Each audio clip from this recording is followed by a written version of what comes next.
Issue 21, Avengers Initiative Part 3. Peter and MJ shot out a line of concrete webbing as they jumped around. Magneto used sharp blades of metal shrapnel to slice their webs to shreds, but that didn't deter either Peter or MJ as they sent out their web lines to tag him again. Eric raised his hand and blocked the incoming webs with a wall of iron sand and sent a wave of that very same sand towards the heroes. Johnny shot off a blaze of white-hot fire that melted the steel around him. However, Magneto learned from his past mistake and kept the metals from overheating and losing their magnetic properties. Now, the trio of heroes had molten pieces of slag chasing after them. "Johnny, stop helping," Peter shouted in an annoyed tone. "Relax, I got this," Johnny said, starting to cool the metals by absorbing the heat. Magneto took this opportunity to forge the metals into tempered steel swords that started chopping away and stabbing at them. "Johnny, stop helping," MJ shouted with a frustrated expression. "Fine," Johnny shouted as he stopped messing with the metals and pouted. Peter was aiming to remove Magneto's helmet. Every web shot he aimed was directed towards the vibranium cap, and his persistence was starting to annoy Magneto. While Angel was staring at MJ and Peter, she mumbled with wide eyes, "Peter and MJ are Spider-Man and Spider-Woman." Peter shouted in his mind, "Damn it, I forgot about her, so much for the deny plan. Man, I suck at this whole identity-keeping jig." Magneto suddenly stopped, and floated in place before saying, "Why do you interfere? Just let me take my fellow mutant way." MJ stood by her side as she asked Angel, "What do you want to do?" Angel looked back at Peter and MJ before she smiled at Johnny and said, "I don't want to go. I want to stay with my friends." "You heard her. Now be a well-behaved evil mutant hider, and stay here until I say you can leave. Preferably in cuffs," Peter shouted, throwing off Eric's state of mind again. Magneto was so pissed off at Spider-Man he completely blacked out in a furious rage. Peter swore he could see the mutant villain's eyes glow red and emit a visible aura of hatred. Gulping at what he brought upon himself, Peter sent a message to MJ through the symbiote and told her to stall until Charles gets here. He can erase the memory of Magneto ever seeing our faces. "Guys, keep him here," Peter said aloud. "Why do we want him to stay? From what I've seen so far, this guy is kicking our butts. Wouldn't it be better to run?" Johnny asked while guarding Angel. "He saw our faces, dummy. While you parade your identity like some common sponsorship program, our identities need to stay secret. Our family isn't exactly super-powered," MJ said, flicking Johnny back in the head. Peter sent out his new and improved shock web technique, using his electrokinesis to power and coat the line of webbing. Magneto tried to block it with a plate of iron, but when the lightning-infused webbing hit, Eric felt himself lose control of the object and frowned as it fell to the ground. "What did you just do?" Magneto questioned. "Electro. Wait, that's none of your business. You're the bad guy, why should I tell you?" Peter shouted. He had used an electromagnetic pulse to scramble the frequency of the magnetic field surrounding the metal. Although this trick wouldn't work on a Magneto that better understands his power, for now, it was good enough. Peter controlled the magnetic field and returned it to normal. But he wasn't sure if he could keep this up for long. His control was in practice with his electrokinesis was rather lacking. Think of it like Magneto able to broadcast to one radio channel, and by Peter sending out his own and opposite radio wave, it scrambled and disrupted the overall wave. By repeating this method, the magnetics around the object Magneto tried to control become chaotic and uncontrollable for his current mastery of ferrokinesis. If Magneto did have good enough knowledge of his skill, he could just adjust and return the magnetic field to regain control, but Peter wasn't going to give him the time to figure that out. While he started shooting his lightning webbing and getting closer to Magneto, Peter managed to notice that Johnny was idling. Peter then growled and shouted, "Johnny, keep him from flying away."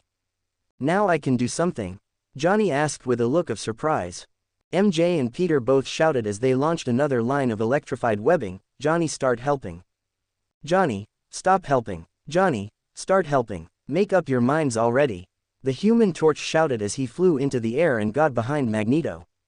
Peter slung his webs into the air and decided to go full electro form. His suit suddenly flashed an azure blue color before it glowed like lightning. Peter then shot into the air with an insane burst of speed. At this moment, Peter's new energy form shocked Johnny. He thought back to how Peter used his powers when they were fighting for their lives in the negative zone and said, "Did he copy someone who had a power similar to mine?" Peter shot past him and launched a lightning bolt that exploded into an EMP. Sensing danger, Magneto stood on a piece of metal and used it to launch himself out of the range of Peter's attack. Johnny, however, shot a huge blast of fire at his back. Magneto dogged the attack before he raised his hand and sent a minivan flying at Johnny. Peter flew by and continued to assault Magneto with blasts of electromagnetic pulses while Mary began shooting her electrified webbing at all the metallic substances surrounding Magneto. Peter grabbed the minivan Magneto was using as a projectile with a quickly webbed net.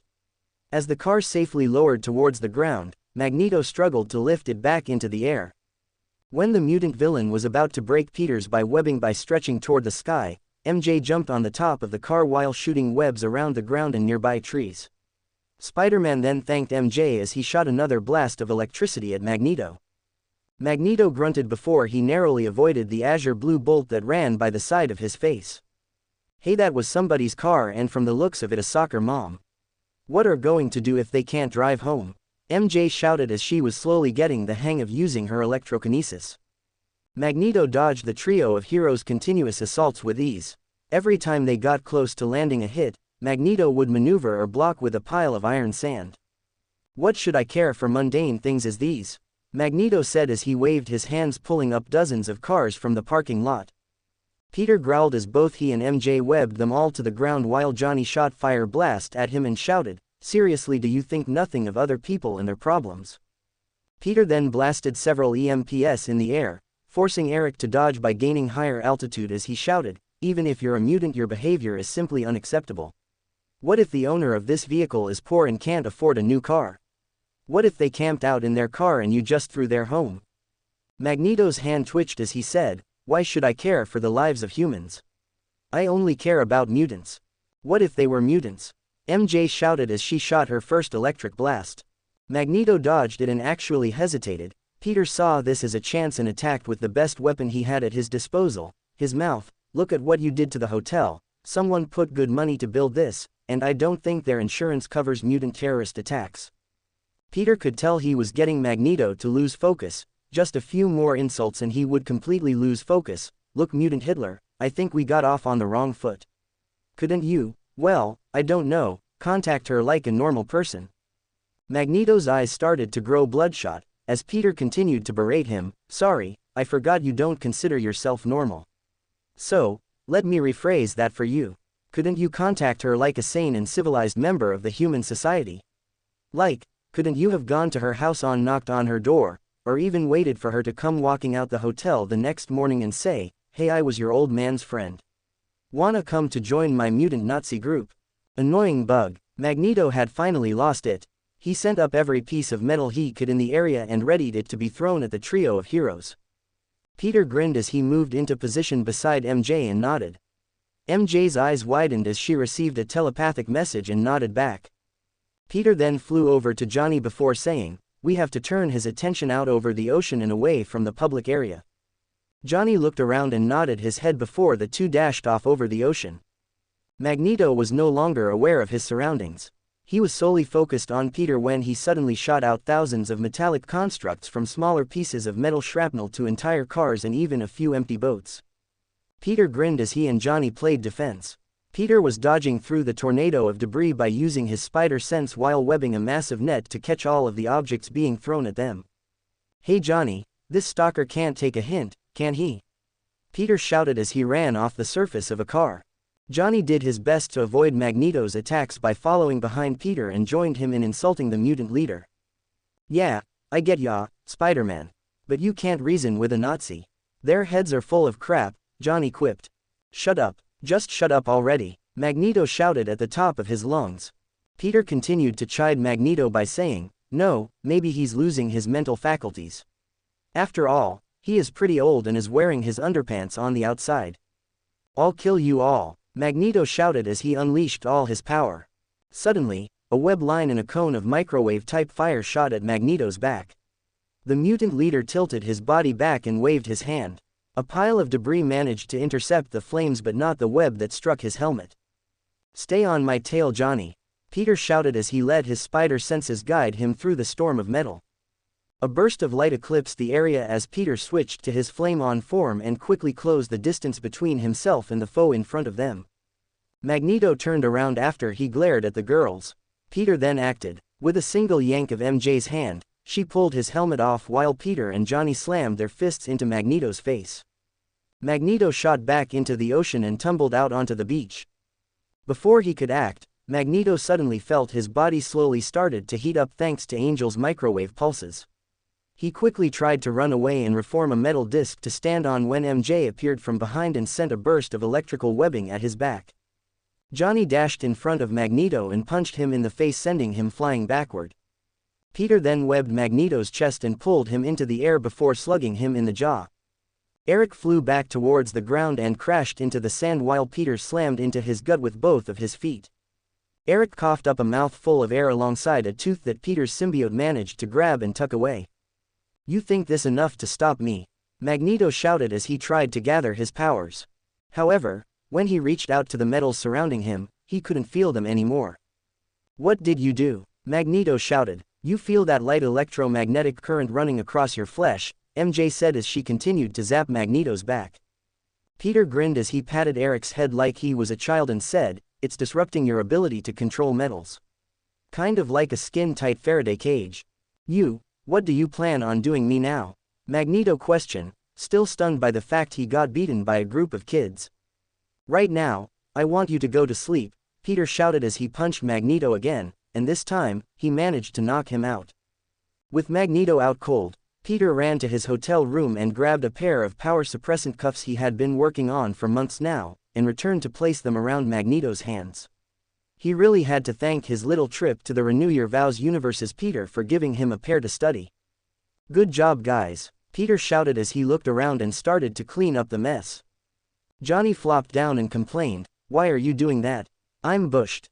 Peter grinned and sent out his symbiote to recover Johnny's stamina before saying, "Now you have no excuse." Johnny grumbled and said, "Sure, and this way you can improve your own power at the same time."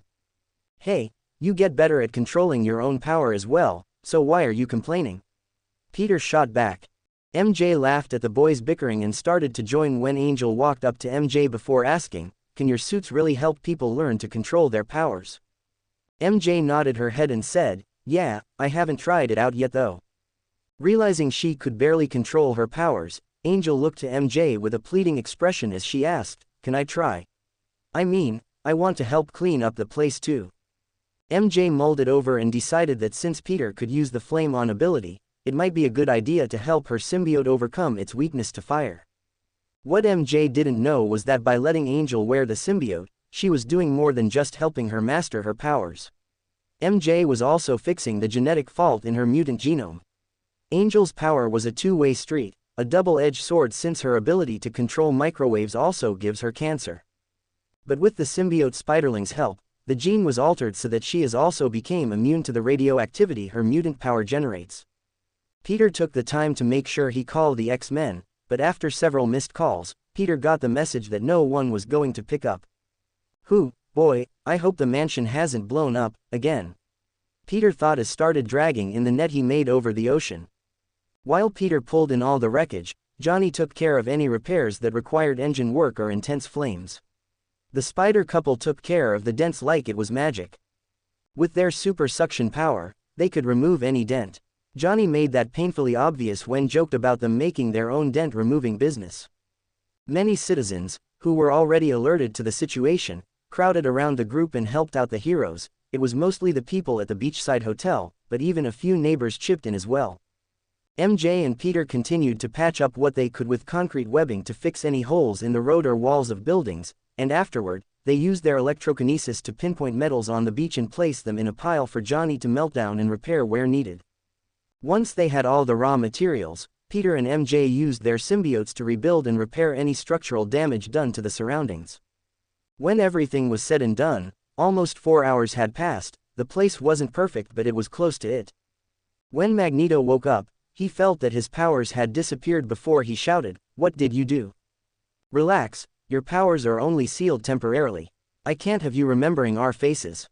Once Charles arrives and wipes that image from your mind, we'll be on our way," Peter said before sighing in disappointment. "I see. So, I really lost this time.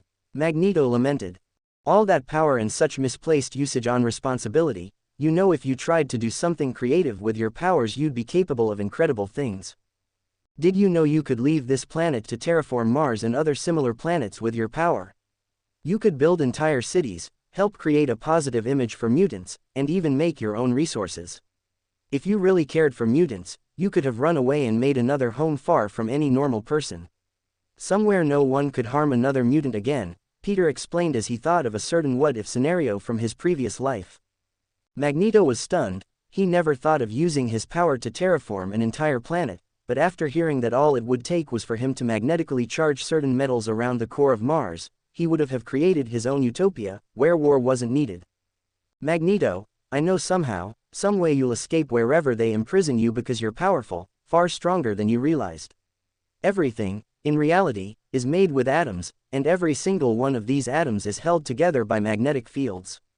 You could do far more than terraform a world. With the right application of your power, you could create a world of your own. A paradise just for you and your kin, Peter continued to lecture the villain. Magneto was making quite the face, confusion, regret, and disappointment in himself when Peter said, "But what did you do with all that power? You chose to abuse it, bring harm to others, and ruin innocent lives. You've become so set in your ways that you are blind to any other possibilities and all the suffering you inflict upon others." Peter said this one last thing to Magneto before they finally heard the sound of the Blackbird jet approaching. "Listen, Magneto, a non-powered mutant human that you hate so much, who is also my parent, lives by a certain code I chose to live by myself. A code I hope that every human can live by someday. With great power comes great responsibility." Although it's just a simplified quote from the French Enlightenment writer, Voltaire, it rings true to its statement. Magneto couldn't believe he was being lectured by a kid when a group of the X-Men showed up expecting the worst-case scenario. There was Wolverine, Cyclops, Jean, Gambit, Rogue, and Nightcrawler. Everyone was geared up and ready to fight. However, to their surprise, Magneto had already been defeated and the place had been cleaned up.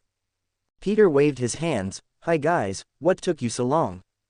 Jean walked over to Peter and said, "Your minds, I can't read them, it's like a wall has been put up. I can't even see your mental barrier anymore." "We got our suits upgraded," Peter stated as he pointed to his head and continued by asking, "Can you do us a favor? I don't care if you let him keep the memories of our meeting, fighting, and talking. But can you scrub the image of our real faces from his mind? If that's too much to ask, could you blur it or put a mosaic over it?" Jean smiled and said, "I think Professor could do something like that. But, did you really take out Magneto?" Peter looked around to the rest of the group. "The four of us did together. Go Team Spidey." "Oh, we are so not calling ourselves that," Johnny and Angel shouted. "Okay, then you got anything better?" MJ and Peter stood side by side and crossed their arms. "Stormtroopers," Johnny exclaimed. Angel and the rest looked at him with a bland expression before saying, "That's taken." "How about the Amazing Friends?" Angel said with a beaming smile on her face. "How about the Amazing Spider Friends?" MJ said, making them laugh. "So Fire Girl, decided on a superhero name yet?" Peter asked with a curious expression. Angel nodded her head before she answered, "I'm thinking Firestar." The X-Men look at them like, "These are the kids who beat Magneto." "Are you kidding me?" Peter saw Rogue checking Magneto's body. "How come he's so compliment?" "What's the matter, Magneto? I thought you'd be raising hell." Magneto rolled his eyes and looked away from the party of heroes. Peter then turned to Rogue and said, "Those cuffs he's got on are a gift. If you can figure out how they work, you can find a way to suppress your ability just by wearing an accessory. I could make you one, but Hank can easily replicate it." Rouge's jaw dropped as she looked to Magneto, who couldn't use his powers. "Is it true? Are these cuffs really suppressing his mutant gene?" "Yep, it's true," MJ confirmed as she put one around Rouge and gave her a hug. Rouge was surprised by the skin-to-skin contact before she began to cry. She didn't have to give up her powers, and now she had a way of controlling it. After chatting with the X-Men and watching them load Magneto onto the Blackbird, Peter then smiled under his mask and webbed into their rooms before grabbing their baggage. Once he returned to everyone's side, Spider-Man joking panted and said, "I'm exhausted. Johnny, lead us to where our friends are, let's go home." Johnny picked Peter up by his hand and Angel carried MJ. They flew away, After they got out of view, they undid their outfits and reunited with their friends. Johnny had placed them in the nearest town and they spent the whole night worrying about their friends. Liz and Harry thanked Johnny and Angel for saving her best friends by hugging him. "Nah, it's my job to save normies like these two," Johnny said as he gave his super-powered friends a wink. "Car jockey," Peter said, sticking his tongue out at Johnny. "Nerd," Johnny replied. The two bumped heads when Johnny stated, "You are so gonna get your butt whooped on MC the next time you visit the Baxter building. Please, your game is still too weak to defeat me. I'm undefeated in Mario Kart. Not even Reed's flexible fingers can touch my record time." Peter flipped off Johnny. After seeing them loosen up, Liz actually laughed. "How can you two act like this, after what happened today?" Peter and Johnny smiled. "Well, Pete's been to our place before, and he's experienced what it's like to have a superhero as a best friend. So, explosive situations like the one we just experienced are the norm for him." MJ smiled and said, "And we were saved by Spider-Man once." Liz and Harry looked at them and said back in unison, "You too." Peter pulled out his phone and showed a picture of the Otherworld Spider fam waving with them and the rest of their family. The two thought it was a little strange that they seemed bigger than what they remembered, but attributed that to the stress they were under when they were getting mugged. "How come you didn't tell me?" Liz and Harry shouted. "We could ask you the same thing. We knew that you guys were dating for a while," Peter and MJ responded. "You guys already knew," Harry said, looked a bit ashamed. "We saw you two while we were on a date," MJ replied. "How come you didn't say anything?" Liz asked. "Because we figured you'd two tell us when you were ready," Peter answered with a smile on his face. Peter heard the blackbird flying back when he then said, "Let's go back to the hotel, and call a cab, and go home. I'm beat. How about you guys?" Everyone else suddenly said, "I agree." Angel then looked at Johnny and grabbed his sleeve before she asked, "Hey, can I come and stay at your place?" Issue 22, Avengers Initiative Part 4. "Can you come home with me?" Johnny shouted with a red face as he repeated Angel's question. "I live with my aunt, and well, let's just say that she's not exactly a fan of mutants," Angel explained with a downcast look.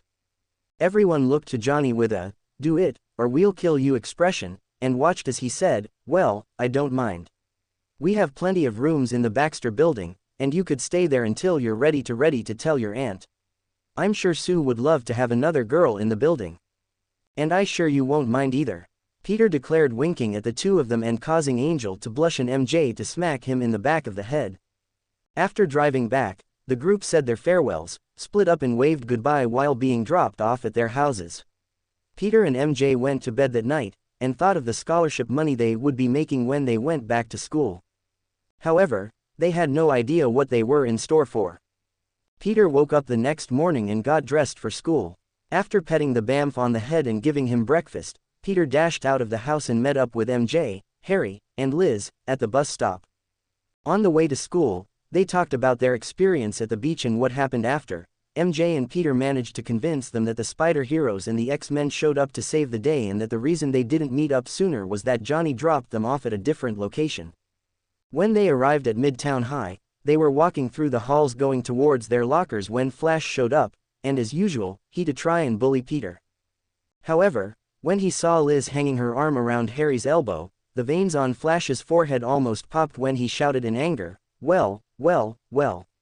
Liz, I didn't think you'd be hanging around CUNY Parker and his loser friends." Peter opened his locker door and sighed before saying, "Don't you get tired of this, Flash? I mean, what does bullying even do for you? What is so wrong in your life that you have to do this every time we meet?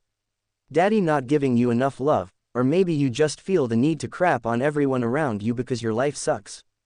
Flash's face turned red in anger. "Watch yourself, Parker." Peter grinned and moved over in front of him and said, "Or what? You'll hit me? Come on, Flash, do it. Let's see how much money your family willing to spend on the lawsuit.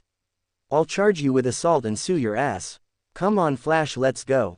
Peter had had enough. He couldn't beat Flash up, but he could threaten him now that he had some money to throw in his face.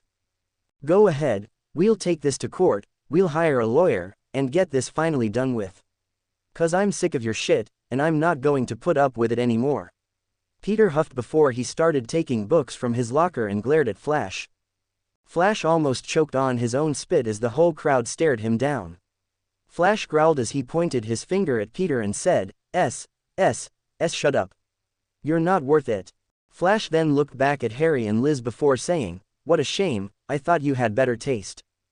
The only shameful thing here is you, Flash. The saddest part of it all is that you can be something special, but you waste your time doing stupid things like this, for stupid reasons.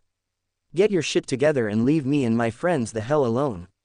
Peter shouted out with a serious look on his face. Everyone who was standing in the hallway was completely silent, when somebody said, MN. The kids broke out cheering and shouting praise when Peter slammed his locker shut and walked off to class, leaving a stunned and speechless Flash. MJ followed behind him, and with a worried expression, she asked, something wrong today? Peter shook his head, no, I'm just tired of going to school here. I wouldn't mind if we had some good teachers or something new to learn, but all I feel like I'm doing is wasting time. Peter rubbed his hands back and forth through his hair in frustration and sighed as he entered the homeroom class. He picked a seat next MJ and placed his head on the table. Waiting for the insufferable school day to end, he decided to try and sleep. Shortly after the bell rang, the teacher entered the classroom and MJ shook Peter while saying, Peter, wake up. You're not going to believe this. Peter opened his eyes and his jaw hung open. Standing before them was none other than the agent of S.H.I.E.L.D., Natasha Romanoff herself. She was standing at the teacher's desk and staring at Peter and MJ with a very attractive smile. Everyone in the classroom was chatting about how beautiful and young she was when she stood in front of the chalkboard and wrote her cover name while she said, Good morning students, I'm your new teacher Laura Mathers. Black Widow smiled at the two wide-eyed spiders heroes in the classroom, and if Peter didn't know any better, he could have sworn that he saw her smile before she continued her introduction, I'm new to Midtown, so, please, treat me well. Some of the kids in the class laughed when held her hand up to silence the children, which oddly worked for some reason, and Natalia then said, we also have some new students transferring in from a few different places, and a student returning after being absent for a year. The door opened as a group of people entered that made Peter and MJ go wide-eyed. Please introduce yourselves to the classroom please. Natalia asked. A young handsome boy, with shoulder-length blonde hair, came up to the front of the class wearing a gray long-sleeve shirt, blue jeans, and sneakers. My name's Danny Rand, it's a pleasure to meet you all, and I hope we get along in the future.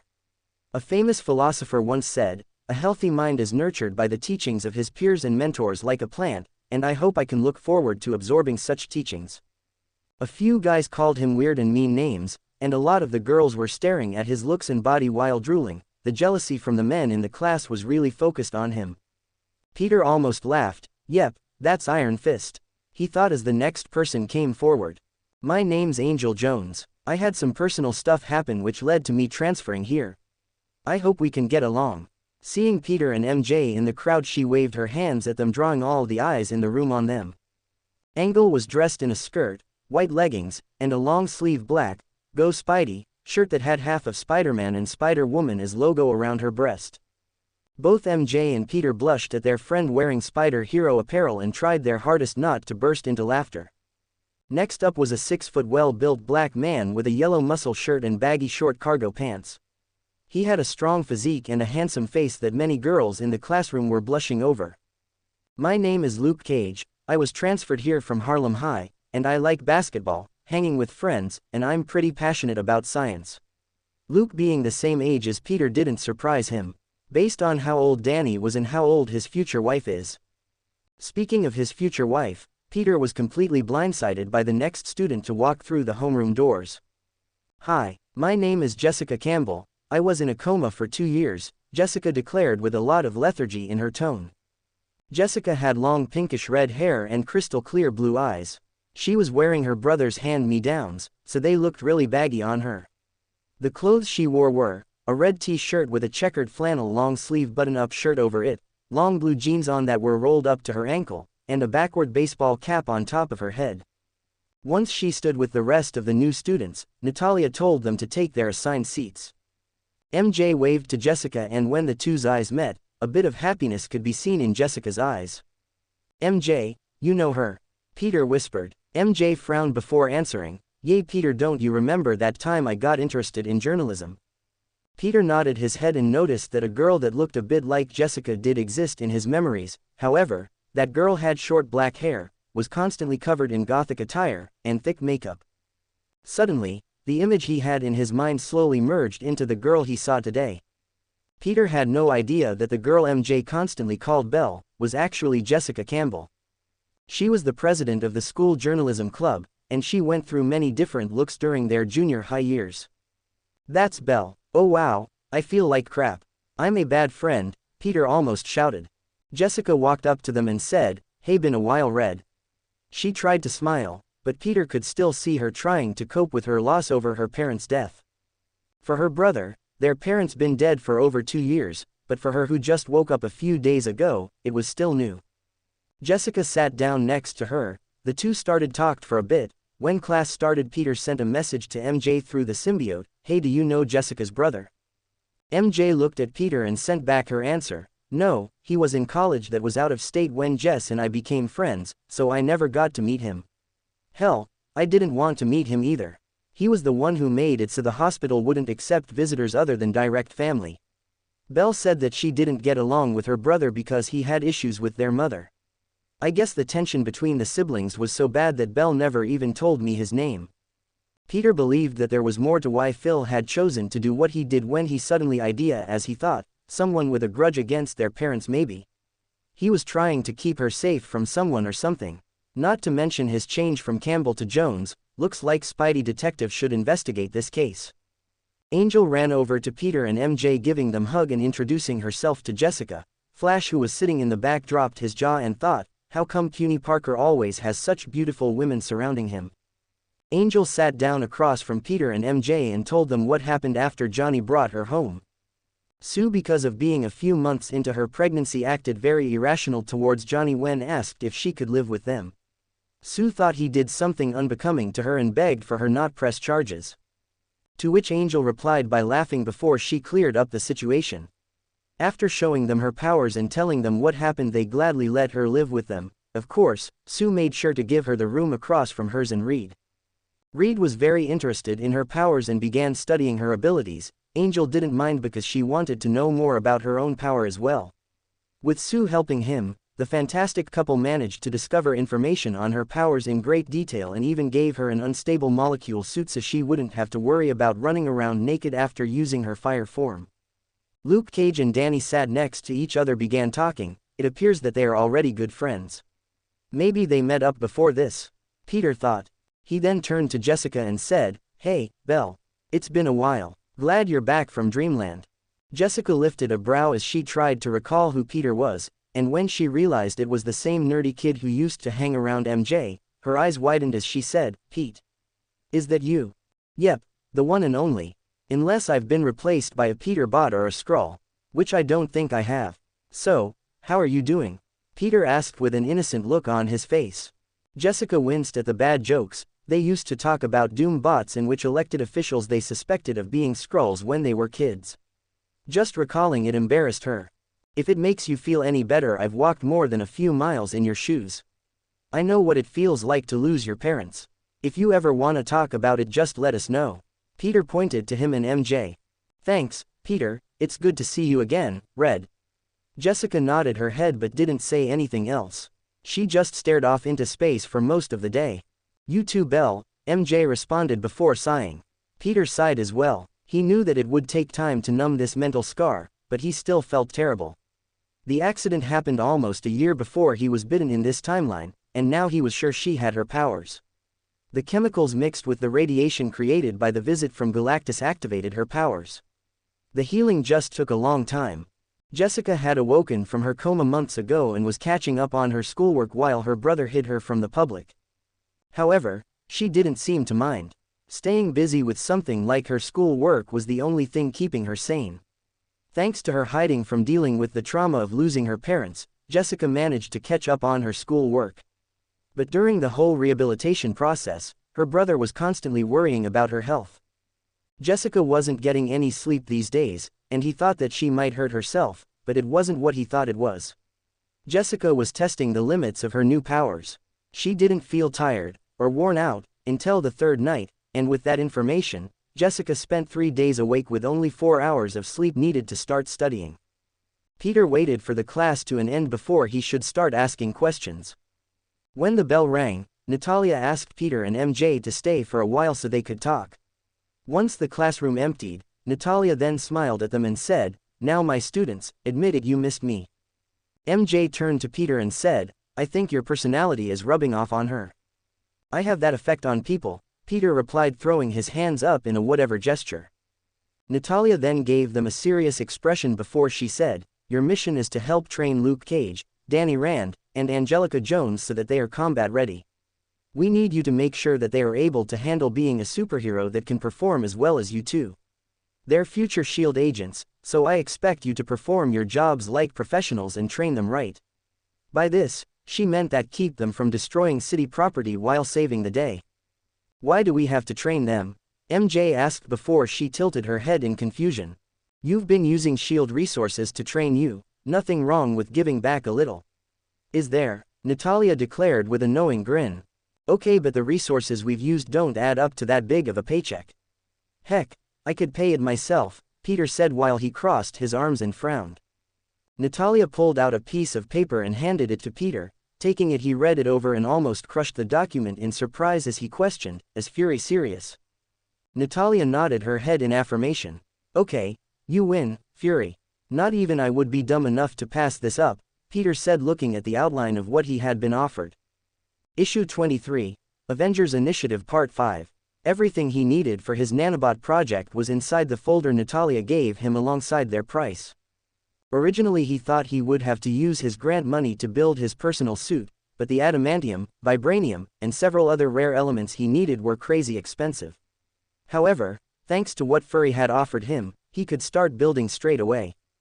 Peter read over the contract and said, "Why is Fury such a good leader? Why do you think I chose to work for him?" Natalia interrupted Peter, mid-sentence. Peter replied with, "I was gonna say no at all, but yeah, he's not half bad as a leader either." Peter had checked over the contract and was presently surprised by what Fury had offered. He was helping him in a lot of ways. For one, besides Avenger work, the contract entailed that Peter's position in SHIELD was restricted to mostly training future agents. Fury even managed to hide how and what he was paying Peter with, so he didn't have to worry about a paper trail. Peter smiled as he put the paper down. "Well, I agree to these terms." Natalia gave a confident chuckle before she said, "Smart. Fury mentioned that you were worth investing in, not your technology, but you. And now I can see why." Natalia then handed them a key card to the SHIELD base they've been training at and informed the two, "These are your passes to the base, they'll meet you there after school. Oh, and Peter, you shouldn't think about graduating early just yet. I think you'll find the higher education classes this year are really special." Peter lifted a brow when he asked, "Could you do me a solid?" "Depends what you're after," Natalia answered. Peter wrote down some information and handed it over to Natalia. "I need some information on this thing right here." Natalia read the note and nodded her head before she said, "I'll contact Fury and update you if and when I get the info." Peter thanked her then left the room. When he reached the classroom for advanced science, Peter's eyes went wide as he discovered that instead of the usual teacher Midtown High had, there was none other than Dr. Otto Octavius standing at the front of the class. Wait a minute, this school doesn't have the kind of cash that could attract a genius like Doc Ock. Did SHIELD arrange this? Peter thought before he took a long good look at him and realized this wasn't the Ultimate Series Dr. Octavius, but his resemblance was a perfect match for the new Spider-Man video game that came out just before he died. In that world, Osborn and Otto were partners that had a falling out. After going his own way and leaving the company, they started working together. That version of him started surviving off of grants and projects from random conglomerates. To help Peter out a little, SHIELD offered him a big paycheck to teach at a Midtown high school. At first, Otto thought something was strange about the deal, but after his lawyer went over the contract with him and neither of them discovered anything of the ordinary, he decided to take the deal. Oh God, please don't end up as a villain in this world. Peter thought before he gulped and took a seat beside MJ. Looking around the room, Peter noticed that Angel was in the Genius Program class as well. Peter didn't know it yet, but this universe's Angel was a very bright student in her own right. There were only a few other kids in the classroom that met the standard for geniuses of their age, but Peter didn't really care about that. He was looking forward to learning from a brilliant mind like Dr. Octavius. Even though he was a villain in most of the comics, he was considered to be one of the most intelligent people on the planet. The class began and quickly drew in Peter's full attention, and after several minutes of listening to the teacher talk, Peter only had one word for Otto: genius. Peter couldn't get enough as he continued to write notes as fast as he could. MJ was into it as well, and Angel seemed to be struggling to keep up. Otto was informing the class about neural pathways and how to connect them to mechanical devices.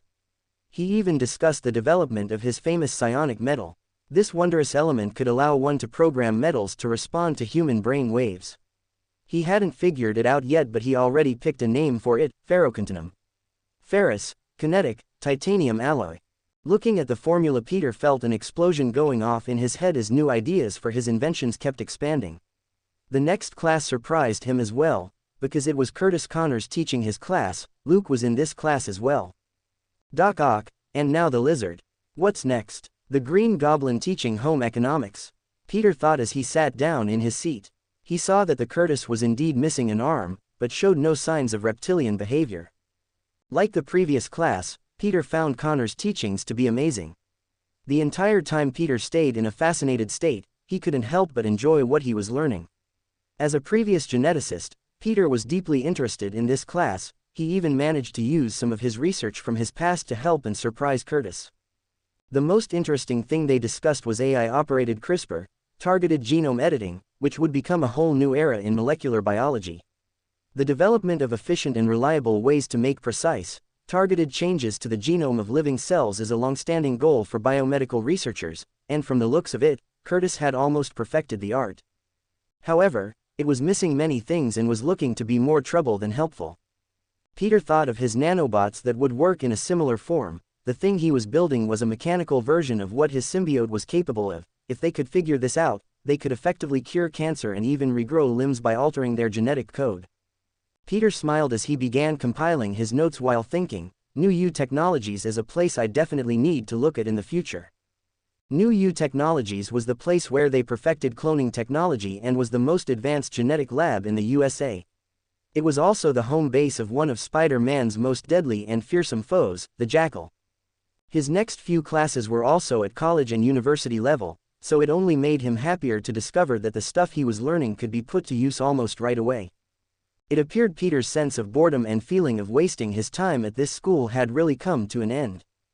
After school, instead of directly heading over to the SHIELD base, Peter told MJ they were going to follow Jessica for a while. MJ looked puzzled when Peter mentioned, I think that her parents' death wasn't an accident. The things you mentioned about her brother sound like he was trying to protect her. Do you think she's in trouble? MJ asked with a worried expression. I don't know, that's why we're following her, Peter answered as they ducked into an alleyway before they jumped out the other side in costume. As they swung from building to building, Peter and Mary Jane watched over Jessica's every move. When they noticed her duck into an alleyway, MJ's jaw dropped as she saw Jessica jump up and fly towards the Brooklyn Bridge. Jessica was screaming as if she couldn't control it while saying, I'm so stupid. Needless to say, Peter and MJ immediately made their move. The two webbed out and tried to catch up with her, and as they swung at full speed, the two spider heroes noticed that Jessica was heading straight towards the Brooklyn River. Just before she fell in, Peter managed to web up her ankle and say, Whoa there. Need a hand? Hanging on his web, MJ couldn't help but laugh at the fact that Jessica looked like a kite on a string.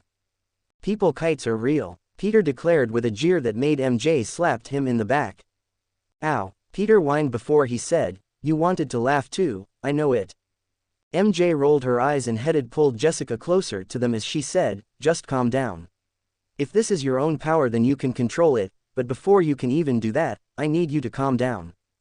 Jessica took a deep breath and felt her body start to drop towards the rooftop. Oh shit, oh shit, oh TT. Jessica ceased her flight entirely and started to fall towards them. In response, MJ jumped up and grabbed her out of the air. When they landed she looked at MJ and Peter in their costumes and shouted, You're Spider-Man and Spider-Woman. Apparently, even though she'd only been awake for a few months, she had already discovered and became fans of the two spider heroes. Hi, I'm Jessica, can I have your autograph? Jessica declared as she pulled out a pen and paper from her backpack. Peter started laughing when MJ gave him a pinch and forced him to sign it as well. Nice to meet you, Jessica, MJ said as she gave her pen back. OMG, Spider-Woman called me by name," Jessica said with a gushing expression that made MJ embarrassed. "I see you're a powered person that's just discovered your powers recently. Am I right?" Peter questioned her. Sorta. It's been almost a year and I still don't have a hang on my abilities," Jessica informed. A smile crept across Peter's face before he said, "We're off to go train with some future heroes. If you want, you can join us." MJ looked to Peter and asked, "Are you sure Fury won't get pissed?" "Who cares? Jessica here needs help, and as long as we don't divulge the location of the base, then he shouldn't mind," Peter replied while using his webbing to make a quick blindfold for Jessica. Peter then held it out to her before he asked, "So wanna learn how to control your powers?" Jessica's mind was reeling with the fact Spider-Man offered to train her when Peter held up a finger and said, "Offers going once, twice." Quote, "Yes," Jessica shouted. She wanted to be trained to control her power more than ever. She didn't want to lose anyone else in her life, and if training can help her protect the ones she loves, then Jessica was more than willing. She took the blindfold and placed it over her face while MJ picked her up and carried her to the facility. After arriving, Peter went off to tell Fury that he had an extra member joining and MJ showed her around. Peter entered into an empty room with only a single screen that displayed Fury was sitting in his chair. The one-eyed spy looked at Peter with a frustrated expression when he was told they brought someone to the SHIELD base. However, after explaining the situation, Fury sighed in acceptance before he said, "For Agent Romanoff's request, the file I'm downloading to your phone is all I managed to uncover about her parents' activities." "Thanks, Fury, it'll be a big help. So, I take this as a yes, Peter, she can join the training," Peter declared. "That Jessica kid you brought with you, can you handle her?" Fury asked with a serious expression. "Jessica will be fine. Now about that other thing I asked you for." Fury sighed and said, "It will arrive once you complete your assignment with the rest of the materials." Peter smiled and left the room after succeeding in obtaining the element he desired. Adamantine, different from adamantium, it is described as the metal of the gods. Adamantine is golden in color and has several mystical properties such as preventing both psychic and magical influences, as well as the ability to deflect massive blasts of concussive energy. The only problem was how rare it is. Peter only asked for a fist-size piece, but even that was pushing it a little too far, so, with no other choice he would have to settle for half the desired amount. When he arrived at the training center, Peter saw everyone but Jessica in superhero gear. Feeling a little left out, Jessica had cut eye holes out of the blindfold and was wearing that over her face. Peter smiled as he saw MJ coaching them like a drill sergeant and was sparring with them all while beating them down. When they saw Spider-Man enter the room, they all stopped and saluted him, making Peter laugh. "Okay, at ease. Listen up. Every day, Spider-Woman and I will be teaching you the basics of combat and spycraft. If you already have martial training, good for you, but that doesn't excuse you from the lessons. You still have to take part in learning new martial arts and methods of warfare. If you have powers, I want you to describe them to the best of your capabilities and write down training ideas to help you expand and improve on them. If you're not creative enough to improve, then you must come up with at least 3 effective ways to use your power in a different manner. In other words, homework." Peter pointed to Jessica and said, "She's just discovered her powers, and as you can see, she has no idea what she is capable of." Peter faced the whole group and said, "Tell what your monikers are, and give me a brief description of your abilities." "Powerman, invulnerable skin, and super strength. Firestar, I can control radio waves and ignite them. Iron Fist, I can control Kai, and summon the Iron Fist, which was gained from the strength of an immortal dragon. Jewel, I know I'm strong, fast and can fly. I don't know how tough I am, but not even a knife can cut my skin. I also heal slowly, but no matter how bad the damage is, I always recover." Jessica was referring to the time she first super jumped. She landed against a large rock and broke a few ribs. However, after waking up the next day, the bones had mended but remained fractured. It took her a total of 3 days to heal the life-crippling wounds completely. Peter thought of the time that Iron Man and Vision attacked her during the Civil War arc. She had a damaged spine and neck, a detached retina, and a broken nose. Yet, all of that damage healed a few days later, so Jessica's healing factor could be considered to have high effectiveness with a slow rate recovery. Peter then stood forward and said, "Good, now that you know each other a bit better, I'm going to point out all of your weakness." Peter pointed to Power Man and waved his finger at him. "You're up, Power Man. I hope you live to regret this," Luke said as he charged at him. Peter easily dodged and hopped on his shoulders. "You know, it took me a while to think of a way to deal with people like you. There's this villain I fought, he has similar powers to yours. His name is Tombstone. Any relation?" "Not that I'm aware of," Power Man answered as he gripped Peter's legs. Peter quickly placed his hands over Luke's head and said, "So this is the method I came up with to take down thick-skinned foes like you is." Peter shook Power Man's head really fast, rattling his brain for a split second. As his gray matter bounced around his skull, Power Man suddenly felt nauseous before he fell over like a bag of bricks. Issue 24, Avengers Initiative Part 6. After waking up from his forced nap, Power Man saw Peter hovering over him before he held his hand out and lifted Luke off the ground. "In the future, learn to protect your head. The outside of your body may be strong, but there are ways around that. Your homework will be working on defensive martial arts." Luke nodded, rubbing the back of his head, and said, "I didn't think I could be knocked out like that." When Power Man stood back in line with everyone else, Peter pointed to Iron Fist and said, "You're up next." Danny walked forward and bowed. Peter returned the favor when Danny jumped at him and began kicking and punching with every style he knew. Peter dodged effortlessly when suddenly, Danny's fist started glowing gold.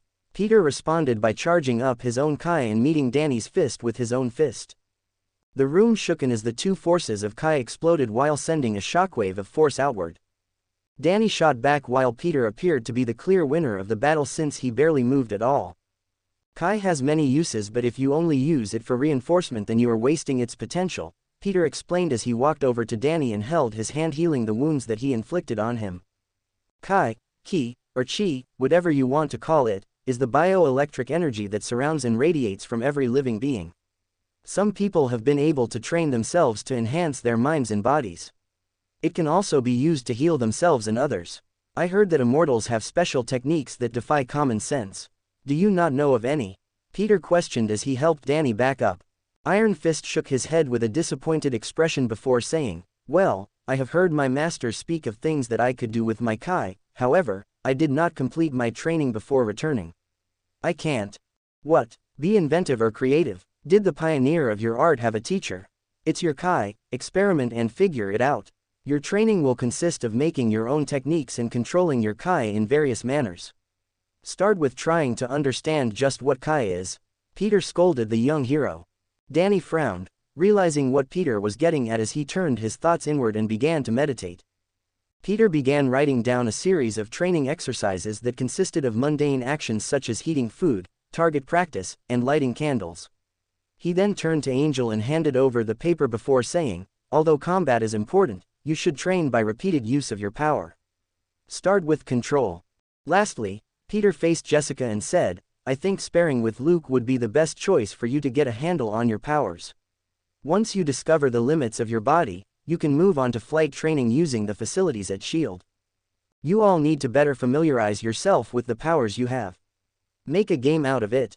If you can substitute an everyday action with it, then do so.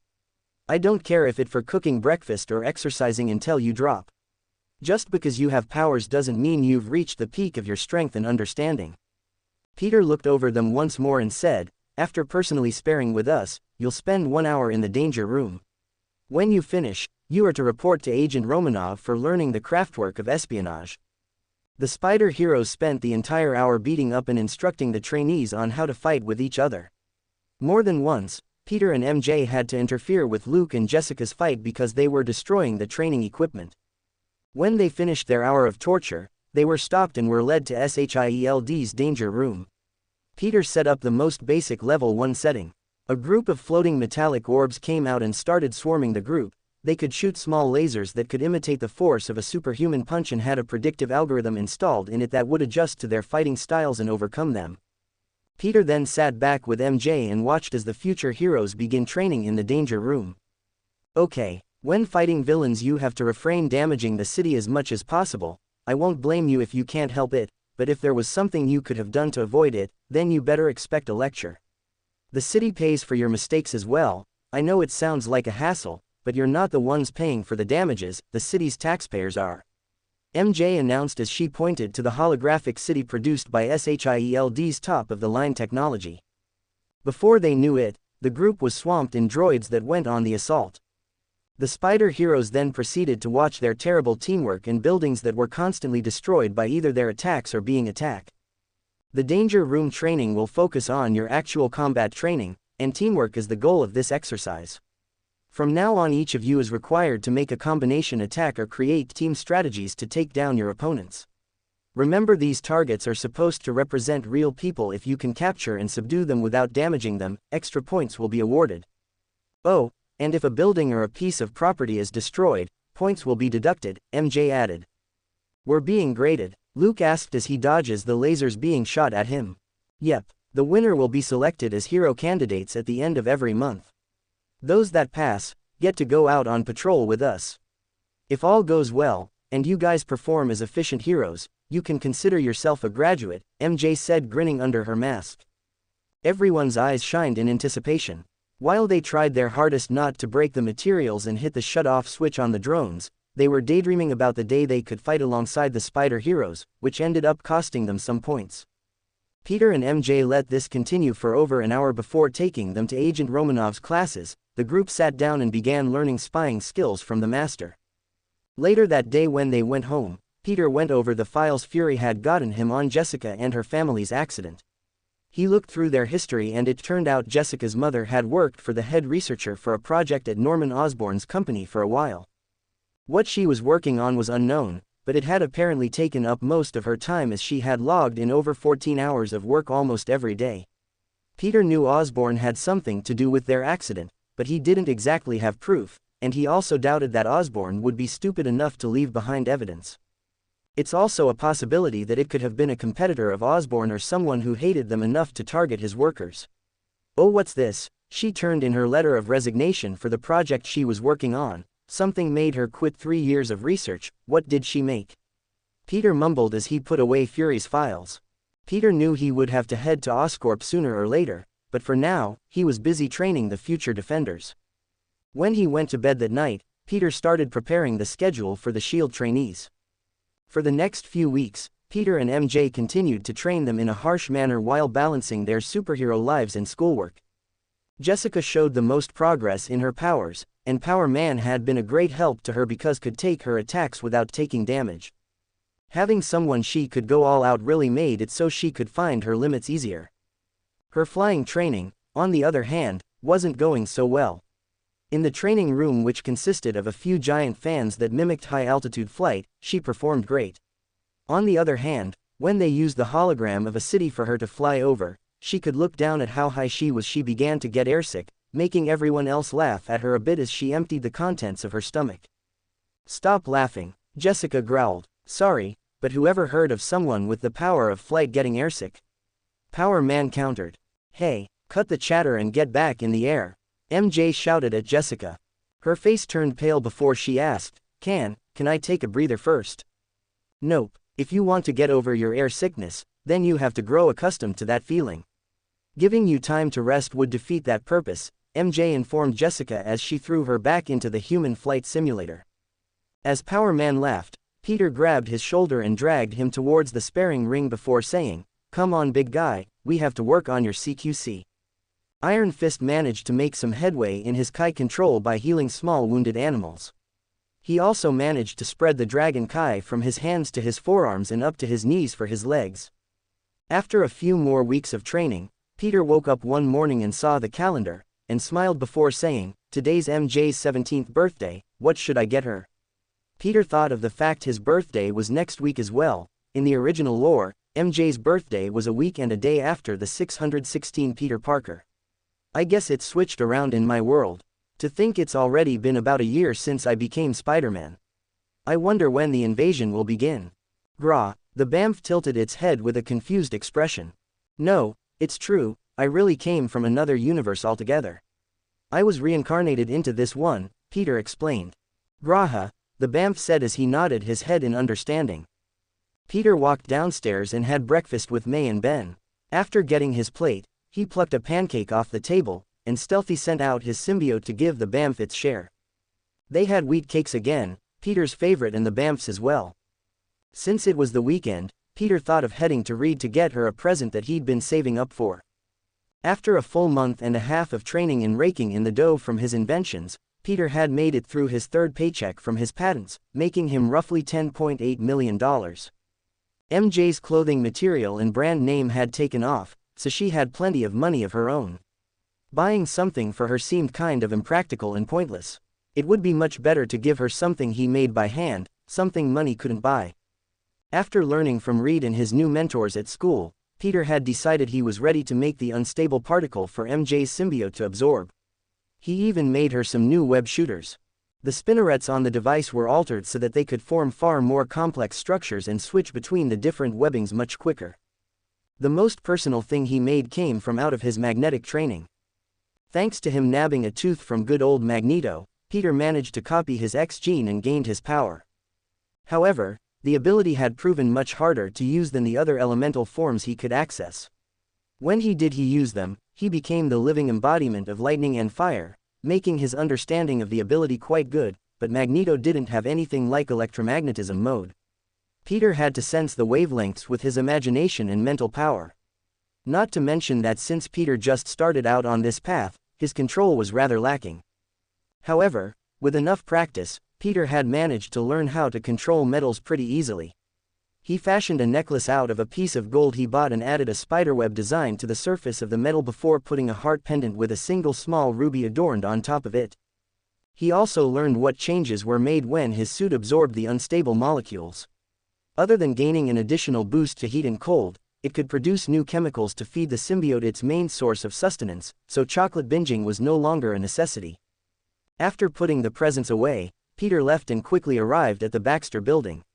With Reed's help, they make a batch of unstable molecules for MJ. Peter made sure to invite Angel and Johnny to MJ's birthday party as well. He also invited Liz, Harry, and Jessica. They all agreed to meet up at Central Park to have a picnic/birthday party. While they drove over, Peter made sure to give her the special superhero birthday presents early. After receiving the new web shooters, MJ jumped into his arms and kissed him before saying, "Thank you. I love them, Tiger." MJ smiled while using her symbiote to store them while never taking her eyes off the last wrapped present in Peter's gift bag. "What's that one?" MJ asked with a mischievous smile on her face. "The present I'm handing out at your party," Peter answered as he gave her a peck on the cheek. "Can't I just get a peek?" MJ pouted. Peter gave her a kiss on this lips this time before saying, "Sure," at the park with everyone else. After a few minutes, the taxi driver arrived at the park. Paying the fee, the couple took off and ran off to meet everyone waiting for them. Aunt May, Uncle Ben, MJ's parents, their best friends, and even Luke Cage showed up as well. "Sorry, MJ, I know I didn't ask, but he was my ride," Jessica said as she rubbed the back of her head. MJ smiled and leaned in and whispered, "You brought your boyfriend." "Well, I don't mind, introduce us." "He's not my boyfriend," Jessica whispered back with a red face. "Hey, I'm Peter, so you're Jessica's boyfriend." Peter introduced himself as he snagged and shook Luke's hand. "Wait, we're not," both Luke and Jessica shouted at the same time. They then looked at one another and blushed before turning their heads away from each other. "I'm Luke. I'm her ride to Anne from this party. I don't mean to intrude, I can leave and wait in the car," Luke said with a stern and strong tone. Peter and MJ laughed and held out her hand before saying, "No, it's cool with me. Any friend of Jessica is a friend of mine. I'm Mary Jane Watson, but you can call me MJ." "So you're the birthday girl, congrats," Luke said as he shook her hand as well. "Peter, are you going to introduce us to your friends?" "Wait a minute, is that Jessica?" Aunt May questioned in surprise. "Auntie May," Jessica hugged Peter's aunt with an elated expression. "Aunt May, you remember Belle, right?" MJ giggled as May stroked the girl's hair. "How could I forget, she was your best friend. I'm so glad she's doing better," Aunt May replied as she pulled Jessica back a bit. Luke then held out his hand and said, "Hello, ma'am, I don't mean to intrude, but my name is Luke." "Nonsense, there's plenty to eat. We have a tuna casserole, hamburgers, hot dogs, lasagna, home fried chicken, coleslaw, and my special baked macaroni," Aunt May declared as she took Jessica and Luke by the wrist and led them over to the large picnic blanket. When Luke smelled the food, he smiled and said, "I think I'm in love with you, ma'am." May waved her hand and bashfully said, "Oh, you silly boy." Before everyone ate, for those that didn't know each other, they were introduced. When they heard that reason Peter was friends with one of the Fantastic Four, he turned to Peter and said, "So you guys are loaded?" Peter and MJ laughed and nodded their heads.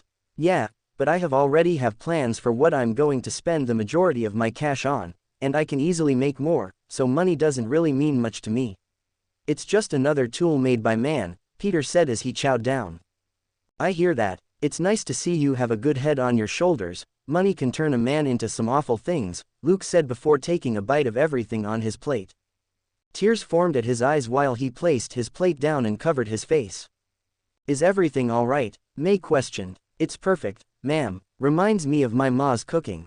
It's delicious," Luke commented before quickly devouring everything on his plate and asked for seconds. After dinner, the sun started to set on the horizon. MJ blew out the candles on her cake and made a wish.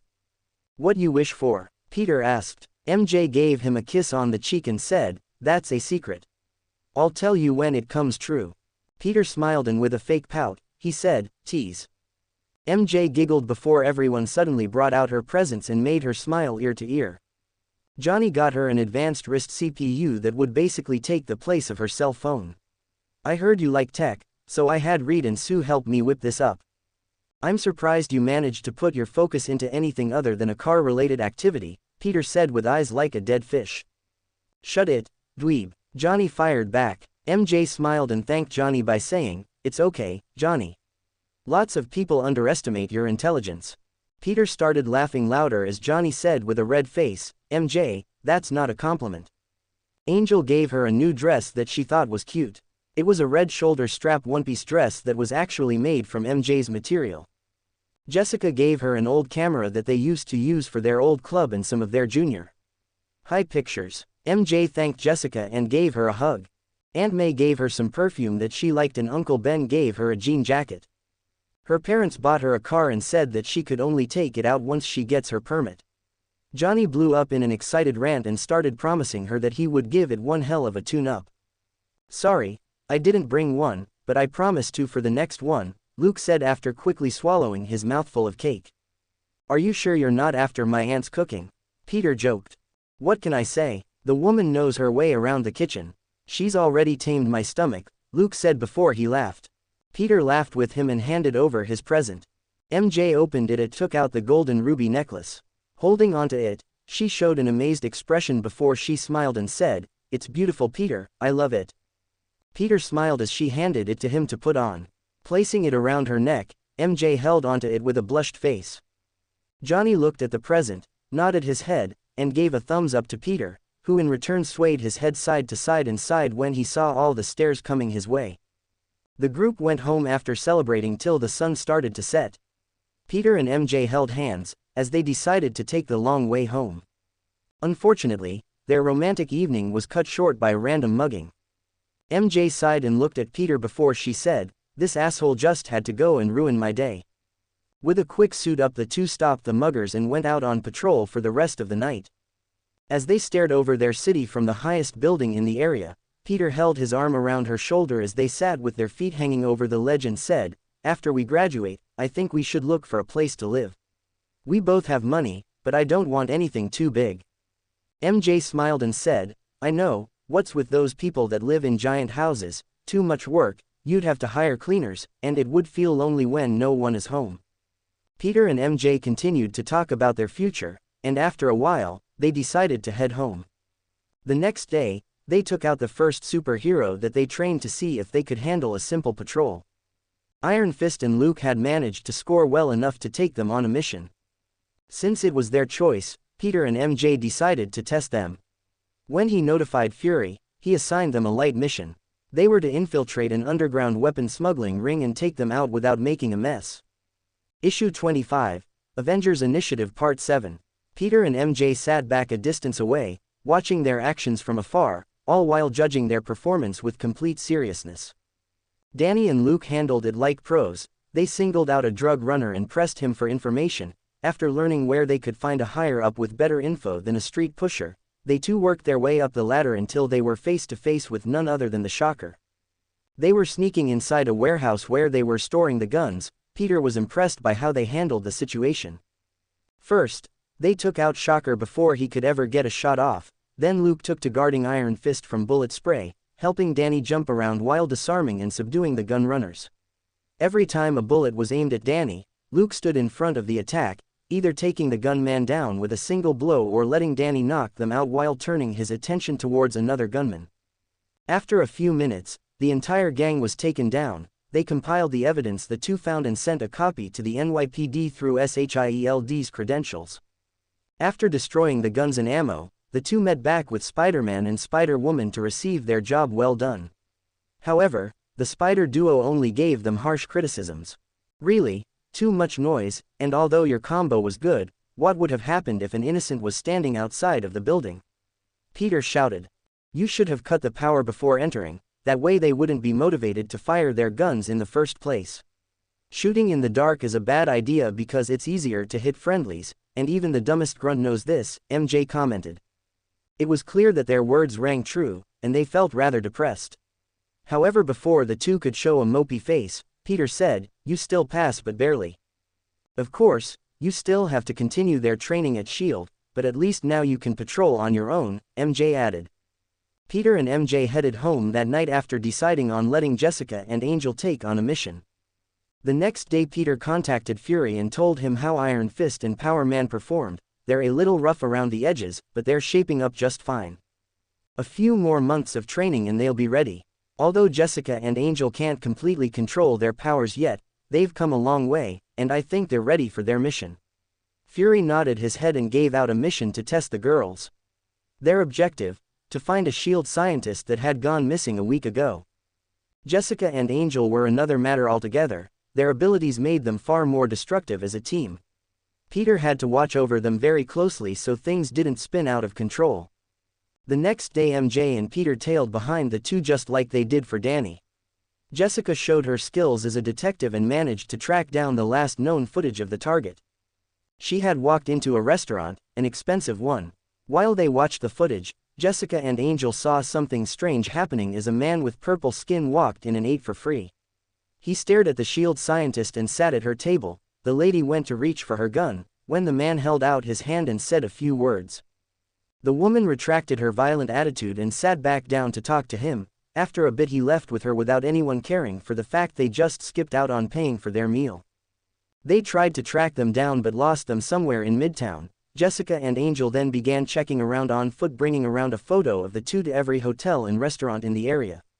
It took a few hours but they finally got another lead. The two found a room full of women that hadn't moved in days. They were covered in their own shit and piss and crying their hearts out. Peter, when seeing this, knew who was involved, and began going over the information in his head. Zebediah Kilgrave, also known as the Purple Man, was once a Croatian spy sent on a secret mission to steal a special experimental nerve agent. But he got caught. One of the guards tried to shoot him but missed hitting the tank the gas dousing him with. When he got hit, it turned his skin and eyes purple. The chemicals gave him the ability to secrete pheromones. Once inhaled by another person, he can control them using through literal verbal commands, making them completely obedient to him. Deciding to interfere slightly, he called Jessica for a review on their mission, and when she finished describing what they saw to him, he made sure to give her the heads up on Kilgrave's ability. Listen, this guy could be a telepath or something else that allows him to control others by verbal commands. If you encounter the target, take him down first and ask questions later in a controlled environment. After giving them the advice, he backed off and returned to MJ's side. You really think this guy can control others? MJ asked. Peter answered, you heard their report, and you saw it with your own eyes. Not every person with mental powers uses them for good. But, to control them with words alone. MJ sighed, thinking of all the terrible things this guy must have done. Peter and MJ watched as the girls learned from the victims that he has a place he likes to eat at regularly. Lucky for them, it was at an outdoor restaurant on a high-rise nearby. They flew over to see their target looking terrible. She was in her 30s, and slightly overweight. However, it looked like she hadn't bathed in days, and took no care of herself. She was being forced to tell Kilgrave everything she knew about S.H.I.E.L.D. and her work as one of their scientists. Turns out old Kilgrave was searching for a way to improve his abilities. Peter and MJ wanted to make a move themselves, but they also had to let Jewel and Firestar attempt this solo. Firestar stayed back and powered down. A flying flaming girl attracted too much attention after all. After landing and turning her suit into something more comfortable, she paid for a meal to eat with Jessica. While checking out their target from a distance, they waited for a chance to strike. Once finished his meal, he ordered the girl to jump off the ledge, and began walking away. Seeing their target about commit suicide, Firestar jumped off the ledge, capturing her as she turned her legs into a jet and landed on the ground safely. Jessica made her move and threw a dish tray at his head, knocking him out and making him fly into a wall face first, losing his front teeth. However, before Jessica could get close enough for her to cuff him, Peter jumped down and shot a string of symbiote into his neck. Extracting the nerve agent from his body, Kilgrave had his color soon return to normal along with the vanishing of his power. Peter then copied the formula and stored it in his suit's memory before using a blast of white-hot fire to burn the chemicals in the air, destroying the product that gave Kilgrave his power. "Sorry about that, you can take him now. Our suits detected a nerve agent and I had to act. His ability travels by airborne pathogen, and I didn't want to risk him escaping later," Peter said as he waited for Angel to return with the scientist. Grabbing Kilgrave, he turned to the crowd and said, "Sorry about that, this man is a wanted criminal, we'll be taking him into custody. Have a great night." Peter webbed up Kilgrave and moved to another building to congratulate Jessica and Angel for completing their missions. "You were watching us?" Jessica asked. "We watched Iron Fist and Power Man as well," MJ added. Peter laughed a little before saying, "You girls did well, better than expected really. Just like Power Man and Iron Fist, you both are official S.H.I.E.L.D. agents, however, you still have to continue your training." Angle and Jessica gave each other a high five, and said, "We did it." Peter laughed as he pointed to Kilgrave and the abductee. "Still have to get him back to confinement though, and return her to S.H.I.E.L.D. When the lady heard that they were from S.H.I.E.L.D., she started crying and thanking them profusely. "What did you copy the formula for?" MJ asked. "I thought it might be handy in making a truth serum. Lord knows we'll need it someday to extract information from tight-lipped criminals," Peter replied. After watching the girls leave, the two headed home, happy that their work was mostly done. Peter especially, because once he returned to his lab, there was a large crate sitting by his desk. Peter felt like a kid as he opened up to see the ingredients he needed to make his nanobots. He had begun taking a micro piece of each of the elements. Using his control over metal, he took a tiny piece of adamantium and vibranium. The first step was making proto-adamantium. By liquefying the metals, he merged them together on a subatomic level and smiled at the nanobot in the shape of a spider. Next was adamantine. After fusing the three together, the material turned cobalt blue and had an incredible flexibility to them now. "Congratulations Parker, you just created a new element. I know I can do better than potassium." "How about M-Titan alloy?" Peter said, smiling in joy. Next, he pulled out copper, gold, and several other materials to create the circuitry and complex power routing system. He needed an extremely powerful and tiny power source. His plan was to make it so they could operate off of bioelectricity and solar energy, but he still had to design a reactor. Thanks to learning quite a bit Tony's reactor, he had an idea of the type of power source he wanted to build. Looking at the nanobot under a microscope, Peter began shaping the material in the form of a complex hypertorus. After placing a ball of nickel-plated neodymium in the center, he sent a small charge of electricity and used his power to create a magnetic field inside the hypertorus. "And now I have my own reactor design. I think I'll call it zero-point reactor." The nanobot circuits lit up and began humming as the tinny reactor had the pellet rotating around the center of the hypertorus at a crazy speed. He then added shielding to prevent the loss of energy and to protect it from the damage an EMP could inflict. The most important part was the psionic metal. Otto's biggest problem right now was finding a way to smelt the two metals together into a usable form, but he couldn't get the mixture right or figure out the most appropriate temperature or process to successfully bond the atoms into a stable structure. Peter, however, didn't have to worry about it, as he could directly bypass that by weakening the electromagnetic field surrounding the atoms and softening the metals to merge at room temperature, thus creating a vastly superior form of metal alloy. He also made sure to strip any poisonous elements from the metal to prevent them seeping into his bloodstream. After the alloy hardened, Peter started hardwiring the new psionic metals into the circuitry, the nanobots. This way they could be controlled by thought alone. Peter smiled as he made sure to write down his results. He pinned down the amount of voltage needed to start the nanobots and not fry it, which usually would have taken millions of attempts and countless dollars down the drain to find out. Peter also had a step-by-step method to use a nano 3D printer to replicate the nanobots with less expensive alloys. However, the psionic metal is a must-have, or else the person could be subjected to having their nanobots hacked. The psionic metal had an imprinting effect that would match the host's brainwave pattern, and since no two brain waves are the exact same, hacking would become impossible.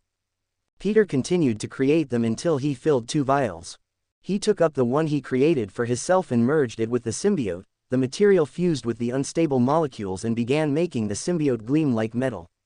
He changed the suit to look like the white 2099, minus the arm blades in the white color. He kept the traditional black, red and blue spider theme, and looked at himself in the mirror. Wow, Peter flexed around and didn't feel the slightest discomfort. He held out his hand and said, "Sword." A long sword made of the same material as the nanobots formed in his hand and made him squeal. Next, he created a gun, then a plasma blaster using a larger scale version of his reactor. Even without firing it, he could tell the power output was insane. He grabbed up the vial and decided to hand the other one over to MJ.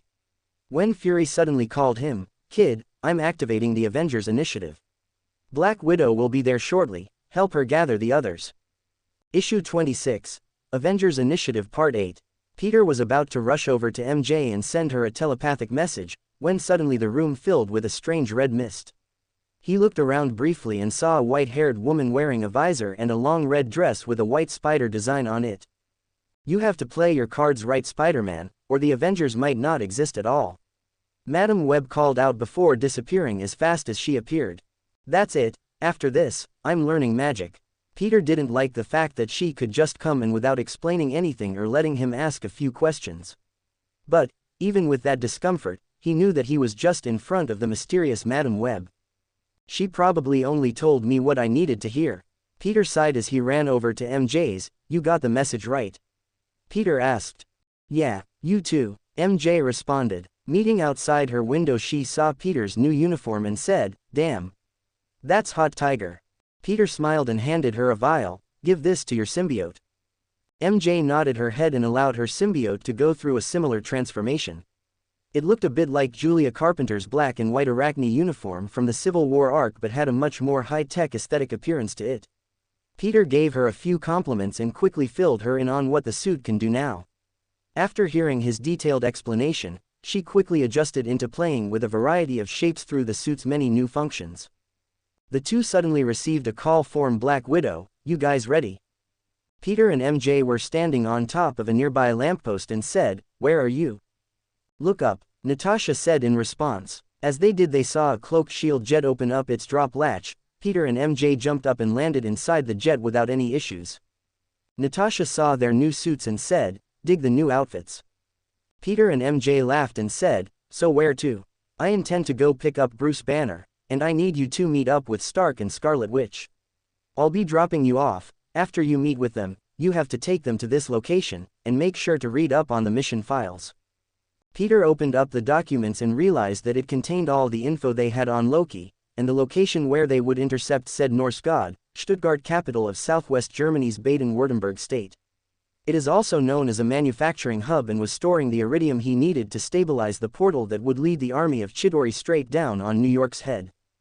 Peter sighed as he thought of Madam Web's warning and decided to play this one as close to the plan as possible. Peter and MJ jumped out of the ship, and landed on top of Stark Towers, and saw Tony, who was talking with Pepper. The two seemed to be discussing the architecture designs for what would become Avengers Tower. Peter knocked on the window, and waved with MJ before she said, "Hey, a tin can. Been a while, hope you don't mind us dropping in." Peter hopped in through the window and said, "You know that Avengers initiative that we signed up for? Well, it's time for the Avengers to assemble." Tony lifted a brow. "You too?" They nodded his head and said, "We have to get to Stuttgart. Our target is carrying a very dangerous weapon that can take control of the minds of the person they touch." Peter then handed Stark a file. "What's this?" Tony asked. "Your homework. We have to fly to Germany, and you're the only one we know with a jet right now." "You do have a jet, right?" Peter responded. Tony gave him a funny look, and said, "Of course, I have a jet, fastest one in the world actually." He then took the files and gave Pepper a kiss on the cheek. See later babe, duty calls. They boarded the jet and as Tony finished the file, he couldn't help but look at their suits and inspect them with a curious expression. Impressive, what is it made of? Bio-organic steel, Peter replied, making Tony's jaw drop. How? He asked as he pinched the soft metallic surface of the suit and was surprised as he examined it with his high-tech glasses, scanning equipment. Nanobot, unstable molecules and each of them have their own reactor. There are some similarities to my arc reactor, but your design is really ingenious. To make them at this size would allow massive changes to power adaptation, using nickel-plated neodymium to maintain the electromagnetic field. This is revolutionary. Tony's expression was a total nerd, geeking out as he continued rambling on. The most fascinating thing is the bioorganic structure. Are these linked lattice atomic structures? Peter pinched his glasses from his face, crushing them as he said, I think that's enough snooping for you, or should I start calling you the Iron Peeper instead? Tony laughed as they took their seats and began flying towards their target. Iron Man wasn't joking when he said that he had the fastest jet on Earth, as it only took them 45 minutes to reach their destination halfway across the world. Tony suited up in his Mk.7 armor and opened the hatch to his jet, and said, can you guys fly? Peter laughed as they used the symbiote to make a glide suit with thrusters on their hands and feet. Neat. Tony said as he jumped out. Spider-Man and Spider-Woman followed behind. When they appeared over the landing site, they saw Captain America throwing his shield at Loki.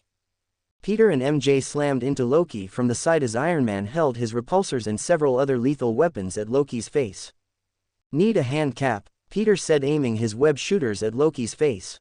Spider-Man, Woman, Stark, Captain America said as he looked around and nodded his head to them. Then looking back at a surrendering Loki, he said, thanks for the help. Peter and MJ webbed their way to the Quinjet and began heading towards the helicarrier. Peter was feeling anxious because he knew what was about to happen when their spidey senses went off. Guys, careful, something's going on, MJ shouted. Everyone looked at them when Peter said, Cap, our spidey senses are going off like fireworks on the 4th of July. A lightning bolt struck out in front of them and made the Quinjet rumble when Captain America noticed a startled look on Loki. What's that matter, afraid of a little lightning? To which Loki replied, I'm not overly fond of what usually follows. A loud thump was heard on the roof when Stark opened the drop hatch and stared out at the sky. With a powerful stomp, Thor shook the ship in flight and threw his hammer towards Tony. As Iron Man went to blast the hammer, Peter webbed him in the back and placed his open hand forward and caught the hammer. Peter slid back and felt every bone in creaking when he stopped. Both Thor and Loki's mouths were wide open. Peter smiled before saying, hold still, Asgardian. Thor raised his hand and tried to call back his hammer when Peter felt him being pulled towards him and decided to go with the flow. Activating his thrusters for additional force, Peter tackled Thor out of the ship, making the God of Lightning narrowly miss grabbing his hammer before they both went plummeting towards the Black Forest. On the way down, Peter and Thor exchanged fists at the same time. Peter nailed him in the stomach and Thor punched the spider hero in the face. The blow caused Peter to flung back with intense force, but the hero recovered quickly and managed to web Thor. Then, with all his strength, Spider-Man pulled himself back over with both of his feet rocketing towards the Norse god and hitting him dead center in the face. Thor's head flung backward, but before he began rotating through the air, he grabbed Spider-Man's ankle and pulled him down to receive Thor's uppercut to his chin. Peter gritted his teeth through the pain and slapped Thor's ears with his hands while delivering a powerful Kai attack that created a small sonic boom. Thor's grip loosened as he grunted in pain, the thunder clap still causing him great discomfort. Peter activated his glider suit setting and leapt back high into air before repositioning himself. He placed his arms out like Superman, and activated Johnny's Nova Burst on a smaller scale, localized only at his thrusters. A loud boom was heard as he ran into Thor's stomach and sent them crashing into the earth, knocking over several trees and destroying boulder-sized stones as he pushed the God of Lightning through them. Peter jumped out of the wrecked terrain just quick enough to avoid Thor's grasp and landed on a nearby tree. Spidey Ninja on the scene, Peter said as he made a poor imitation of an anime hand sign before he began launching webbing out towards Thor. A lightning bolt intercepted his webs as Thor held on to Mjolnir and shot out another lightning bolt at Peter. In response, Peter rose his hand up and grabbed hold of the lightning bolt and attempted to absorb it. Peter felt a surge of strange energy start to enter his body and cause havoc. However, His regeneration kicked in as he searched for a way to engulf the foreign energy. Peter suddenly tried to focus it into his Kai by activating his Venom Blast, but suddenly he felt his lighting gene grow stronger and his Kai more bountiful. Oh, I can use Kai like this. Of course, Kai is the essences of life energy, and genes are just the template it exists on. Why can't Kai be used to better improve upon certain mutations? This is gonna require a lot of studies. Peter was astonished as he channeled the energy from his enhanced lightning gene into a concentrated rail gun he manifested using his nanobots. A bright red beam shot back at Thor, sending him flying into a nearby hillside. Peter shook his hands and shouted, "This armor is amazing." Webster then responded, "Thank you for the compliment, Peter, but the enemy is holding back his strength, be wary." "Hey, I don't know if you can hear me, but could we talk this out, man to, God-like alien? Or is it just God if they're God-like?" Peter stayed vigilant as Thor jumped back at him faster than ever before. The hammer came inches away from his face before Iron Man and MJ came flying down after them. Without wasting any time, MJ webbed the god's eyes while Tony punched Thor in the face. Thor, who was seriously getting pissed, raised his hammer and jumped at Peter. Suddenly Captain America got in between them and blocked Thor's attack, sending shockwaves throughout the area. Everyone fell back, and jumped back onto their feet when Peter altered his suit into a massive microphone and said, "Op. You're Thor, right?" Peter shouted. Thor looked to him and said, "Yes, what's it to you, bug man?" Peter grunted, "First off, you dumb blonde Viking oaf, spiders are arachnids. Secondly, as a visitor from Asgard, I hope you're not trying to pick a war with Earth Realm, Earth, no you guys call it Midgard. I know Loki is your brother, but he stole a precious object, and destroyed an American base, killing 80 people during the process. 80 people lost by your brother's lack of humanity, hundreds that will never see them again because of his actions. Loki is a criminal and will be treated as such." "How do you know who he was?" Tony asked. "Don't you know your Norse mythology? Thor and Loki have always been at odds, and they're brothers," Captain America said, looking at Tony with a sly expression. Author note: only in Marvel is the original mythology making Thor and Loki brothers. He's more like Odin's brother and Thor's uncle in the actual lore. "I was more into Greek mythology myself," Iron Man countered. Thor was stunned at the Spider-Man when he said, "Loki will be tried in Asgard." "Not without handing over that cube, he isn't," Tony stated, raising his repulsors at Thor. Thor was about to attack again when Peter said, "Look, if you want to come with and talk to your bother, we can allow that, but he stays in our custody for now." Thor grunted and saw the Avengers standing around him and said, "Fine, but I still think you should hand Loki over." As they managed to calm down the Asgardian, Thor walked up to Spider-Man and said, "You fight well, little spider person. In Asgard, you would be hailed as a mighty warrior. Name's Spider-Man, your friendly neighborhood Spider-Man." Peter held out his hand and Thor shook it. "Interesting metal. Is it adamantine? I haven't seen that since my days on Olympia." Thor looked at his armor in fascination. Since he knew that Uru, the metal his hammer was made of, had many similar properties, he was intrigued to wonder how a mortal managed to craft the material without a powerful enough forge like Nidavellir. Peter was about to respond when he felt something inside his body thump. The residual Kai left over in his body had poured into his spider gene and caused it to grow stronger. He saw the image of a massive web stretching across the cosmos, and then he felt his body temperature skyrocket as he passed out. Suddenly his symbiote turned into a webbed cocoon as Peter felt his mind drift towards a large empty place where he saw a massive spider woman-type being with 4 eyes and the bottom half of as a spider. "Champion is the name of your totem, do you accept?" "Sorry about the wait, had my nephew's BD party today, got a little drunk." Issue 27, Avengers Initiative Part 9. Spider gods are cosmic entities like the Beyonders and Galactus. They only appear as the host would imagine them, so Peter tried to imagine a much more hospitable form when the speaker suddenly turned into MJ. Peter shook his head and then watched as she turned into a form that is similar to Madam Web, but much younger in appearance. "Okay, now this I can talk to. I take it you're a spider god, goddess, right?" Peter asked when the spider god repeated her phrase, "Thy totem is champion. Does Thost accept thy place amongst the totems?" Peter thought of the only time a Spider-Man rejected the spider god's aid, and that led to the creation of the monstrosity Poison, the half-human symbiote hybrid of Peter Parker, and thanks to their role being to protect all life and hold together the different realities, Peter viewed them as extremely benevolent creatures. There were many higher beings such as these, for example, the Beyonders, and the beings known as those who sit above in shadow, but they fed off of different things, whereas the web of life spread as much as they absorbed. Peter nodded his head, accepting his role as he said, "Yes, as long as I don't turn into some spider monster, and as a god-like being yourself should know what I'm talking about by looking like a monster." The woman smiled and waved her hand, engulfing Peter in a web cocoon in this realm as well. Meanwhile, during all the commotion, everyone pointed their weapons at Thor and said, "What did you do?" Thor looked at Spider-Man in amazement as he felt an ancient power that was no weaker than his father's Odin force. He looked to the others and defended himself by saying, "It seems the young spider has gone a spiritual journey, a totem god calls his name. A very old and powerful pantheon must have looked on in favor of his actions. Please do not fret over his condition, for it is a gift he is receiving." MJ still looked very worried when Iron Man picked up the cocoon and said, "We'll take him with us, and run some tests on the helicarrier." However, that would be impossible for the current Tony Stark, as the symbiote would protect Peter from any of his scans. MJ nodded her head and followed them back to the ship. While Thor was given time with his brother, he began to argue with Loki and begged him to give up the Tesseract and his insane mission, but they had reached an impasse. After their talk, he brought Loki back on board and said, "I'm coming along." Loki looked around at the heroes before them and grinned, but when he looked at the cocoon his eyes bulged. "Something you know about, brother?" Thor asked, tightening his grip on his hammer.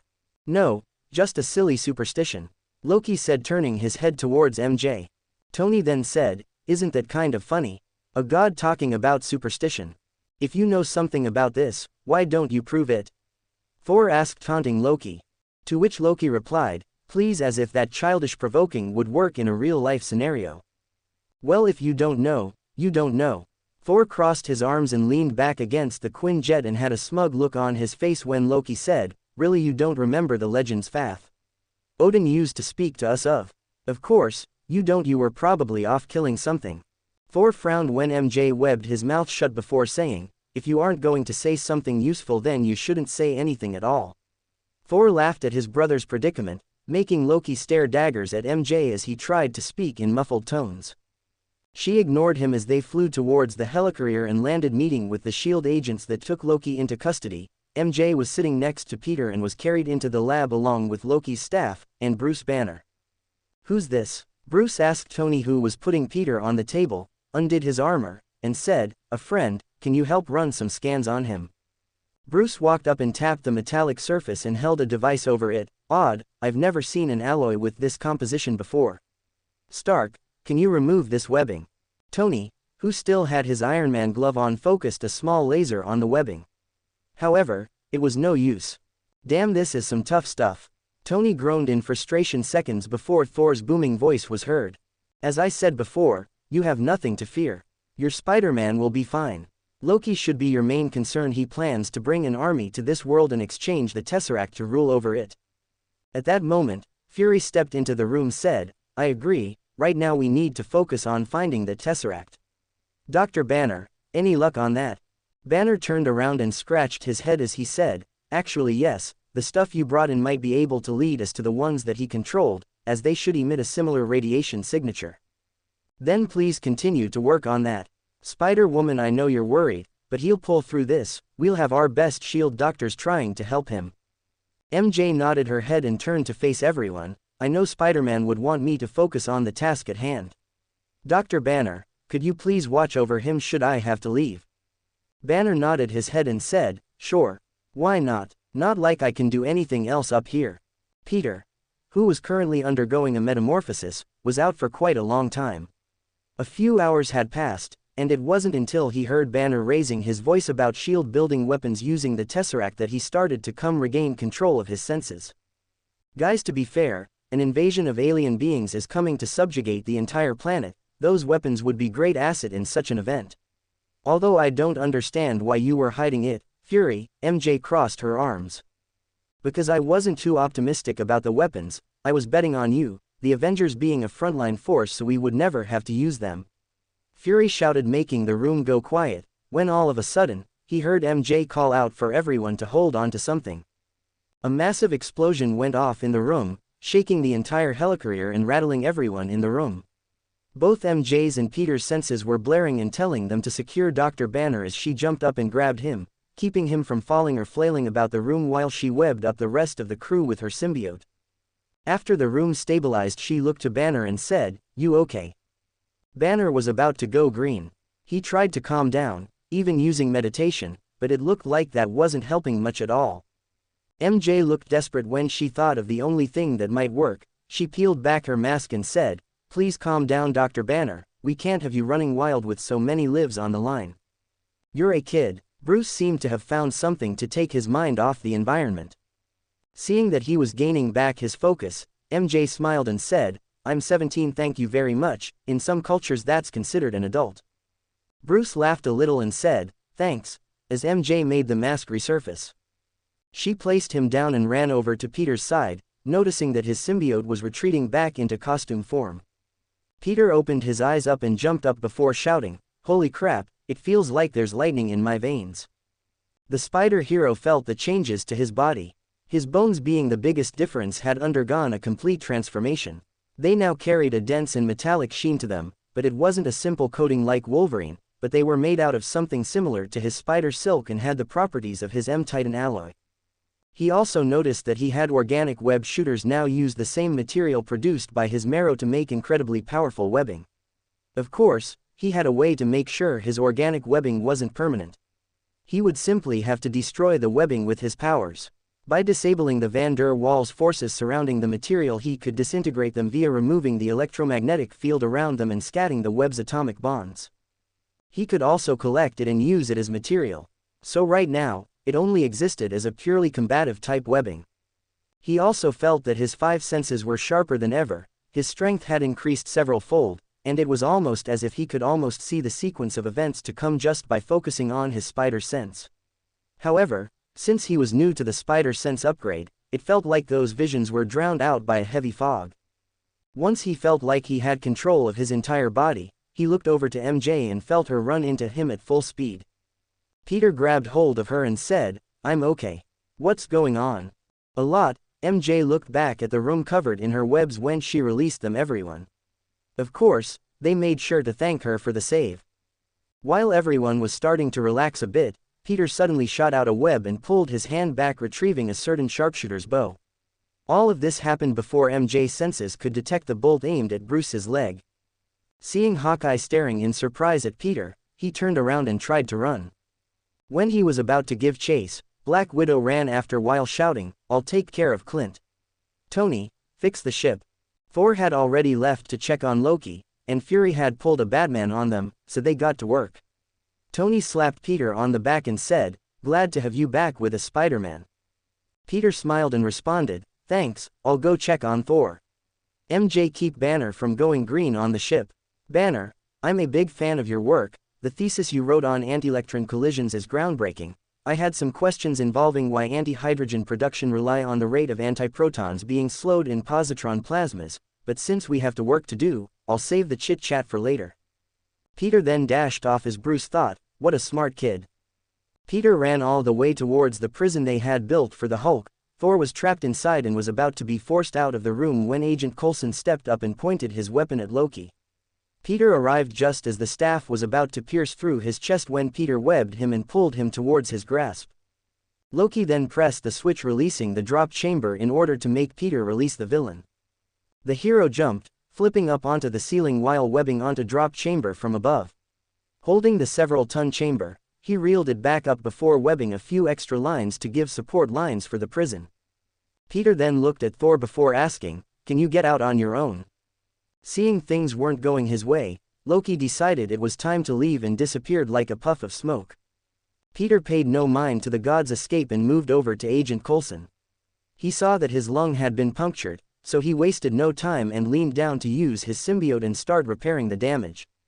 While he worked to repair the damage, his spidey senses suddenly became active, giving him visions of what would happen if he healed Coulson completely. Peter realized that something bad would happen concerning the fate of the world if he continued to go along this route. However, that didn't mean he had to stop completely. Once Coulson took a deep breath, Spider-Man retracted his symbiote while looking over his body. He noticed that was still wounded and needed surgery, but the damage to his lung tissue had been repaired and the patient was out of critical condition. Peter then webbed up his wound and placed him against the wall moments before Thor smashed out of the prison room. I can't heal him, but I don't have to let him die, Peter thought to himself. Is he? Thor stood by Spider-Man, who shouted in response, "Go get a medic." Thor didn't wait as he began searching out S.H.I.E.L.D. personnel to look for a medic. When Fury arrived, Peter knew the two would take this chance to unite the Avengers and was forced to play along with Fury's schemes for the greater good. Thanks to Bruce not losing it, the ship was in far greater condition, but still took a beating from Loki's mind-controlled puppets. So, they had no choice but to set the massive aircraft down for repairs. Fury gathered the Avengers around a table and threw out Coulson's bloodied Captain America cards and said, "These were in Phil Coulson's jacket, I guess you'll never get the chance to sign them now." Agent Coulson passed away in surgery. It took a while for everyone to register what he said when Fury sighed, "Yes, we were building an arsenal, but I never put all my chips into that plan. No, I was playing something even riskier. Stark knows this is the Avengers Initiative." Fury walked around them as he continued to explain, "The idea was to gather a group of remarkable people, to see if they can become something more. To see if they could work together when we needed them to and fight the battles we never could." Phil Coulson died still believing in that idea, the idea of heroes. Tony stood up and started to walk away when Peter said, "They're this saying the man I consider my father quotes all the time." Tony stopped. Each of us has powers and abilities that no other normal person has, whether it's super strength, insane training, or super brain power, and with each of our great powers comes great responsibility. Right now, we have a responsibility to put aside our differences and work together to save our world, and to do that we need to look past ourselves and see the bigger picture. Issue 28, Avengers Initiative Part 10. What I'm trying to say is, with great power comes great responsibility, and I don't know about you all, but I'm not going to just let Loki get away with this. I'll go alone if I have to.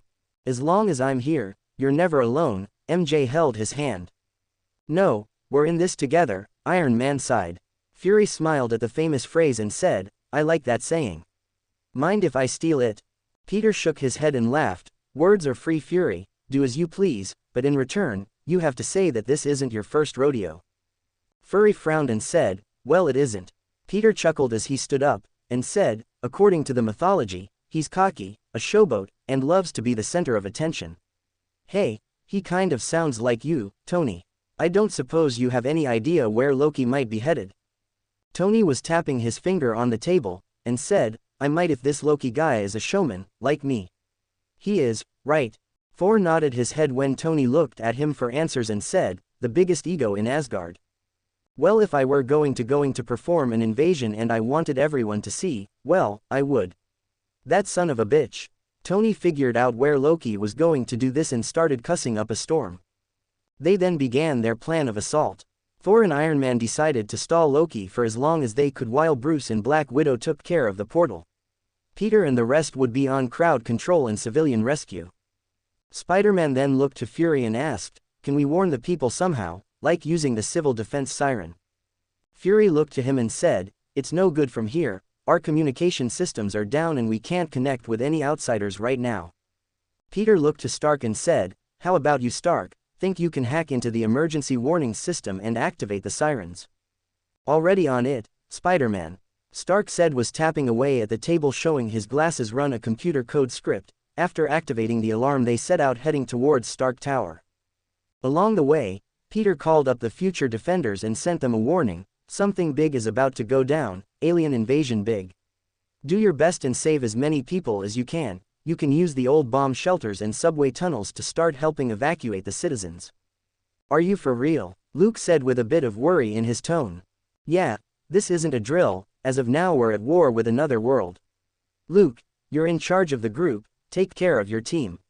Suddenly a massive surge of energy swept out over New York, the sky lit up as a ring-like portal opened up and hundreds of Chitauri began their assault. Peter and MJ took off along with the rest of the ground forces. Spider-Man didn't need to wait for the order and just reacted. As he began webbing up the Chitauri and crashing their vehicles into each other, he hopped from building to building making sure to help evacuate the civilians and led them to safety. An explosion went off as a group of Chitauri were about to take down the whole building. However, Peter webbed up the damage area and used his suit to make a group of drones that would target any Chidori nearby him. In the heat of combat, he grabbed hold of a family by webbing their waist together and began transporting them to the underground transit system with swift jumps and swinging motions. Once they were safely on the ground, he gave them directions to the nearest bunker and told them to get to the bomb shelters before returning to evacuate more. MJ was swinging around taking out Chidori left and right. She saw a group of kids running from the laser attacks and webbed up a dome to protect them while she took out the aliens. Faster than the human eye could perceive, she leapt in the center of a cluster of enemies and kicked a Chidori into another of one and shot a railgun version of her webbing pellets through their armor. Webbing a line into another alien, she swung around in a circle, jumping and ziplining to around the battlefield while knocking, grabbing, and throwing any enemies she could get a hold of into the alien in the center of her cobweb. Once she cleared out the area, MJ delivered a powerful electric current down the line, shocking everything within the trap with a lethal voltage that fried their armors alongside their bodies. She then grabbed the kids and started transporting them to a shelter. The spider heroine created 2 flying drones that orbited her body to protect her while she traveled through the gaps in the city buildings. Along the way, she spotted a few more citizens and webbed them up and carried them with her while the spider drones shot down anything that came close to them. Back with Peter, he was carrying away a new group of civilians, when he stared at none other than JJJ and his son protecting his family and a few dozen other people from a group of Chidori with M16s. Huh, so that's why JJJ isn't up my ass. His wife is still alive in my universe. Peter swooped in and quickly kicked the head off one of the Chidori and webbed up one of the guns on, causing it to explode in the other Chidori soldier's face. Spider-Man, the group of survivors shouted, "Good to see you too NY, but now's not the time for idle chit-chat." Peter looked around and back to the crowd and said, "Well, come on folks, alien invasion's not stopping anytime soon, let's get you to a shelter." Peter webbed up a net and said, "Everyone on." As everyone stood over the web, Peter picked it up and began flying towards the nearest shelter. Along the way, every civilian he found, he webbed them up into the net as his automated turrets dispatched the nearby enemies. As he flew towards the shelter location, JJJ said, "Spider-Man, would you answer a few questions?" Peter looked down at him in amazement and said, "Really? You're asking me now? A decent journalist would never pass up this opportunity," JJJ responded. "Okay, make it quick," Peter said as he neared the subway. "Are you some kind of half-bug man under that mask? Are you some kind of mutant? Why do you risk your own life to help others?" "No, I'm not some weird human-bug hybrid, I'm still human. Yes, I'm a mutant, but so is everyone else on this planet, and I do this because with great power comes great responsibility. JJ, if you had my powers, what would you do if something bad was happening and you knew you could stop it?" "But why the mask?" JJ asked as he knew he was almost out of time. "Have you seen the freaks I fight? They have superpowered abilities, tech you can't even imagine, and they all share one thing in common: they want Spidey dead. I may be superpowered, but my loved ones, not so much. Are you getting the picture yet, JJ? And besides, Peter landed next to the subway tunnels, the mask is pretty cool." Peter flew away after sealing up the entrance with his webbing. Along the way an explosion occurred as Peter saw a young black kid, around a few years younger than him, falling from an apartment complex window. Peter webbed him and pulled him back up as he jumped inside the building. Shooting out his webbing, he held up the damaged part of the building and began grabbing the family as he leapt over to a nearby building. He then started to clear out the enemies in the area while saving as many lives as he could. After taking this batch to a shelter, the kid who fell from the building hugged him and said, "Thanks, Spider-Man." Peter looked at the kid and thought he seemed familiar when the boy's father shouted, "Come on, Miles. Spider-Man has more people to save." Peter's eyes widened as he looked at his universe's Miles Morales walking away with his dad. Whoa, wonder if he'll still become a Spider-Man in this world. Well, only time will tell. Up at the top of Stark Towers, Bruce was knocked off the building by a random Chidori and transformed into the Hulk to survive the fall. When he landed and saw the chaos around him, the angry green giant didn't even pause before he started smashing into the Chidori invasion force. Peter had just cleared out a block when a Chidori warship came zipping through the portal. While it was flying overhead, he activated his magnetic control and turned the first ship around before he started ramming the ships into each other. A massive explosion went off as the ships came crashing down over NY. Peter captured all the metal and used it as projectiles against the cover of the portal. Suddenly, Peter heard a loud roar and saw a green dot flying towards another warship and began ripping it apart with his bare hands. Peter laughed and said, "Good to see you, big guy." The Hulk looked to Spider-Man and said, "You know, afraid of Hulk." Peter laughed as he said, "Why would I be scared of you? You don't hurt people who don't hurt you, right? Bug-man smart," Hulk said, laughing as he slapped Spider-Man on the back, sending him flying into the ground. "Ops," Hulk said, looking at the small crater made by Peter's body. Peter felt a surge of pain ripple throughout his body. Thankfully his suit absorbed most of the damage. If he hadn't been wearing it, he swore that every bone, muscle, and organ would have been ruptured or broken in some way. Peter jumped back up and surprised the Hulk, before saying, "Easy, big guy, I'm squishy compared to you, and it's Spider-Man, not Bug-Man." While he brushed the dust off him, the spider hero turned to the remaining ships invading their world and said, "Wanna have a competition to see who can take out the most?"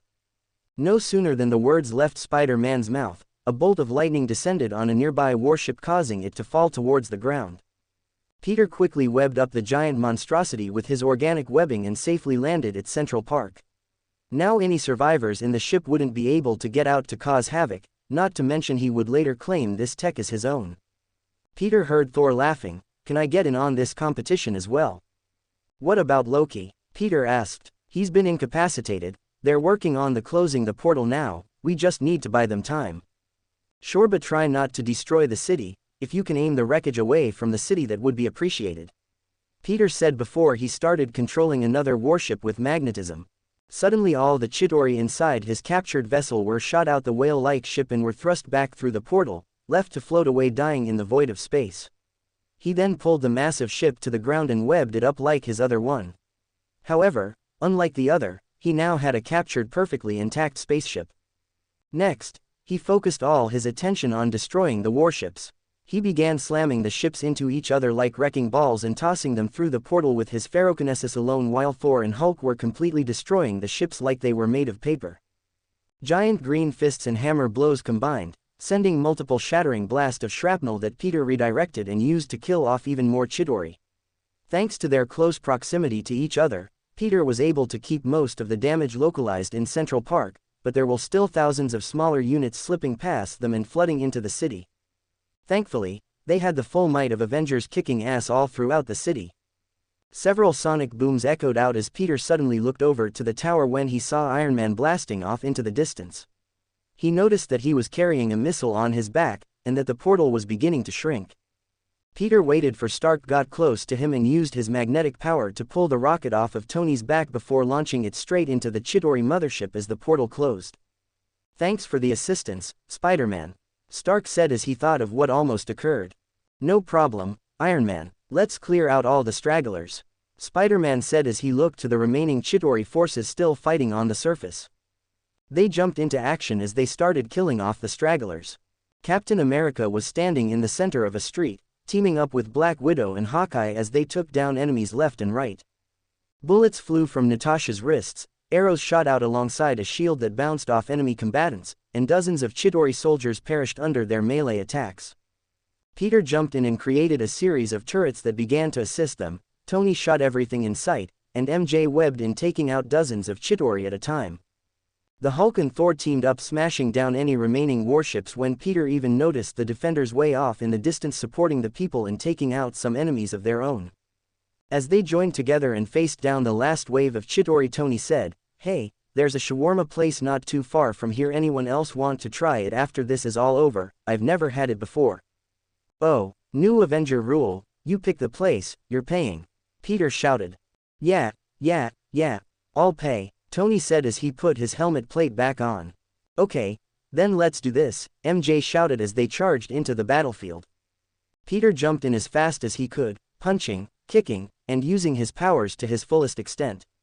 Bones snapped, radiant green blood gushed from within the armor that was crushed under the weight of his heavy blows, limbs and organs reduced to dust through martial technique alone.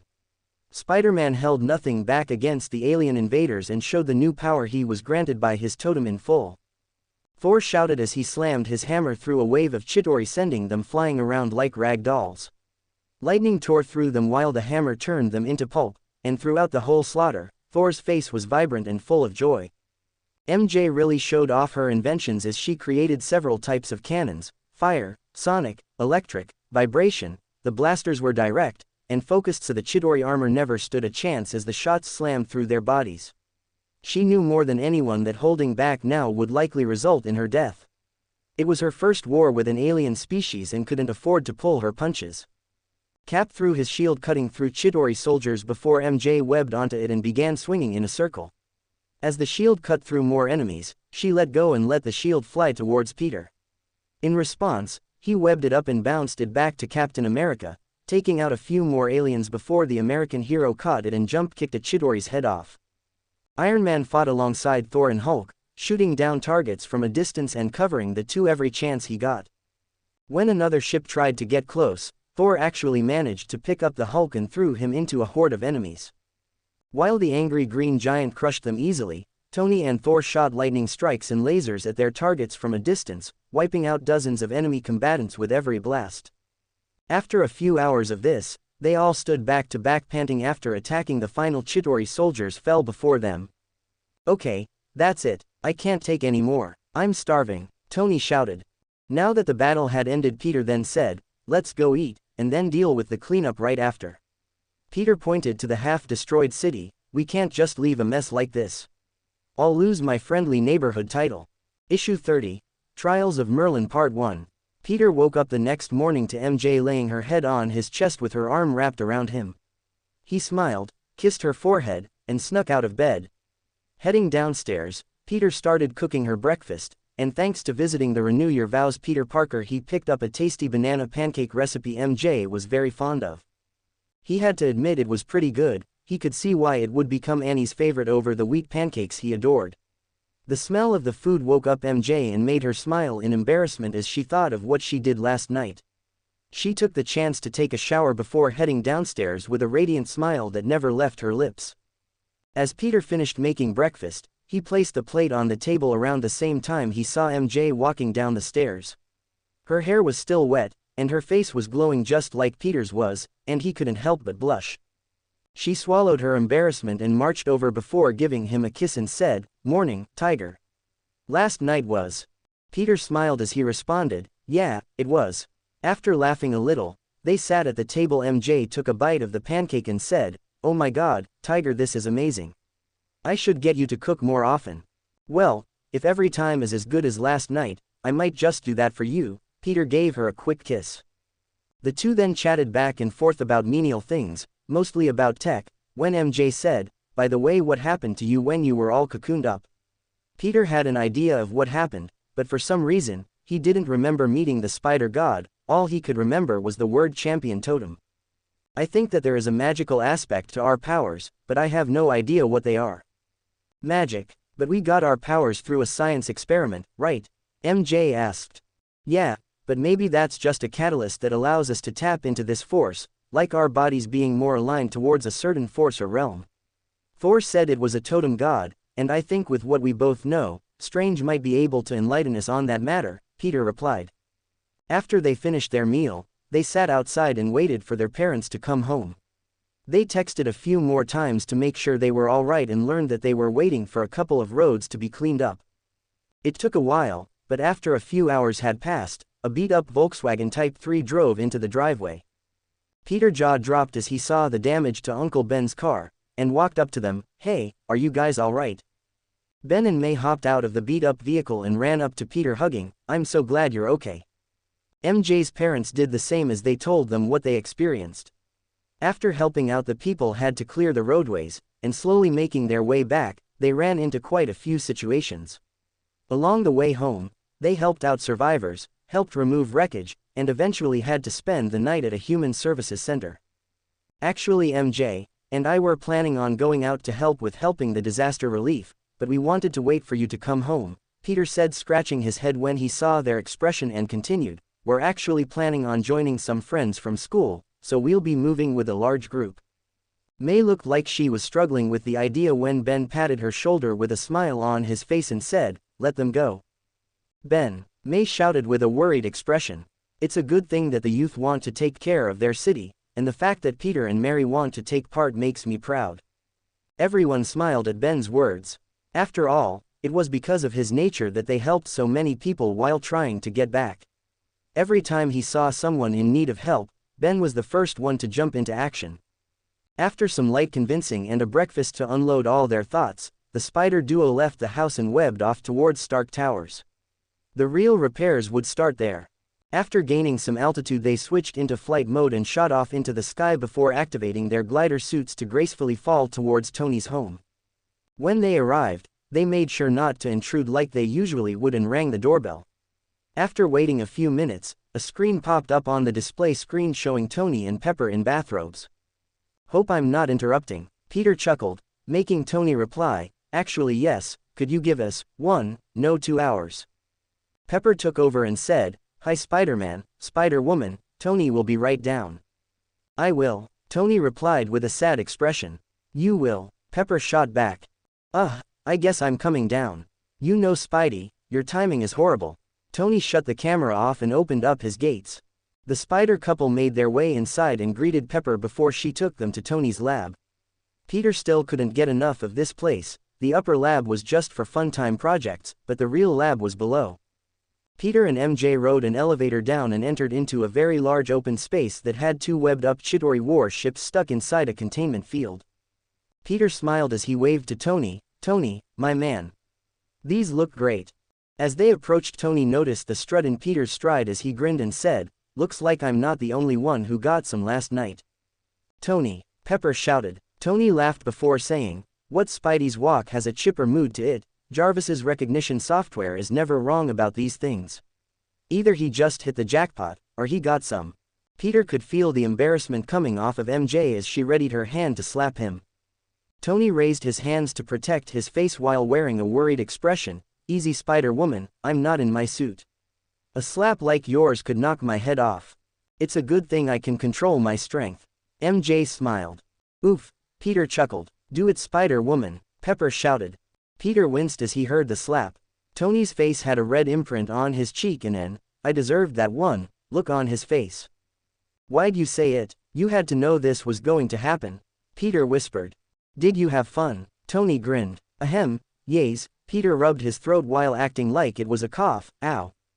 MJ slapped him in the back of the head and walked over to Pepper.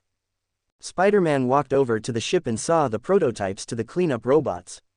These would dispose of rubble and recycle it using his webbing as a new bonding agent. It would replace and fix most of the damage to the city. Tony even made an AI just for the cleanup and repair. He called him Handybot. Peter laughed and said, "Why not Mr. Clean, or Agent Soap?"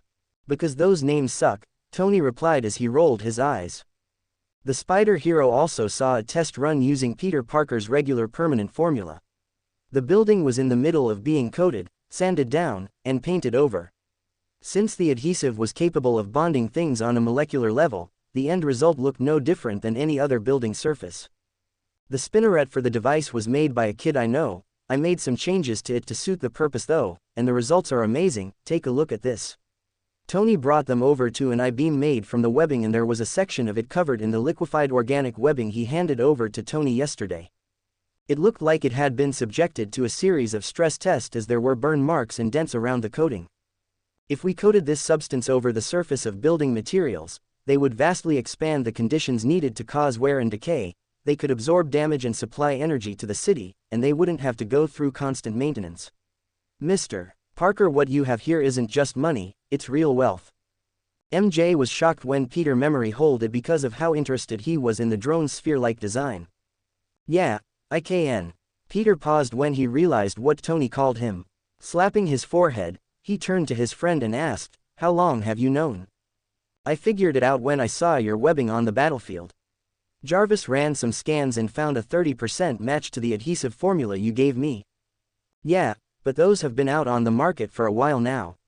Anyone can make my webbing in some form if they're smart enough." "True, but in combination, the 3D printer you built had too many similarities to those shooters on your wrists. I was really impressed by your work, you know." Tony pulled open a screen showing his nanobot design. "I was mostly impressed by your reactor. How did you create such a powerful and precise magnetic field? I get the hypertorus shape, but you don't just luck into these kinds of specifications. It took Jarvis a full day to run through all the calculations to get this to work. Peter removed his mask, making Pepper gasp. So you knew even before the whole Avengers initiative? Tony replied, I kept waiting for you to trust me, but then I thought, nah.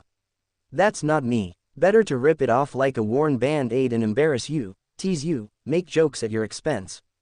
MJ removed her mask as well and said, Hi Pepper, good to see you again. Pepper smiled and turned to Tony and said, Tony, you should make me a suit. Tony smiled and replied, could you say those words again? Tony, build me a suit, please. Pepper smiled as she crossed her arms. One more time, please. Tony couldn't help but push his luck while biting the bottom of his lip. No, Pepper shouted. Ah, come on, I've been waiting forever for you to ask me to make you one. I've already got a few designs ready. Seriously though, what brought this change on? Tony pleaded, making them laugh. I thought that I couldn't be both a couple and a superhero, but apparently. Pepper looked to Peter and MJ before saying, I was wrong. Nothing bad about moving forward. After all, it just seems like the most logical step. Oh, most logical, huh? Tony grinned as he nodded his head in agreement, so it has nothing to do with what happened last night. Ignoring the couple flirting beside them, Peter walked over to the warship and said, I can control magnetic fields, so I kind of sense how much energy was being produced while making it, not to mention if I can learn more about my power, I could even rearrange molecules in metals to make other metals. Peter waved his hand collecting the webbing that he originally used to tie down the ships. He then made a basket using his web shooters and proceeded to fill it up with his organic webbing. After turning it into a liquid with his ferrokinesis, he closed it off with his regular webbing and patted his hands like he just got done working. Now then, I think that's a little over 3,000 gallons for you to play with. I'm gonna charge you for the material, Peter said grinning. Amazing. Imagine the alloys we could craft, kid. I'm gonna give you a crash course on Stark methods of metallurgy, Tony said as he stared at Peter and the ship in front of him. Peter laughed as he opened up a hatch in the ship and said, what do you say to a little exploration? Tony summoned his armor and said, kid, I thought you'd never ask. MJ stood up beside Peter and said, I can't believe we're about to investigate an alien spacecraft. They stepped inside and wondered at the technology. Most of the equipment seemed to be operated by psionic command. There was enough space to house hundreds of thousands of people, and it was full of many high-tech machines that left them clueless. However, what made them drool with excitement was the anti-gravity engines and atmospheric manipulation device. Tony was looking at the bridge trying to figure out the material they used to make the circuitry. MJ was looking over it and said, it appears to be some kind of synthetic crystal or quartz, it not wired like a computer, it's like a neural network. This is incredible. Jarvis, take pictures, a lot of them, also, scan the environment and get me a 3D reconstruction of the entire ship. Right away, Mr. Stark. A spherical object detached from Tony's suit and began scanning everything in sight. While Peter was studying the engine, he couldn't stop being fascinated by the massive device that could focus powerful electromagnetic fields and manipulate the ship to move in any direction. The hero found out that the machine could mimic his ferrokinetic power, although it was with much less finesse and only capable of accessing a fragment of its potential energy. The engine could produce energy through a powerful antimatter reactor to emit graviphotons that would control the spatial barrier around the ship. Any direction the EM field moves, the ship follows. The fuel the ship used was an unknown element that glowed with an orange-yellow light. At the moment, Peter could only call it exotic matter until he learned its proper name. They spent a few hours studying the ship before Peter stepped back outside to work on the repair robots. Tony and MJ soon followed after, and as they worked, they discussed their findings while making vast improvements on the clean bots. Once they had the first robot up, Peter unwebbed the other spaceship and made another 3,000 gallons of M-Titan webbing for Tony to use. Within a few more hours they had finished building a few hundred of them, which was more than enough to send out into the city. Tony started up the AI and they watched as they were spread over the city and began repairing it. Everyone freaked out at first, and a lot thought that the invasion wasn't over, but when they all noticed the Stark Tech logo, they started to think. Their suspicions were confirmed when Tony sent out a mass text telling people what the objects were for. The cleaning bots would scan the damage and use a mixture of Peter's formula to repair and enhance their buildings and broken housing. MJ and Peter continued to web around helping people, and along the way, he met up with the Defenders, Power Man. Peter called out to him. "Hey, Spidey, been a while, I saw you during the invasion but didn't have any time to spare. Sorry about that. So, how have you been?" "Pretty good, actually. I owe you some thanks. One of the people you helped out with yesterday were relatives of ours, so, thank you for saving my family." MJ smiled as she said, "Thank you." Power Man smiled and said, "Hey, we're all friends, no need for that." "So," Luke pointed to the drones flying around, "is this Iron Man's work?" "We helped. It's more like 40% us, and 60% Stark," MJ said laughing. "Well, I have to get back to helping people. Good seeing you again, Spidey couple." Power Man waved his hand as he went to help fix up a broken down shop by helping them clean up the heavy debris. Peter and MJ webbed to a nearby high-rise and looked over the rapidly recovering New York. They held each other's hands and laughed when they saw how quickly the machines were working. "That is really cool to see. I should make one for my house." MJ's eyes sparkled. "I guess we can say goodbye to chores," Peter chuckled. "Alright, I guess we should get back to work. We have to free up some time to study magic. So, I was thinking once we get back to school, we should apply for early graduation. Since Tony already knows our not-so-secret identities, he can help us start up a company, but I wonder how long of a hiatus we'll have to go on. I'm sure delaying our college education isn't going to make our parents completely freak out. I'm sure we'll do fine, Tiger. After all, even if it takes a couple of years, we have the Avengers to help pick up the slack, and since we won't have to worry about money anymore, it really isn't that stressing." MJ gave him a kiss on the cheek as she jumped off the high-rise and webbed towards where they were needed.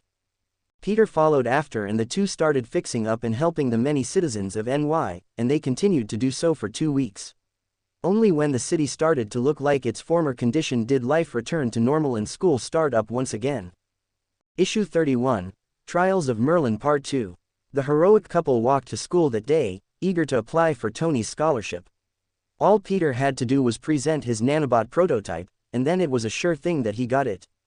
MJ had her own ideas for the scholarship presentation.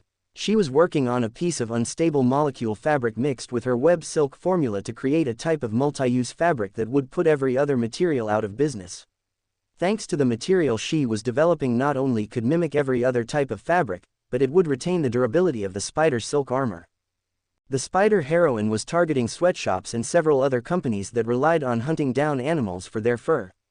She figured that if her fabric could mimic them, then all they would need is that single material to develop the desired clothing fabric. The best part was that she could use the spider silk formula as a base for the materials. All she needed was to make an electron synthesizer and create the particle in a lab. Once setting the base template for unstable molecule to the spider silk formula, it could then be shaped in any pattern or size that's within the silk's stress levels. Once the fabric is shaped, it can be changed to any type of material that is recorded in the fabric storage center. Which is also something MJ had to develop.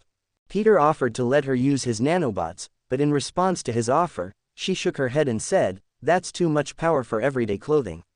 I'll come up with my own design, just watch me, Tiger."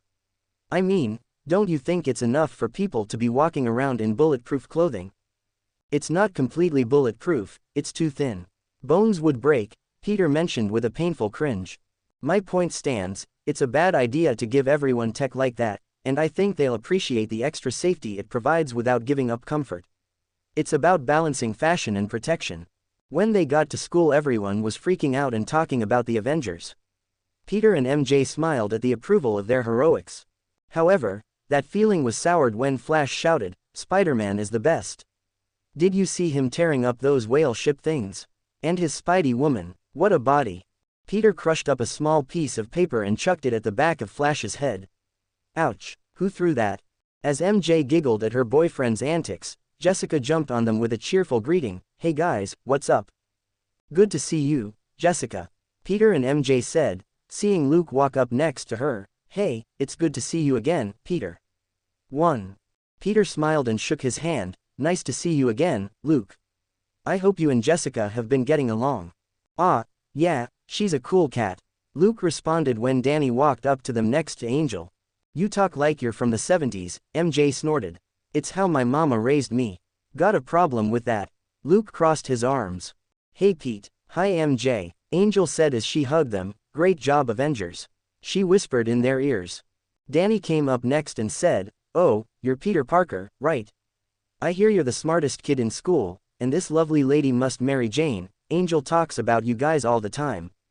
Angel blushed and said, "I do not." Peter and MJ laughed at her expression. "So, did you hear about the scholarship Stark's giving out? The people who win will receive entry to a brand new academy, and enough grant money to start their own business," Luke informed. Peter almost choked at the thought, and groaned as he mumbled, "Tony, you always go overboard." He then looked to Luke and asked, "What's this new academy?" Luke smiled as he said, "It's a new school that will have every grade for teaching. From grade school to university level, as long as you pass an examination, you can go here. I also hear Tony Stark is the building's only benefactor and the materials he's using are all next general." Angel smiled and said, "Yeah, actually, I heard that the company I got a job with is pitching in too. So, there are two benefactors." Angel winked at them without the rest of her group. Peter suddenly thought of Avengers Academy. "No, it can't be. But if it is, that means I'll get to meet Hank Pym." The Hank Pym was dubbed as the Scientist Supreme by a cosmic entity known as Eternity. Peter thought to himself. Not to mention that he was more than sure that Otto and Kurt were coming along to the place to teach as well, especially since their contract is with S.H.I.E.L.D. and not Midtown High School. Peter laughed. "So that's the game you're playing, Fury. Man, this guy knows how to tempt a person. Well, I guess I shouldn't be too surprised, he is the world's greatest spy and all that stuff. I bet he could tempt the devil into making a deal with him instead of the other way around." Peter rubbed the back of his head as he thought, "Well, I guess it's time to graduate. I guess we'll be seeing them later. I doubt Fury will let them stay here." He then smiled and said, "Actually, MJ and I are applying for the scholarship and will be taking the early high school exit exam." "Really?" Everyone shouted. "Yeah, we plan to graduate early so we can do personal stuff before college," MJ replied with a smile on her face. The bell rang as they started to walk away and towards their class. Flash shouted, "I don't believe it, Puny Parker and geeky MJ are leaving school." Peter could put up with a lot of things, but he snapped after hearing him make fun of MJ. "Okay Flash, since this is the last time I get to show you up, might as well go big. I'm tired of you jumping at us just because MJ and I are smarter than you. I get it, you feel inadequate about your own life and your own lack of knowledge. You." Once again, Flash found himself walking into another verbal beatdown. Peter poked his chest and pushed him back a bit. "You know, I bet if you just applied yourself to anything with all of your might, you could be something special. So let me give you a piece of advice, you tiny-brained oaf. You know that Spider-Man you like so much, that hero you idolize. He'd see you as a goddamn thug. A bully who can't take a hint." From the look on Flash's face, Peter could that one cut deep. But he didn't stop there. He backed away from the blonde jerk and said, "If you want to emulate that hero you have to shape up and do something meaningful with your life, something productive to society. Or else you'll just be a dumb jock for the rest of your life." He gave Flash one last stern look and finished berating him by saying, "You know what I want to do? I want to make things that make it easier for humans to live comfortably. I want to cure cancer, and revolutionize the medical world. I want to help mankind travel and terraform other planets, but most of all I want to move forward with my life. What do you want to do?" "Shish. Shut the hell up.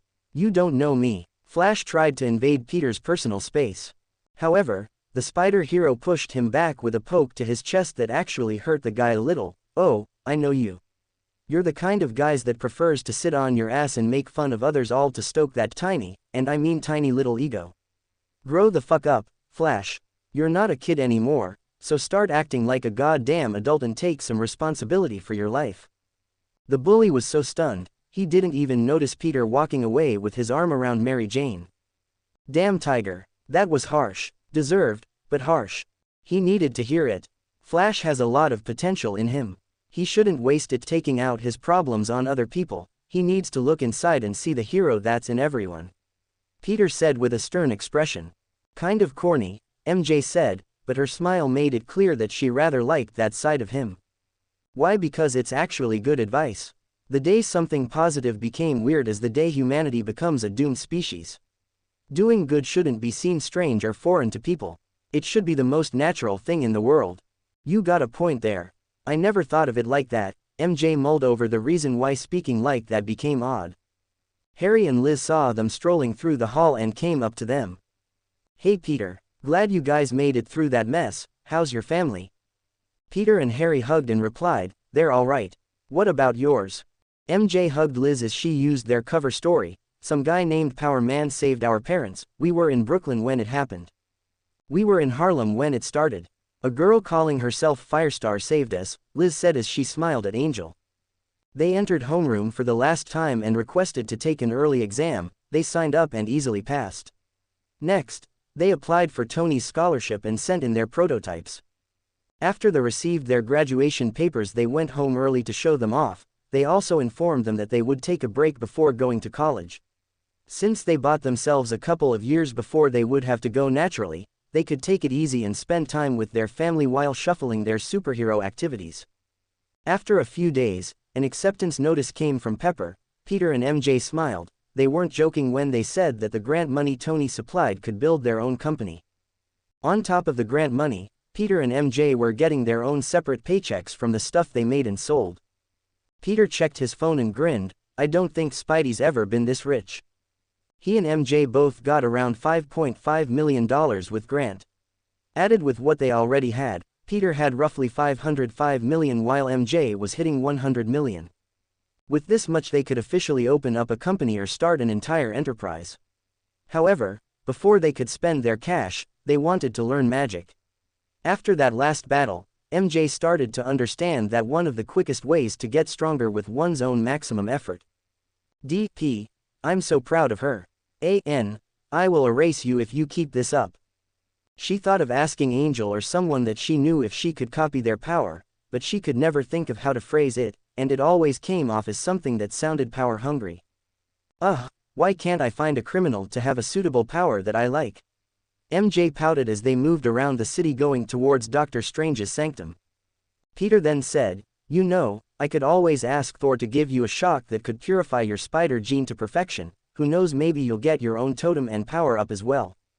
He had long since explained that higher beings like the Beyonders and gods appear as they expect to see them, so if she didn't want to imagine a monster, it would be a good idea not to go in expecting one.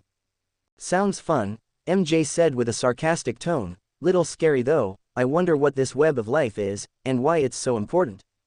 Peter sighed. There wasn't much known about the web of life's origin, but its importance was tied to the very fabric of their reality. From what he remembered of it, the full name was called the Web of Life and Destiny. It is a three-dimensional construct in five-dimensional space which acts as a model of the entire multiverse and enables travel between realities. Its nexus lies in Earth 001, where it is maintained by the Master Weaver and totemic spider deities. From what Peters learned of the spider gods, the totem names are given by them after reaching a certain level of connection with the pantheon. For instance, Cain being called the Other, it was a title that he gained from accepting the totem god, along with the power to transform into a spider monster. The other totem title he knew of were the Great Weaver, who also selects those who are worthy of becoming the avatars of great totems like the Other. The Gatekeeper, who is responsible for controlling mystical forces and chooses which totemic avatars are worthy of their powers. The Bride's role is in weaving hidden threads, enabling spider totems to arise through chance, magic, curses, or unwanted luck. And his totem, like the 616 Peter Parker, was given directly to him by the totem god. He didn't know this, but after rejecting the Other, the 616 Spider-Man was now known as the Prime Totem. That which lies at the center of the web is basically the primary universe of Marvel Canon. Point 2. He was from Universe 891,211 and was now the home of the Champion Totem. Peter didn't know what that entailed yet, but he figured such a title couldn't be a small role for him to play in the days to come. As they arrived at Strange's place, they noticed that the door was opened, and there was a voice of a young woman was yelling inside, "I don't care if you're the sorcerer of the whole damn world, whatever you title yourself as. That artifact belongs to the Inhumans, and if you don't hand it over, then you're in for a world of hurt. Miss Crystal, I told you before, your ancestors gave this relic to the Sorcerer Supreme years ago as a peace offering. I don't know much about your current leader, but as his sister-in-law, shouldn't you be working to improve the relations with an ally of the Inhumans, rather than squander our partnership?" Strange questioned. He seemed to be trying to reason with her. "I keep telling my big brother that magic is a sham, and you're nothing more than a swindler come to prey upon our people. I don't know which Inhuman you are, what powers you have, or even if Strange is your real name. What reason should I have to trust you? Perhaps you're not even human at all, maybe a mutant. Crystal shouted with a frustrated expression. Peter and MJ walked up the stairs and saw Crystal, who was the sister of Medusa, the queen of the Inhumans. She had short bright orange hair and had an appealing appearance. Her facial features were top-notch and could only be called a beauty no matter which way you looked at her. Her body was lean, perfectly toned. She was clearly trained in combat, and was around the same age as them. She seemed to be holding a strange crystal in her hand and was pointing her finger at Strange while shouting, "I don't care what happened in the past, I was told to gather up the keys and return them to Adelan. If you would please allow me to speak to your leader," Strange said, holding his hand up. "Ha. Talking to Big Brother is pointless for a mortal. Do you wish to die?" I think he's referring to speaking with his mind. After all, the Sorcerer Supreme could easily speak with him using telepathy, Peter said as he walked up the steps. Who are you? Crystal turned around to see the two in costume. What have you been living under a rock? We're your friendly neighborhood Spidey couple. MJ replied. Issue 32, Trials of Merlin Part 3. Ah, just in time. You two came to start your magic training, finally. Strange looked as if the two arriving would solve all his problems, when he suddenly smiled, said, I know you two wish to learn of your power's heritage, but I'm in a bit of a crisis right now. I was planning on testing you both together. However, the fates seem to have something different in store for you.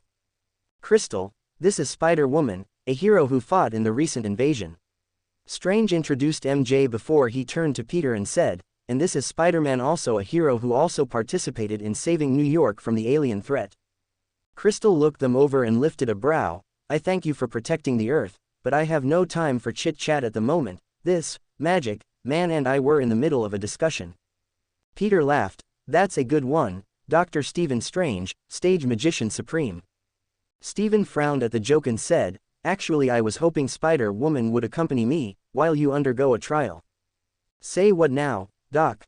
Peter questioned while giving his best shot at impersonating Bugs Bunny. I will pay a visit to Black Bolt, and since Spider-Woman has a bit of fate with the Inhumans she will come as well, Strange explained. Then what test are you giving me? Peter asked. Strange then said, you see, almost every magic item contains some sentence, some far more than others, and a particular set of items has chosen you as its master. But I don't know the first thing about magic, Peter exclaimed. Strange pulled out a satchel and passed it over to him. Inside is the beginnings of your magical lessons. You will have to learn several dead languages such as Old Norse, Sanskrit, and Latin. Peter smiled with a cringing expression. Oh, joy, out of school, but I still have homework. The bag is yours, and so are these. A thick leather robe floated over Peter and MJ when Strange continued, these will help attune your spiritual bodies to better feel your magical energies. Strange handed a satchel of infinite space to MJ, and said, after you two complete your initial training, I'll take you to receive your personal chosen items. Since Peter has already been chosen by an artifact, he will undergo a trail of sorts given by the item. It could take a while, so Spider-Woman will be joining me on our journey to settle our misunderstanding. What do we do about our identities and lives back at home? MJ asked as started to worry, won't our families and friends start freaking out? Not to mention, since we'll be absent at the same time as our hero counterparts, won't they start putting two and two together? I can cast a spell that will create the perfect excuse for your absence. When people try to think of why you two aren't here or there, they will think nothing of it and make up their own answers, so whatever is the acceptable excuse will become the illusion. Of course, this only works if they don't see you, Strange replied. Spider-Woman, what do you want to do? Peter asked. MJ thought of all the people that passed away during the invasion and said, I want to get stronger. Peter smiled and turned to Strange, well, you heard her, Sorcerer Man. You better teach her as much as you can, because when you get back, I might just end up surpassing you. Strange laughed and said, we won't be gone that long, but very well, I'll do what I can to teach her in that time. You surpassing me would actually make me quite happy. Wong, please take him to a place to study. Wong appeared beside Peter, making him jump as he asked, whoa. When did you? I was standing here for a while now, Wong replied. Strange turned back to Crystal and said, if you would. The Inhuman rolled her eyes before she held the crystal out and activated it by connecting mentally to it. The pale blue fist-sized crystal shined as a portal opened up. On the other side was a massive floating citadel hovering over the Himalayas mountains.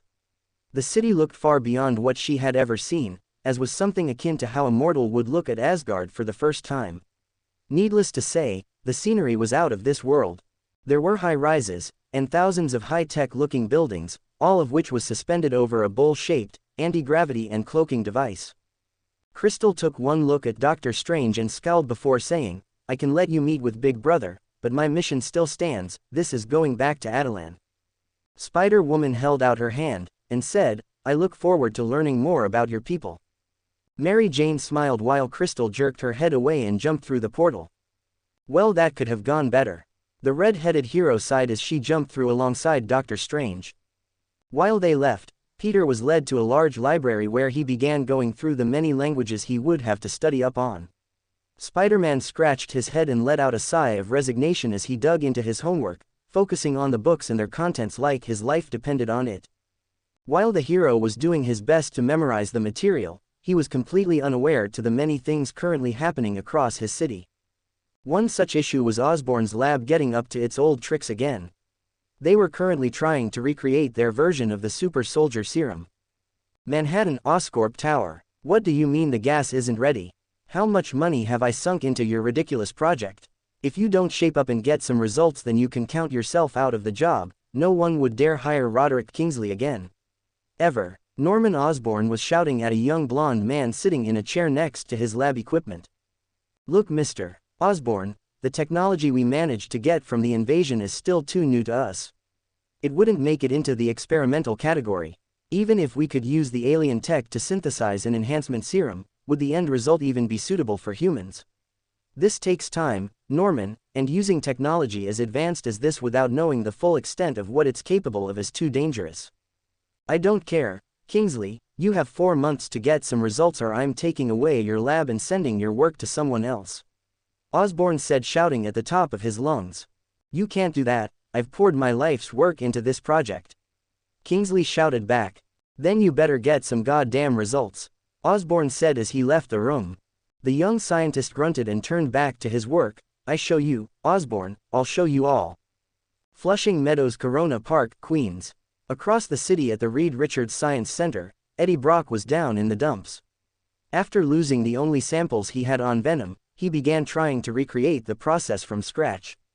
Of course, this required a lot of materials that he couldn't afford, so he had to steal, lie, and use blood he received from death row inmates that he acquired from his part-time job as a prison guard at Rikers Island Maximum Security Penitentiary.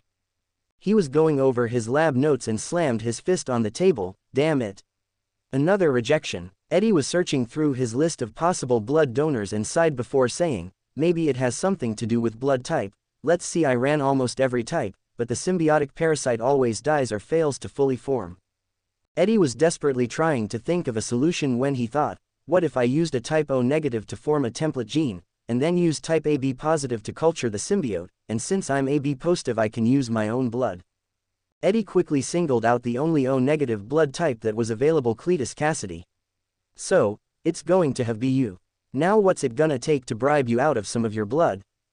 Eddie had been passing over things like magazines and cigarettes, but with a lunatic like Cassidy, there was no telling what would get him in a cooperative mood. Eddie smiled as he thought that he had finally cracked the symbiote formula and shouted, if this works, I'm gonna be rich. Brooklyn. In a faraway location, over the Brooklyn Bridge, a portal from another world had opened up in a flash of purple light.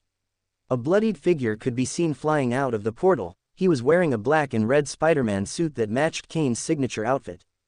Falling towards the East River, he webbed out to the side of the bridge and slammed into the wall in pain.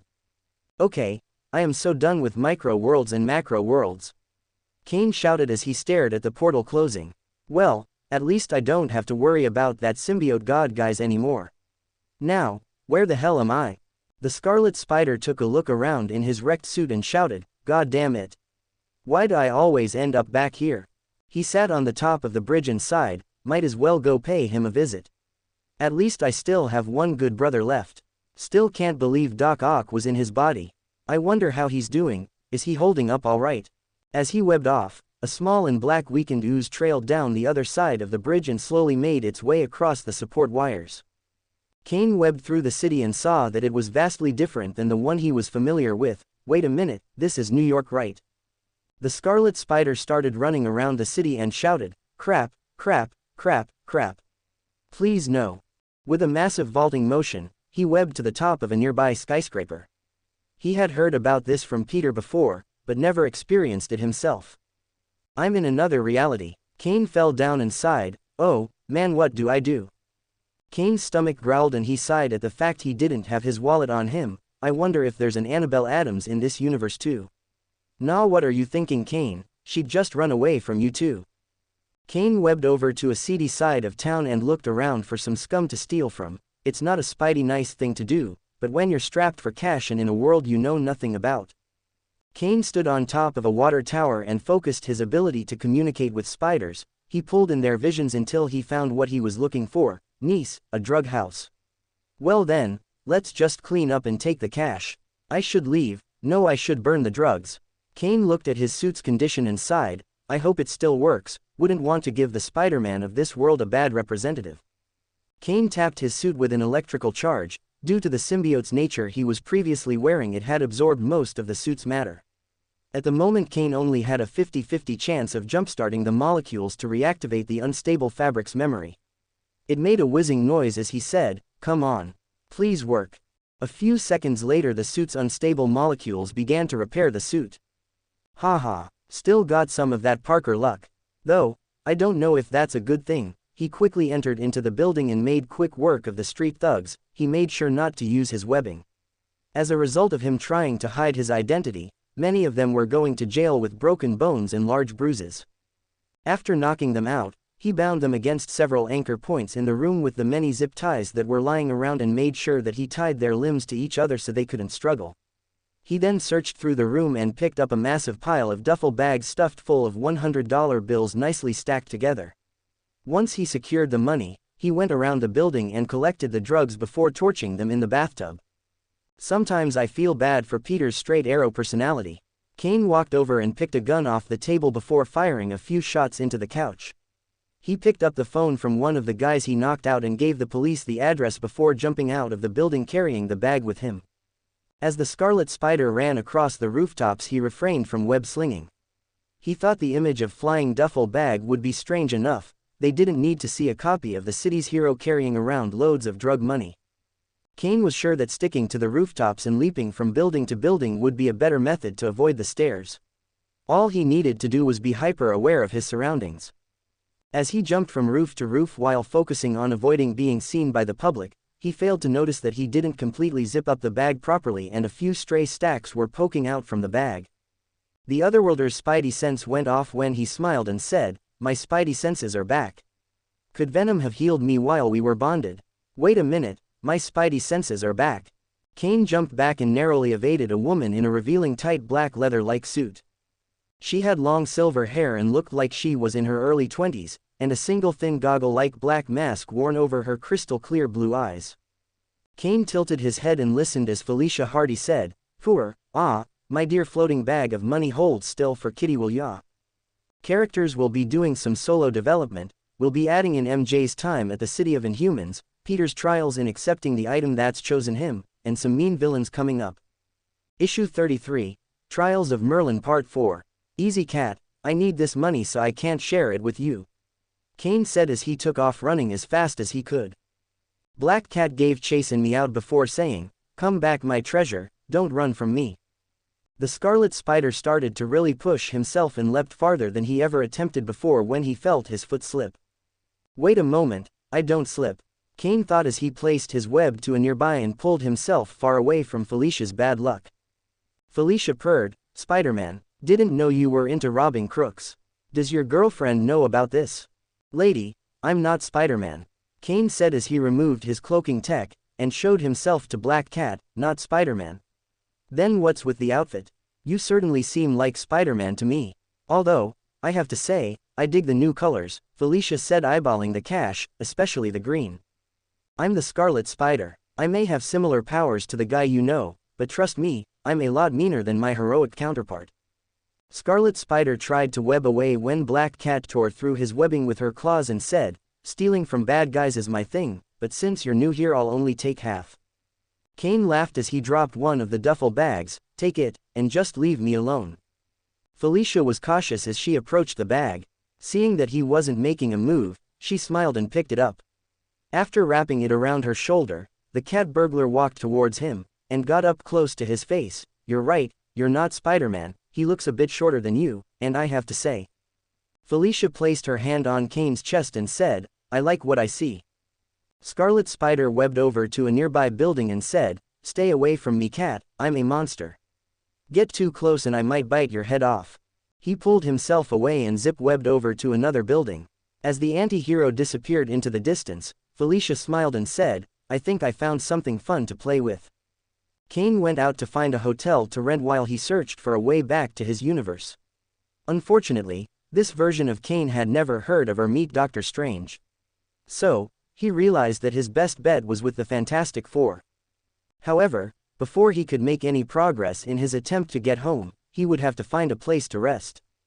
The Scarlet Spider had just finished fighting off an army of Carnage clones made by what he believed to be the god of symbiotes, which in reality was the Redeemer, a powerful god-like being from the Microverse.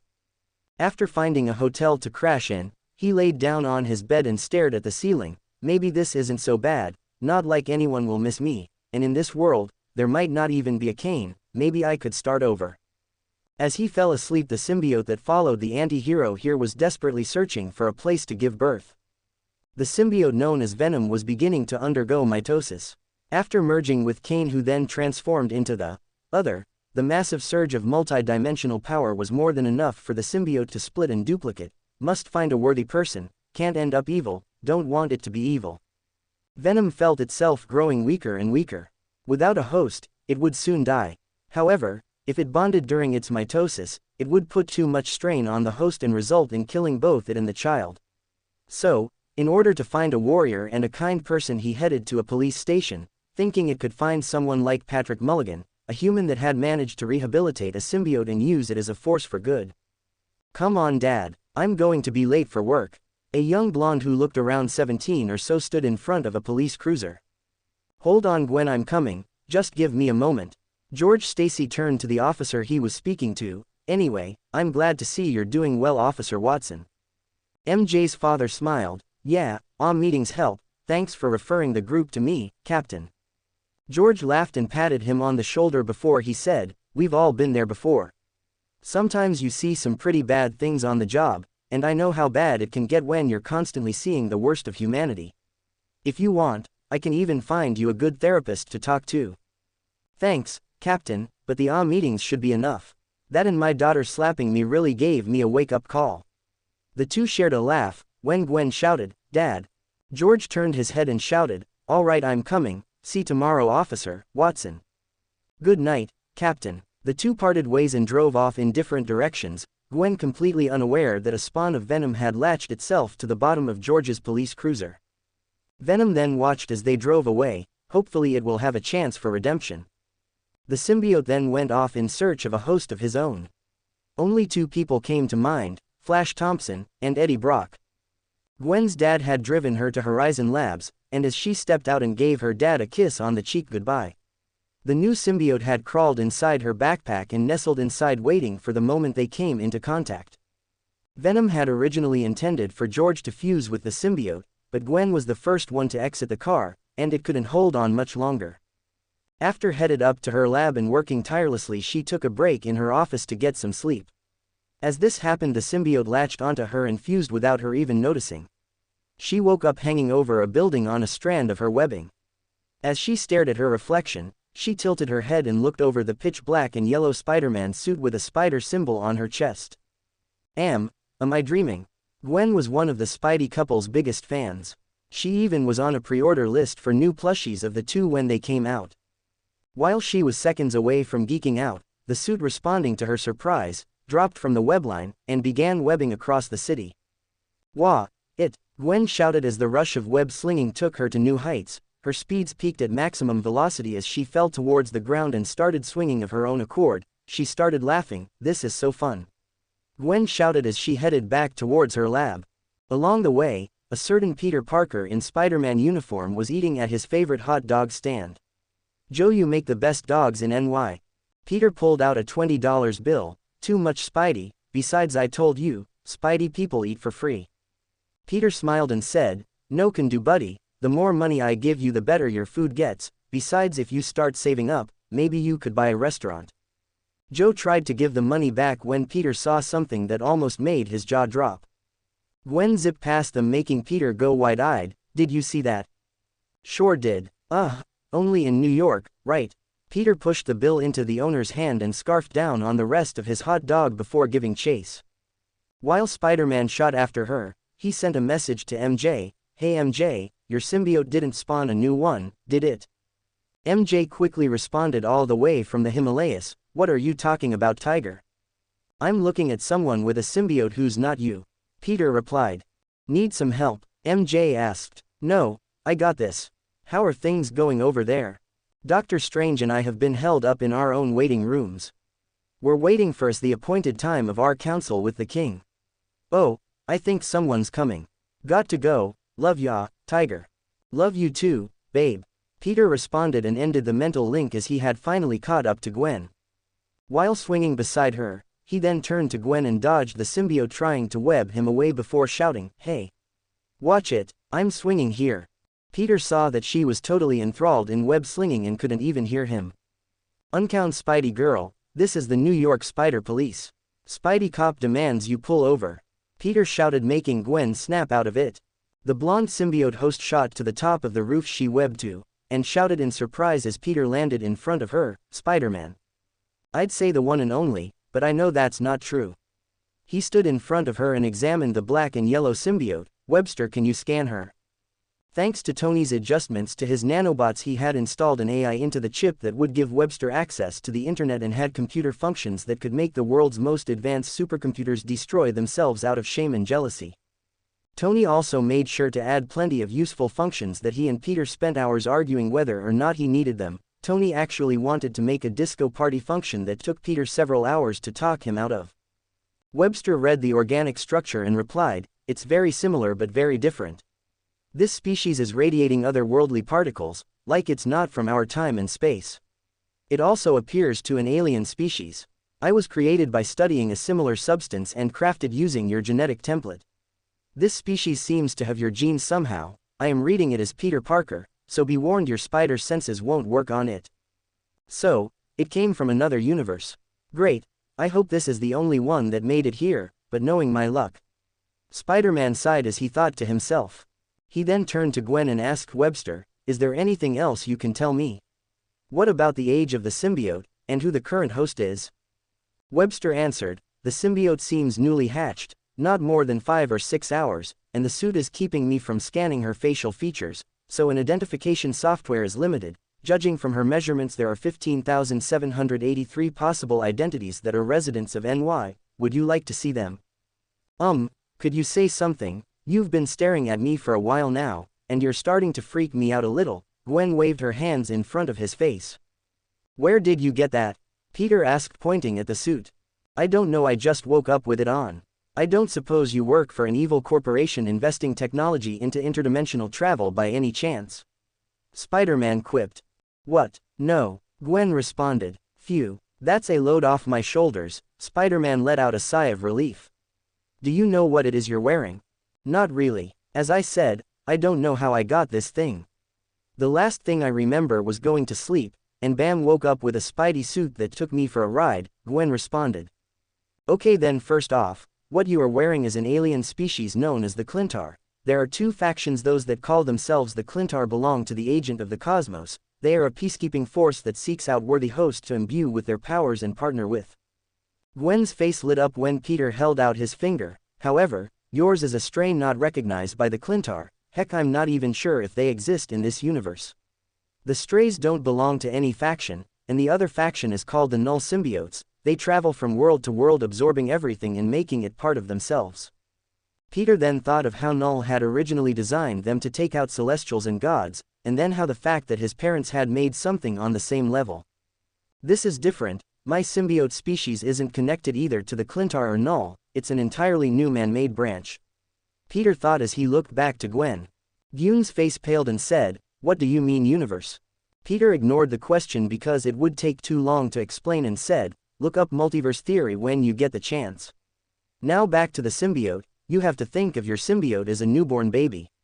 It doesn't understand human morals or emotions, you have to teach it, because right now it's not good or evil, it's just trying to survive. Peter scratched his head. I know someone who can help you teach the symbiote, but you need to follow me. Peter webbed over to a high rise. You know how to do this. Gwen webbed out next to him. The suit has been teaching me. Gwen looked at Spider-Man's face and said, why are you helping me? Peter laughed, because it's the right thing to do. As he jumped off, she followed behind and kept up rather well. She was doing the wacky Yahoo gig the whole way there. When they arrived at Strange's sanctum, they walked through the entrance and returned to see Wong glaring at him. What? I said I was going out to eat. I'm not mad because you went out, I'm mad because you didn't bring anything back. Wong frowned. Peter held his hand out and said, that's not true, I brought someone back. Gwen waved her hand. Hi. I'm, Spiderette. Wong raised an eyebrow and sighed. Wong, pleasure. He shook her hand and turned back to Peter. You get back to studying. Hold on, Spider-Man said that someone here could help me. Gwen raised her voice slightly. Wong nodded his head and said, he's not home right now, you'll have to wait until he returns. When will he be back? Gwen asked. That is unknown right now, Wong answered. He seems to be a man of few words, Gwen whispered. Tell me about it, Peter sighed as he started to leave the room. Issue 34, Trials of Merlin Part 5. I can't stay here all night. Gwen shouted in frustration. Peter looked to her and shouted in a threatening tone, shut up and listen to me. Her symbiote reacted to her fear and struck out at him. Thankfully it couldn't do squat to his suit. Sorry about shouting, but I needed to prove a point. You need to calm down, the symbiote is reacting to your emotions and acting out. It doesn't understand what to do because you're overloading its senses. Gwen quickly started to breathe in and out, while thinking, calm down, over and over again.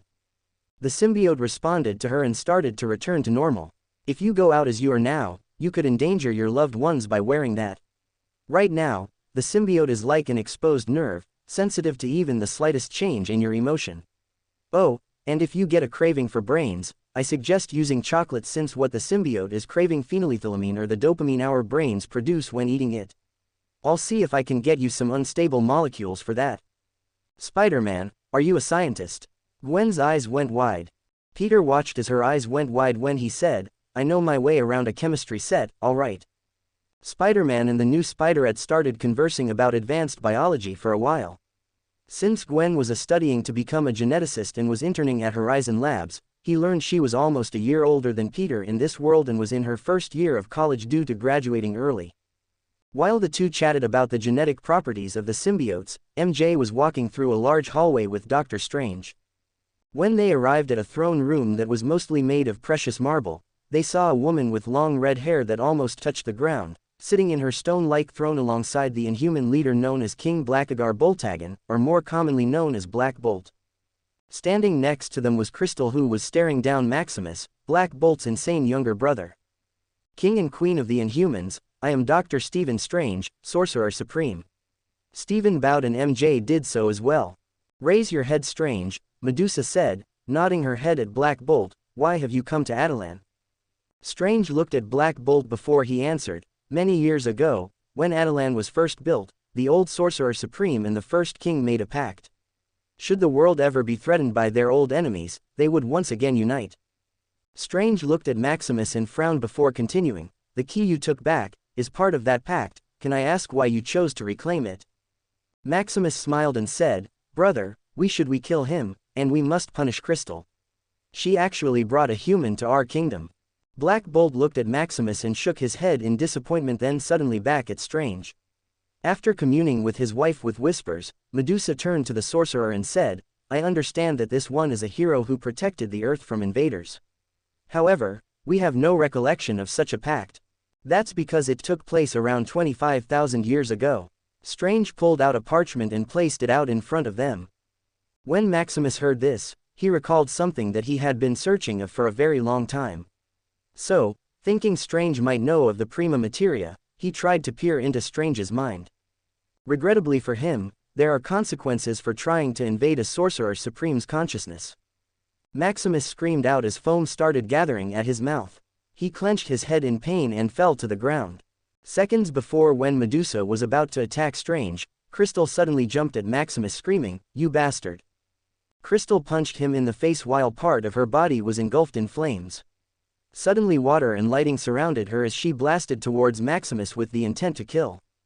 Just as she was about to strike the finishing blow, Medusa curled her hair at her and bound her up her sister while frantically asking, "Crystalia, what are you doing? Let me go, sister. I'll kill him. That bastard made me his slave, sealed my personality and made me do his bidding for the last 3 years, now let me go." Crystal yelled. Strange frowned. "I'm sorry, but it appears your brother attempted to search my thoughts. He managed to make it through most of my defensive spells. Unfortunately for him, he broke one too many. Encountering my rebound spell is quite harmful for telepaths. Right now, his mind has fractured a bit." "Be clearer in your explanation, sorcerer," Medusa demanded. "Imagine if you could take all of your mental energy and form it into a punch." "In simpler terms, he essentially just punched himself in the brain, really hard. I knew something was off with the princess, but I only figured it out when I saw him interacting with her." Crystal looked to the Sorcerer Supreme and bowed, "Thank you. You freed me from that bastard's thrall." Medusa looked conflicted. She, a superior inhuman of the royal family, had no idea that Crystal was being controlled, yet this stranger was able to do so upon a simple glance. However, since her sister was confirming the story, she had no choice but to believe it was true. The queen turned to Maximus and fury could be seen radiating in her eyes. "Why?" Medusa shouted as she wrapped Maximus up, "Why did you betray us?" "Because you follow a madman. He killed our parents. He doesn't deserve the throne."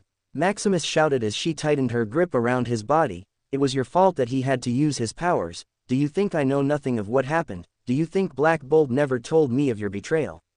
The only reason we kept you close was to keep an eye on you in case you tried to sell your own people again. I just didn't know your powers had manifested. You did well hiding it."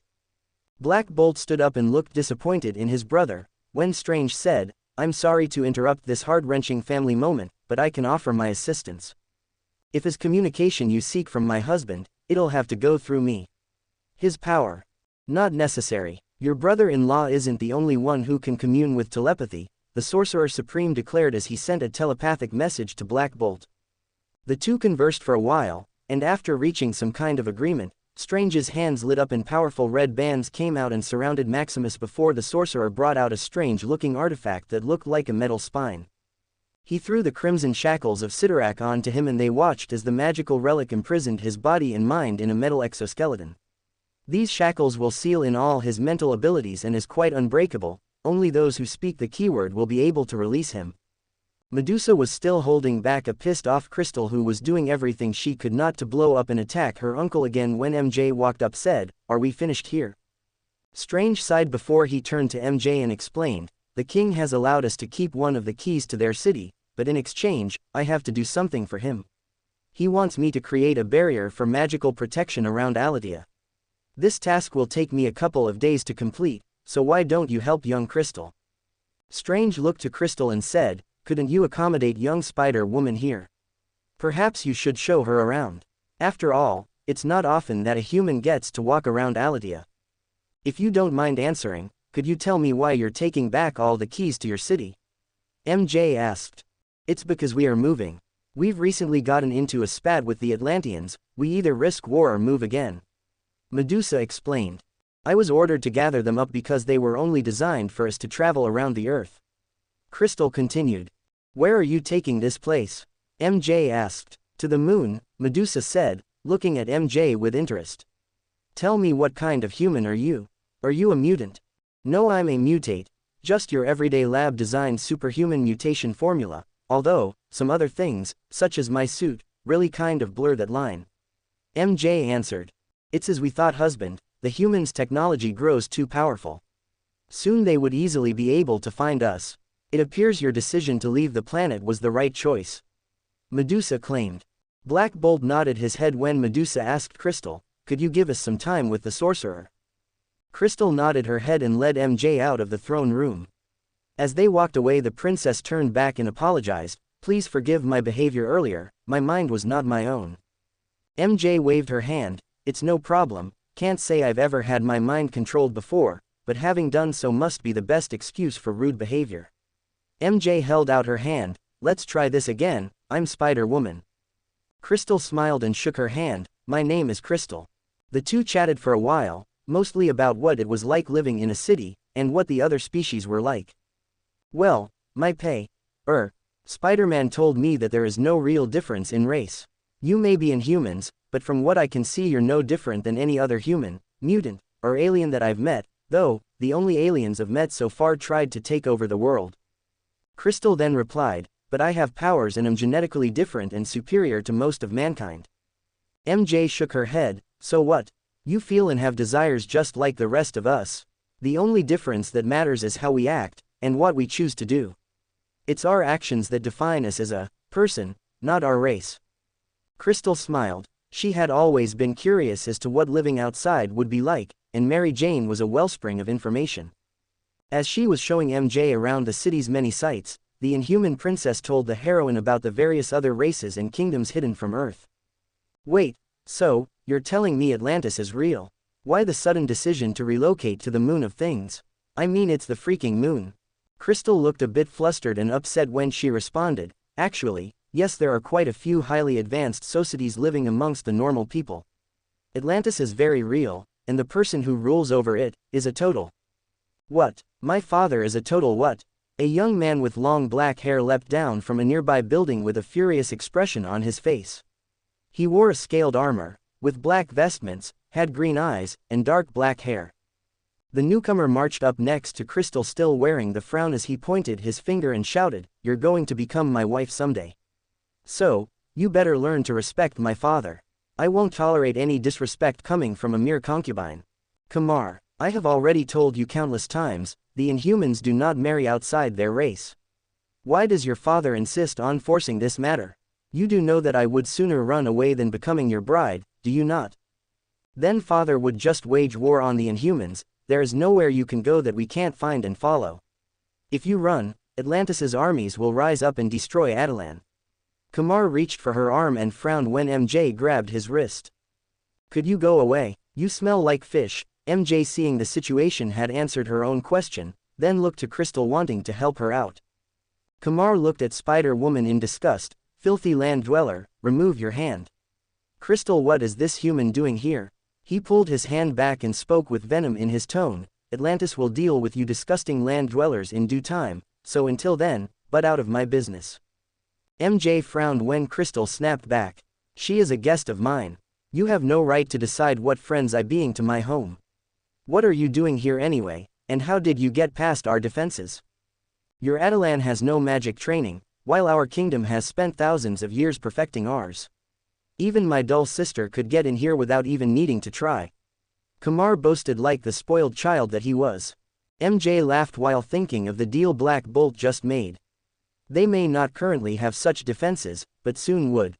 You can't just come here uninvited. You think we are afraid of you just because you know magic doesn't mean you can follow us anywhere. Crystal started to walk away while dragging her guest beside her.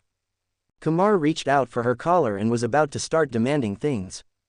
However, before he could, MJ webbed his mouth shut and said, "You know I really hate pushy guys. Come on Crystal, let's go." Spider-Woman webbed over to a nearby high-rise before grabbing Crystal and swinging away. Kamar was about to give chase when he fell on his face. He looked down at his feet to see webbing around them holding him to the ground. Did I misjudge? Is she an Inhuman too? A blue light pulled the webbing from his body before he frowned and saw them miles away already. As they swung across the city, Crystal cheered happily. "I can fly, but this is really fun for some reason. I know, I can use my suit to fly, but something about the fall and becoming weightless for a few seconds is really exciting," MJ replied as she landed on a nearby building. "So, your family is planning on running away because of an arranged marriage?" "No, they are relocating because they don't like or want war. There are these beings called the Skrulls, and Kree. They are enemies to all of humanity, and we can't afford to lose our people with such a treat looming over us." At the discovery of such powerful enemies, the spider heroine became upset the more the princess informed her about the enemies that existed outside of Earth. The desire to grow stronger was gnawing away at her more than ever before. MJ then swallowed her pride and asked, "Crystal, how strong are you?" "Sorry about the wait, couldn't write so much yesterday, was really busy, went to dentist, had a tooth removed." On painkillers, so was really out of it. Issue 35. Trials of Merlin Part 6. I'm the second strongest Inhuman in this place, next to my brother-in-law Bolt, of course. Not even my sister is as powerful as me. Crystal began to brag about her powers a bit. After hearing how her new friend could manipulate the elements, MJ took a deep breath and asked, I have a way to copy powers, and I was wondering if you would let me copy yours. Crystal looked at MJ and asked with a harsh look, why do you want so much power? MJ sighed and said, after the invasion, I discovered that many people died in the attack, and then I started thinking what it would have been like if we failed. Would I have been forced into slavery? Would my family and future child have to live in a world where all humans can no longer live freely? She looked off into the distant sky. I admit it seems kind of greedy to desire more power, but it's also not wrong to want to use that power to protect the world I love and the people that live on it, especially when I have the means to get stronger. Crystal listened to MJ as she told her about how she could copy her power. Can the suit really do that, and I'm not at risk of losing my power? No, the symbiote will copy your power by making a duplicate gene that's stored inside of it. MJ explained. Crystal thought about it really hard. When she said, sure, but you have to help me run away. MJ almost fell over. I can see why you want to leave, but your family is moving to the moon, won't you be safe there? MJ asked. I don't want to go to the moon. I think what they are doing is disgusting and cowardly. They saw the attack on the Earth but chose only to get involved if they discovered our city. It's like you said, Inhumans aren't special at all. We're no different than any other species when it comes to the soul. I've always thought it would be a good idea for our people to improve our relationship with the world and come out of hiding, but our people can't see past their superiority complex and actually consider us a different species. MJ then asked, didn't you think the same though? Crystal shook her head and said, MJ, you're my friend, right? MJ nodded her head, yes. Friends keep each other's secrets, right? Crystal added. MJ answered again, yes. Crystal had learned many secrets under the control of Maximus's thrall. She even learned of her people origin through Maximus's exchange with the Kree slave dealer, the man known as Ares, also known as Shatterstar. Inhumans are nothing more than humans who've had their genetics tampered with by the Kree. A long time ago, they found humans and were interested in our potential as future mutants. What they discovered was the dormant mutant gene. They began altering it to try and make slave warriors and spies that would infiltrate the world of other races all across the universe. For some reason, they gave up on the experiments and left our world, but now, after thousands of years, they've returned with renewed interest. MJ was shocked as she continued, so you see, we're nothing more than the result of another's experiments and early activated mutants, yet we act like the most superior beings on this planet. It can get a little frustrating when almost everyone you know is a self-entitled, misinformed egocentric. I've always thought we should reintegrate with society again, but everyone always refuses, and would say, why would we choose to live among inferior beings? Those more accepting would ask things like, where would we even begin? That's what you're going to help me with. We'll run away before the move, and I will learn how to help the Inhumans accept their humanity by living alongside them. But you're relocating to the moon, you'll be separated from your family, and not to mention it's not easy adapting to modern society. There's education, taxes, and work. MJ started explaining how humans behave and act as a society. The Inhuman laughed, if me staying in contact with my family is your biggest worry. Crystal held on to MJ and said, then you have nothing to worry about. A thick sphere of air surrounded them as they shot out into the sky. MJ was starting to freak out when she noticed how high they were climbing, when all of a sudden they stopped just outside the stratosphere. I can leave Earth anytime I please. Crystal smiled as she stared out into the vast expanse of space. It's beautiful, MJ said as she stared at the stars. So how do you copy powers? MJ smiled and said, I think we should land first.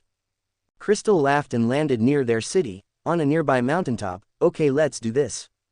MJ breathed a sigh of relief before she replied, okay, but first, you're going to have to promise not to reveal my identity because it will require me to remove my suit. Crystal smiled and said, of course, we're friends now after all. MJ removed the symbiote and said, okay Spiderling, do your thing. The symbiote started to gather around her hand. It left Crystal speechless. She stared at MJ and said, you're beautiful. You even kind of look like me. I bet you could even be mistaken as my sister. MJ blushed and hid her expression as she said, "Thanks." The spider heroine then held out her symbiote and said, "All you need to do is accept it." Crystal placed her hand on the symbiote and felt Spider-Woman's powers surge through her. "This feels great, I've never felt so powerful before. I'm glad you approve of my presence. Now, please wait for me to copy your power please, it will take several hours," Spiderling said. "Oh, it even has some kind of AI, this is an impressive suit." Crystal continued on, as she waited for the suit to complete copying her power. MJ introduced herself giving her real name, while the two chatted about her life as a citizen of New York. "So, you and Spider-Man got your power from a spider bite. I don't know why but this sounds familiar." Crystal slapped her hands together and said, "Oh, I remember, it was something my parents used to talk about, an old story dating back thousands of years. There was something about a potion being made from an arachnid's poison. I think Mom called them a spider tribe before. No, they call themselves the Black Tarantula family, that's what it was." MJ was surprised by the fact that there was another out there with similar spider powers and wondered what kind of person they would be.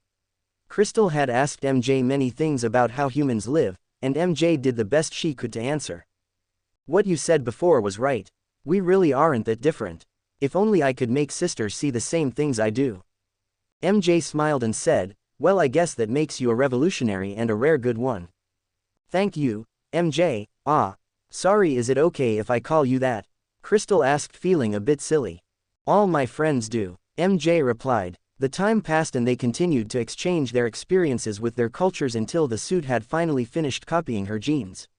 Once it returned back to MJ, the red-haired spider heroine hugged Crystal and said, "Thank you for your patience. To return the favor, I have fixed your genetic damage and removed all of your cancer issues." "Wait, what do you mean cancer and genetic damage?" Crystal questioned. "Every mortal organism has them, and I'm guessing what Spiderling healed was leftover genetic damage from the Kree's experimentations. I'm not as good as Peter when it comes to this stuff, but if I had to guess, the gene structures the symbiote repaired were put there purposely. By my estimations, these Kree you told me about designed it that way so they could control your species. They didn't want the Inhumans to breed with other species and be able to produce a powered offspring. I suspect the final product of their designed evolution would allow to your race to interbreed whenever they want to rapidly increase the population. Not to mention, that inbreeding has a bunch of terrible side effects all on its own.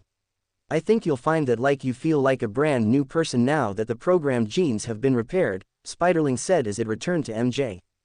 Crystal took a deep breath. She had already realized that the Kree were messed up in the head, but what the symbiote revealed showed how monstrous the Kree really were.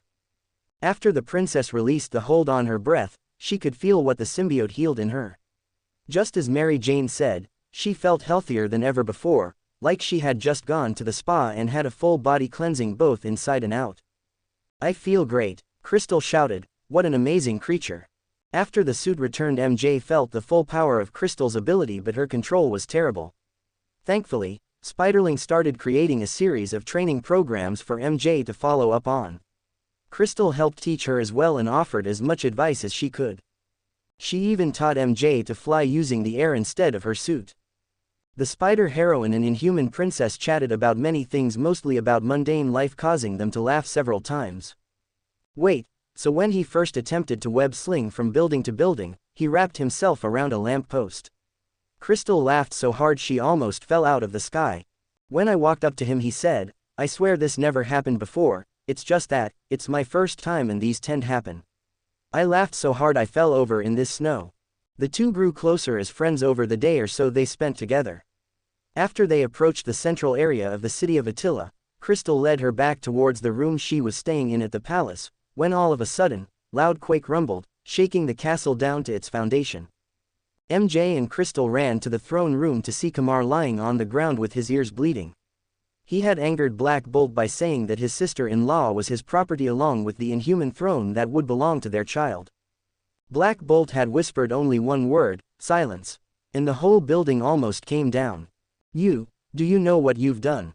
Kamar shouted as he stood up, wiping away the blood on his ears. He started yelling, "Blood! Why, you dare to make this prince bleed? Have you lost your goddamn mind? Do you know what my father will do to you? He'll drown your people in an ocean of blood, he'll flood the entire world so that you feel the pain of your actions. MJ webbed the Kamar's back and slammed him into the wall. What did you say about flooding the world? Human. Kamar shouted with rage in his eyes, you interfere again. This time he tried to use his magic to remove the webbing, and discovered he couldn't. What did you do? I didn't use my web shooters. This webbing is made by my suit, and as you can see, it has pretty good magic resistance. MJ flipped him off. Kamar's face paled, then quickly turned red out of embarrassment. In his rage, the Atlantean prince spoke in what sounded like ancient Greek words when suddenly 2 waterspouts started flying at her. Crystal deflected the water and sent it flying back at his face. You filthy subhuman lab rats. MJ webbed his mouth shut again, when she said, don't think that Atalan is the only home to powerful species and technology in this world. The Avengers aren't a force you want to mess with, so take your threats and second-rate magic and beat it. MJ used her new wind control to send him flying towards the ocean. She turned to the royal family and grinned as she rubbed the back of her head and said, sorry, will he be okay if he lands in the water? Medusa smiled and shook her head when Crystal started laughing and said, that was brilliant. Spider-Woman, he totally deserved that, and you shouldn't worry about his threat. His father spoils him rotten, but Namor isn't a total fool. If he wasn't scared of the retaliation from the land dwellers' forces, then the world would have been underwater years ago. MJ smiled and said, thanks Crystal, if there is anything else I can just let me know. Thank you, Spider-Woman. I'm afraid if he stayed any longer then Black Bolt may have actually killed him. We still have some things to talk about, so would you please give us some time? Medusa asked. Sure, I'll be in my room studying, give me a holler if you need anything. MJ walked back to her room and started studying the books Strange gave her. Thanks to Peter's connection with her, they could share notes and improve even faster. Hey, Peter, you're not going to believe the day I had, MJ said through the telepathic link. Oh yeah, I bet I can top it. Peter sent her a mental image of Gwen, her symbiote. When MJ saw her, she felt a twinge in her heart and said, Peter, who's she? Issue 36, Trials of Merlin Part 7. Peter explained what he knew about her and her circumstances, but he didn't miss the emotion his girlfriend was sending out. So she's a biology expert as well, huh? Well, just be careful around that woman, MJ said with more of her jealousy leaking through. Oh my god, you're jelly, Peter said laughing. I'm not, MJ replied. You can't lie to me when we connect like this. I can feel your emotions, and now you're angry. Of course, the connection worked both ways. MJ could feel how happy he was. And now you're really angry. Ahem, I can only say one thing in response to save my Spidey bacon. MJ, I love you, and only you. Peter smiled as he felt her embarrassment and love. That's better. Ah, and now you're angry and happy. Peter laughed. Spider-Man, you're doing it again. Gwen was waving her hand in front of his face when Spider-Man said, sorry, I'm communicating with my girlfriend right now. Gwen didn't know why, but hearing that hurt a little. She slapped her cheeks and thought, what's wrong with me? I know he has a girlfriend. Get it together, girl. She looked to Spider-Man and said, so what are you reading? How to Learn Ancient Sumerian, and that one is Coptic, Akkadian, Biblical Hebrew, and this one is the Beginners to Magic Theory, Peter said as he felt like his brains were scrambling. You can't possibly be studying those, they're all dead languages. Wong came by and spoke out in Sanskrit. As per his training, while he studied he would only speak in the languages he was learning. How is your Latin coming? Vescor me vas calvidium calidus idolin, eat me, you bald sneaky spook. Peter said out loud. You're not very funny, but at least you learn quickly. Wong said the first half in Celtic and the other half in ancient Chinese.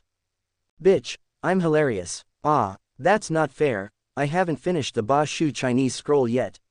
Peter shouted in Gaulish, an ancient Celtic tongue. Gwen was speechless and thought, my god, do they even understand each other? It sounds like gibberish to me.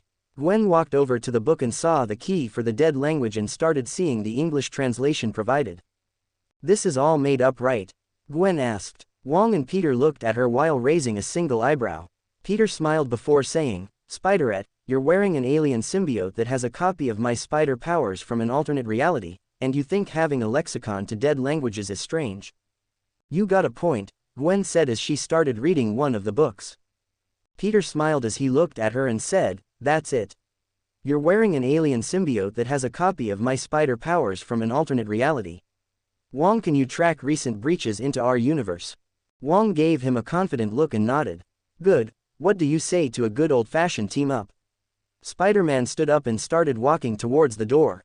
Gwen was starting to follow after when Peter turned back and shook his finger while saying, "No, I was talking to Wong, you stay here, it's too dangerous for you right now."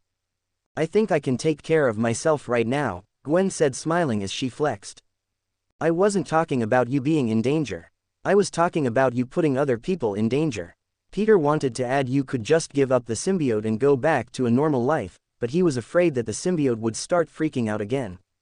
Gwen's shoulders hunched over, and she sighed in resignation, "Fine." Before they left, Wong looked back and said, "Don't touch anything, don't go anywhere. Stay where you are."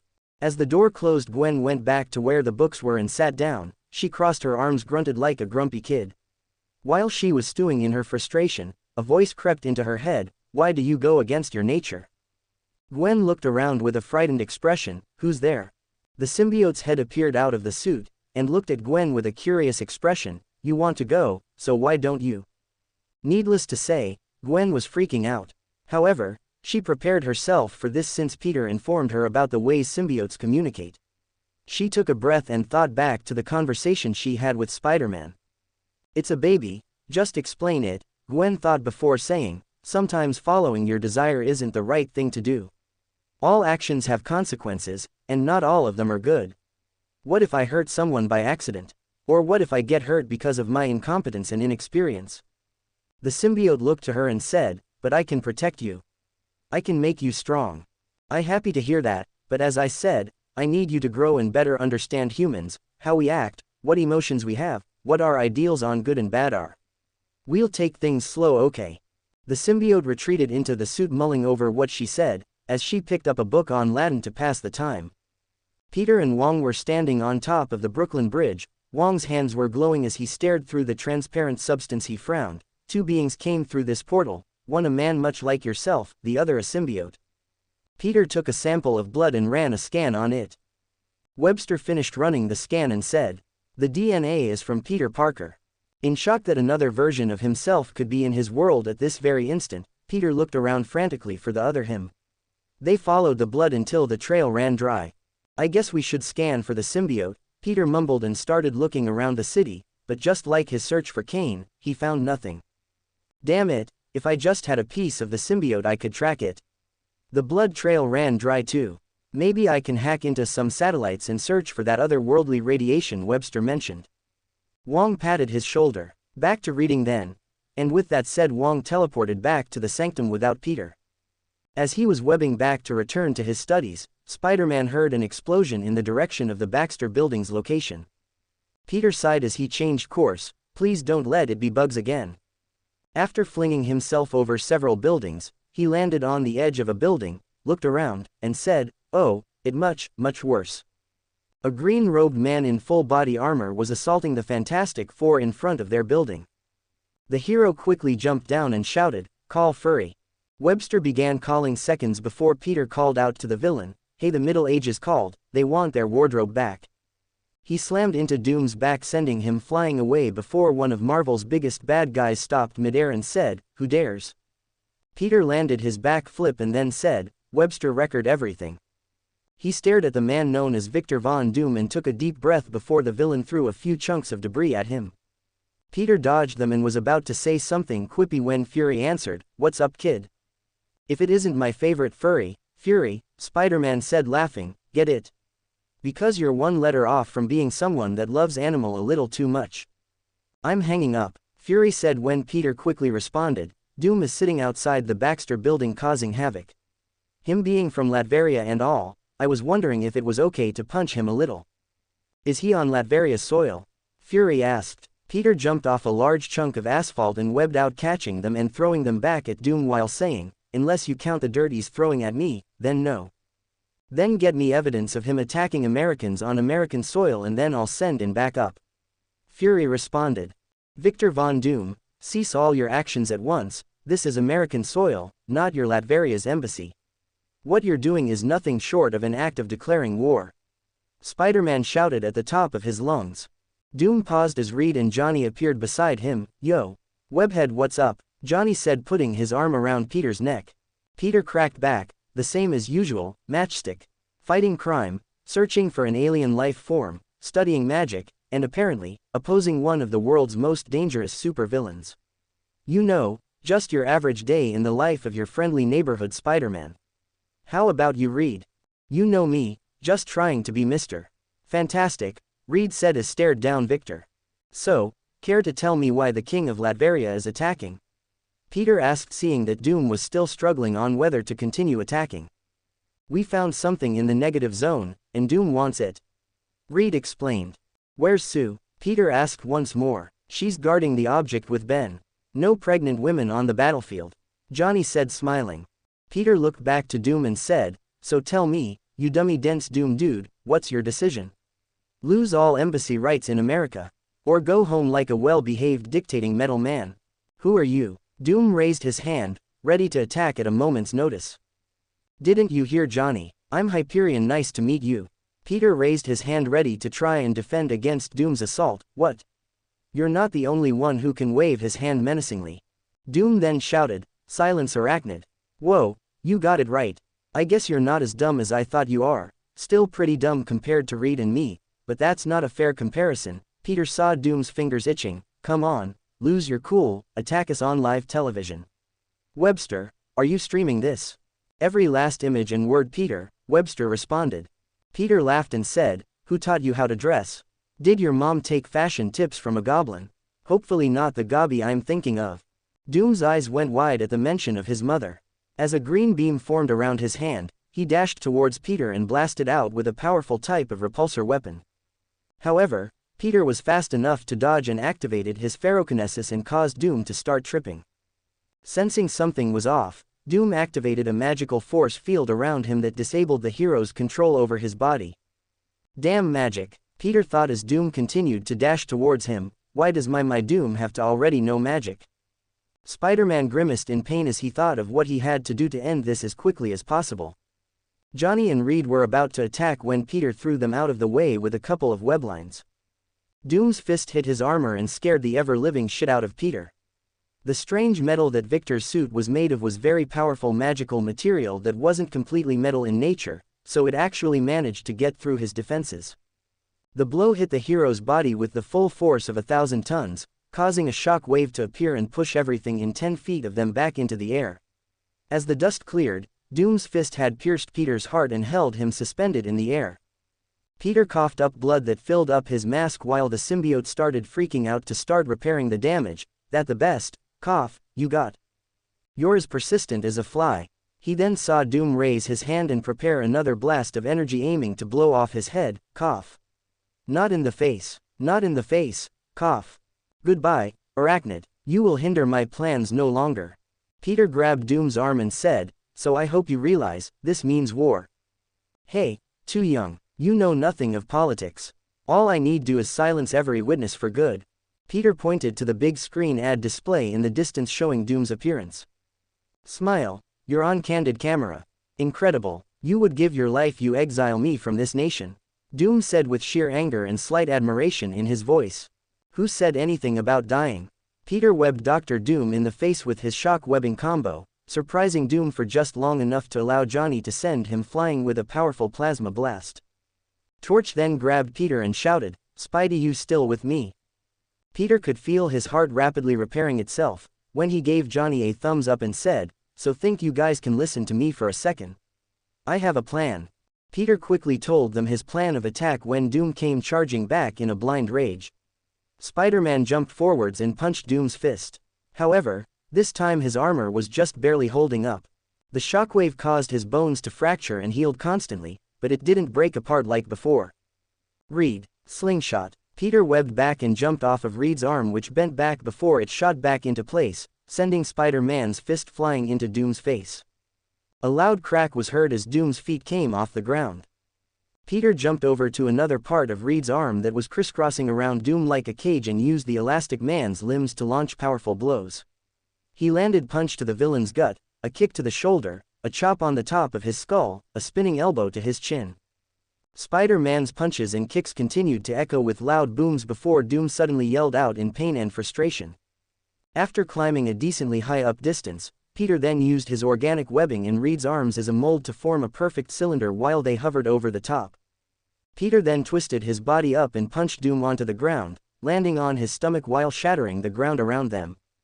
Before Doom could register just how badly he had been hurt, Spider-Man jumped out of the web cylinder and shouted, "Light him up, Johnny." "You got it, Webhead." Johnny jumped to the top and shot in a powerful pillar of white flames. Thanks to the webbing's durability and heat resistance, it held up against Johnny's fire and didn't cause a massive area of the city to melt down. "Enough," Doom shouted as the webbing actually exploded.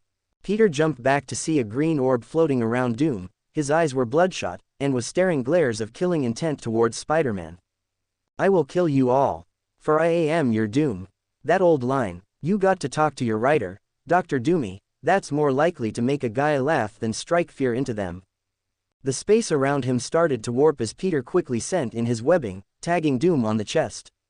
The anti-magic property of the organic webbing disrupted his spell seconds before Peter pulled himself over and kicked Doom into the air. Then he webbed the villain and pulled him back down onto his fist. The blow sent Victor's head flying back up along with the rest of his body. Johnny appeared beside him while Spider-Man used his lightning form and focused the electrical current into the web line, creating a very powerful heat beam contained by a magnetic field. At the same time, Johnny activated his Nova form and the two shot at full power into the sky, lighting up the entire neighborhood like it was daytime all of a sudden. "Is he dead?" Johnny asked, quickly undoing his supernova form so as not to waste energy. "Not likely. Don't you know Doom's nickname? At S.H.I.E.L.D., they call him the Unkillable Man," Peter responded, seeing an emerald green glow in the sky. Issue 37, Trials of Merlin Part 8. Peter turned to Johnny and said, "So any plans?" "Mine involves chucking his ass into the negative zone and locking him in some random location." "Not a bad idea," Reed said, still fuming over Doom's presence. Peter had never seen him so worried before, and it worried him a little. He had seen versions of the guy that went off the handle. It was not a pretty sight. Mr. Fantastic looked at the Baxter building and thought of Sue. He then turned back to Doom and said, "Go home, Doom. I won't allow you to mess with my family anymore. If you come back again, I won't show you any mercy."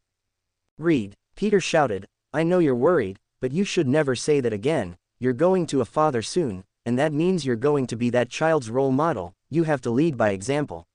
I don't like Doom either, but you should never give up what makes you a hero." Reed was shocked and then felt deeply disappointed in himself. All the rage and worry building up seemed to fade away as his senses returned to Peter and said, "Thank you, Spider-Man, I have a plan." Reed then quickly explained himself in hushed tones. "So I just have to keep him busy." 10 minutes, Spider-Man. "Johnny, can you handle it?" Reed asked. "We got this, bro. Go do what you have to do."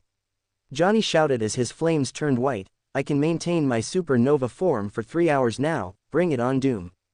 Peter looked at his hands and said, "Well then, I guess it's time to go a bit old school now." Peter webbed up his hands, making a pair web band around his knuckles. He then charged alongside Johnny as they took the fight into the air. "Hey Fury, how's that backup coming?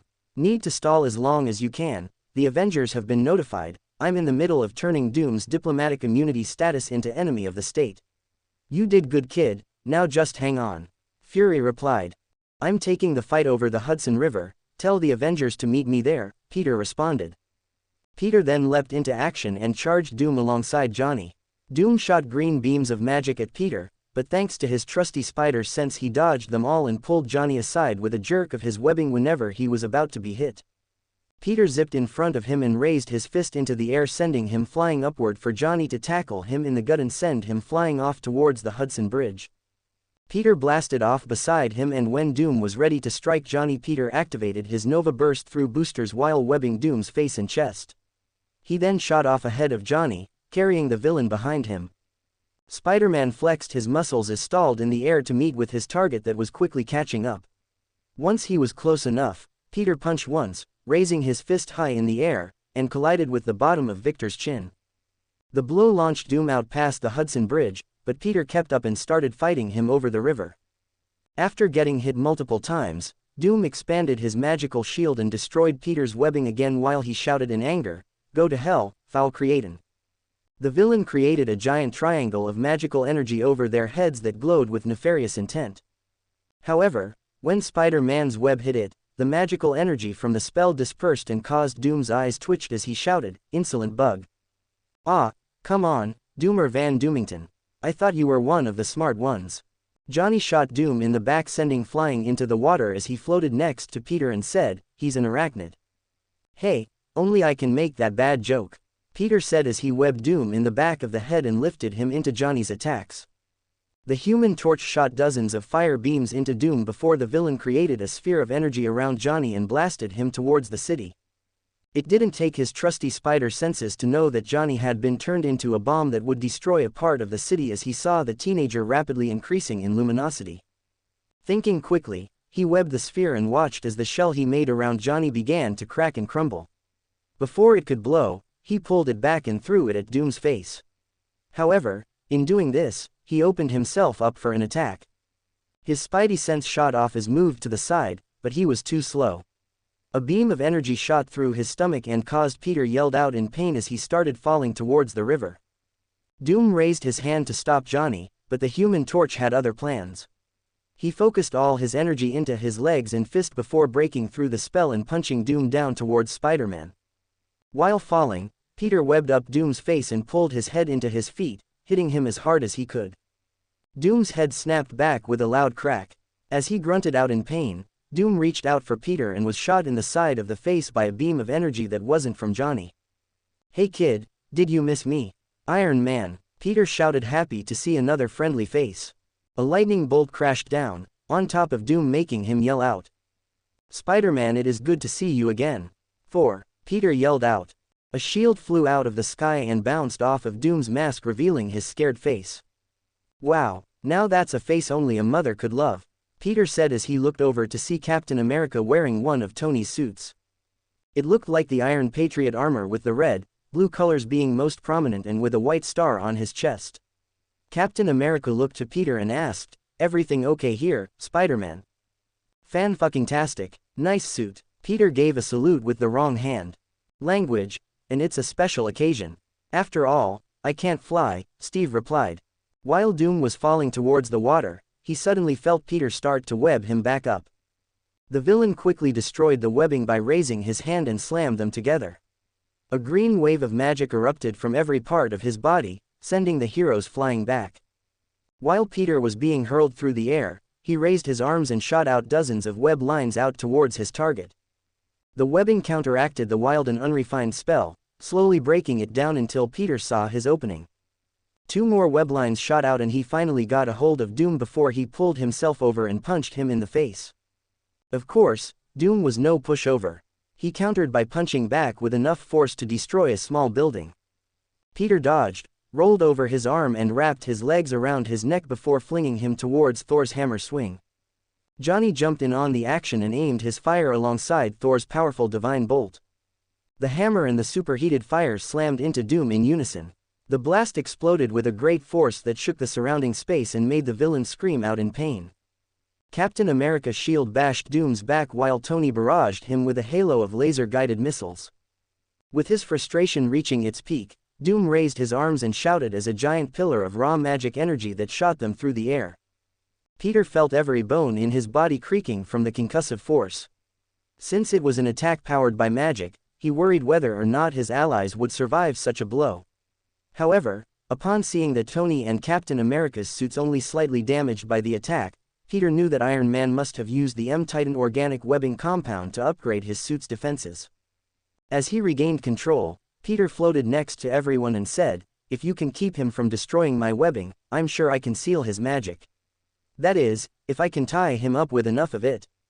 2 large cannons with large spinneret legs at the tip of the barrel appeared around his arms, and he filled them up with his organic webbing. The rest of the heroes jumped into action. "Check it out, I'm Mega Man. Even got my own W-Buster," Peter shouted as they started attacking Doom from all sides. While he prepared to launch an attack, Iron Man used his repulsor blasts with Johnny's fire. Captain America struck the villain with every opportunity he was granted, and Thor hit him with lightning and raw strength that seemed to have the greatest effect, even managing to hurt Doom severely on numerous occasions.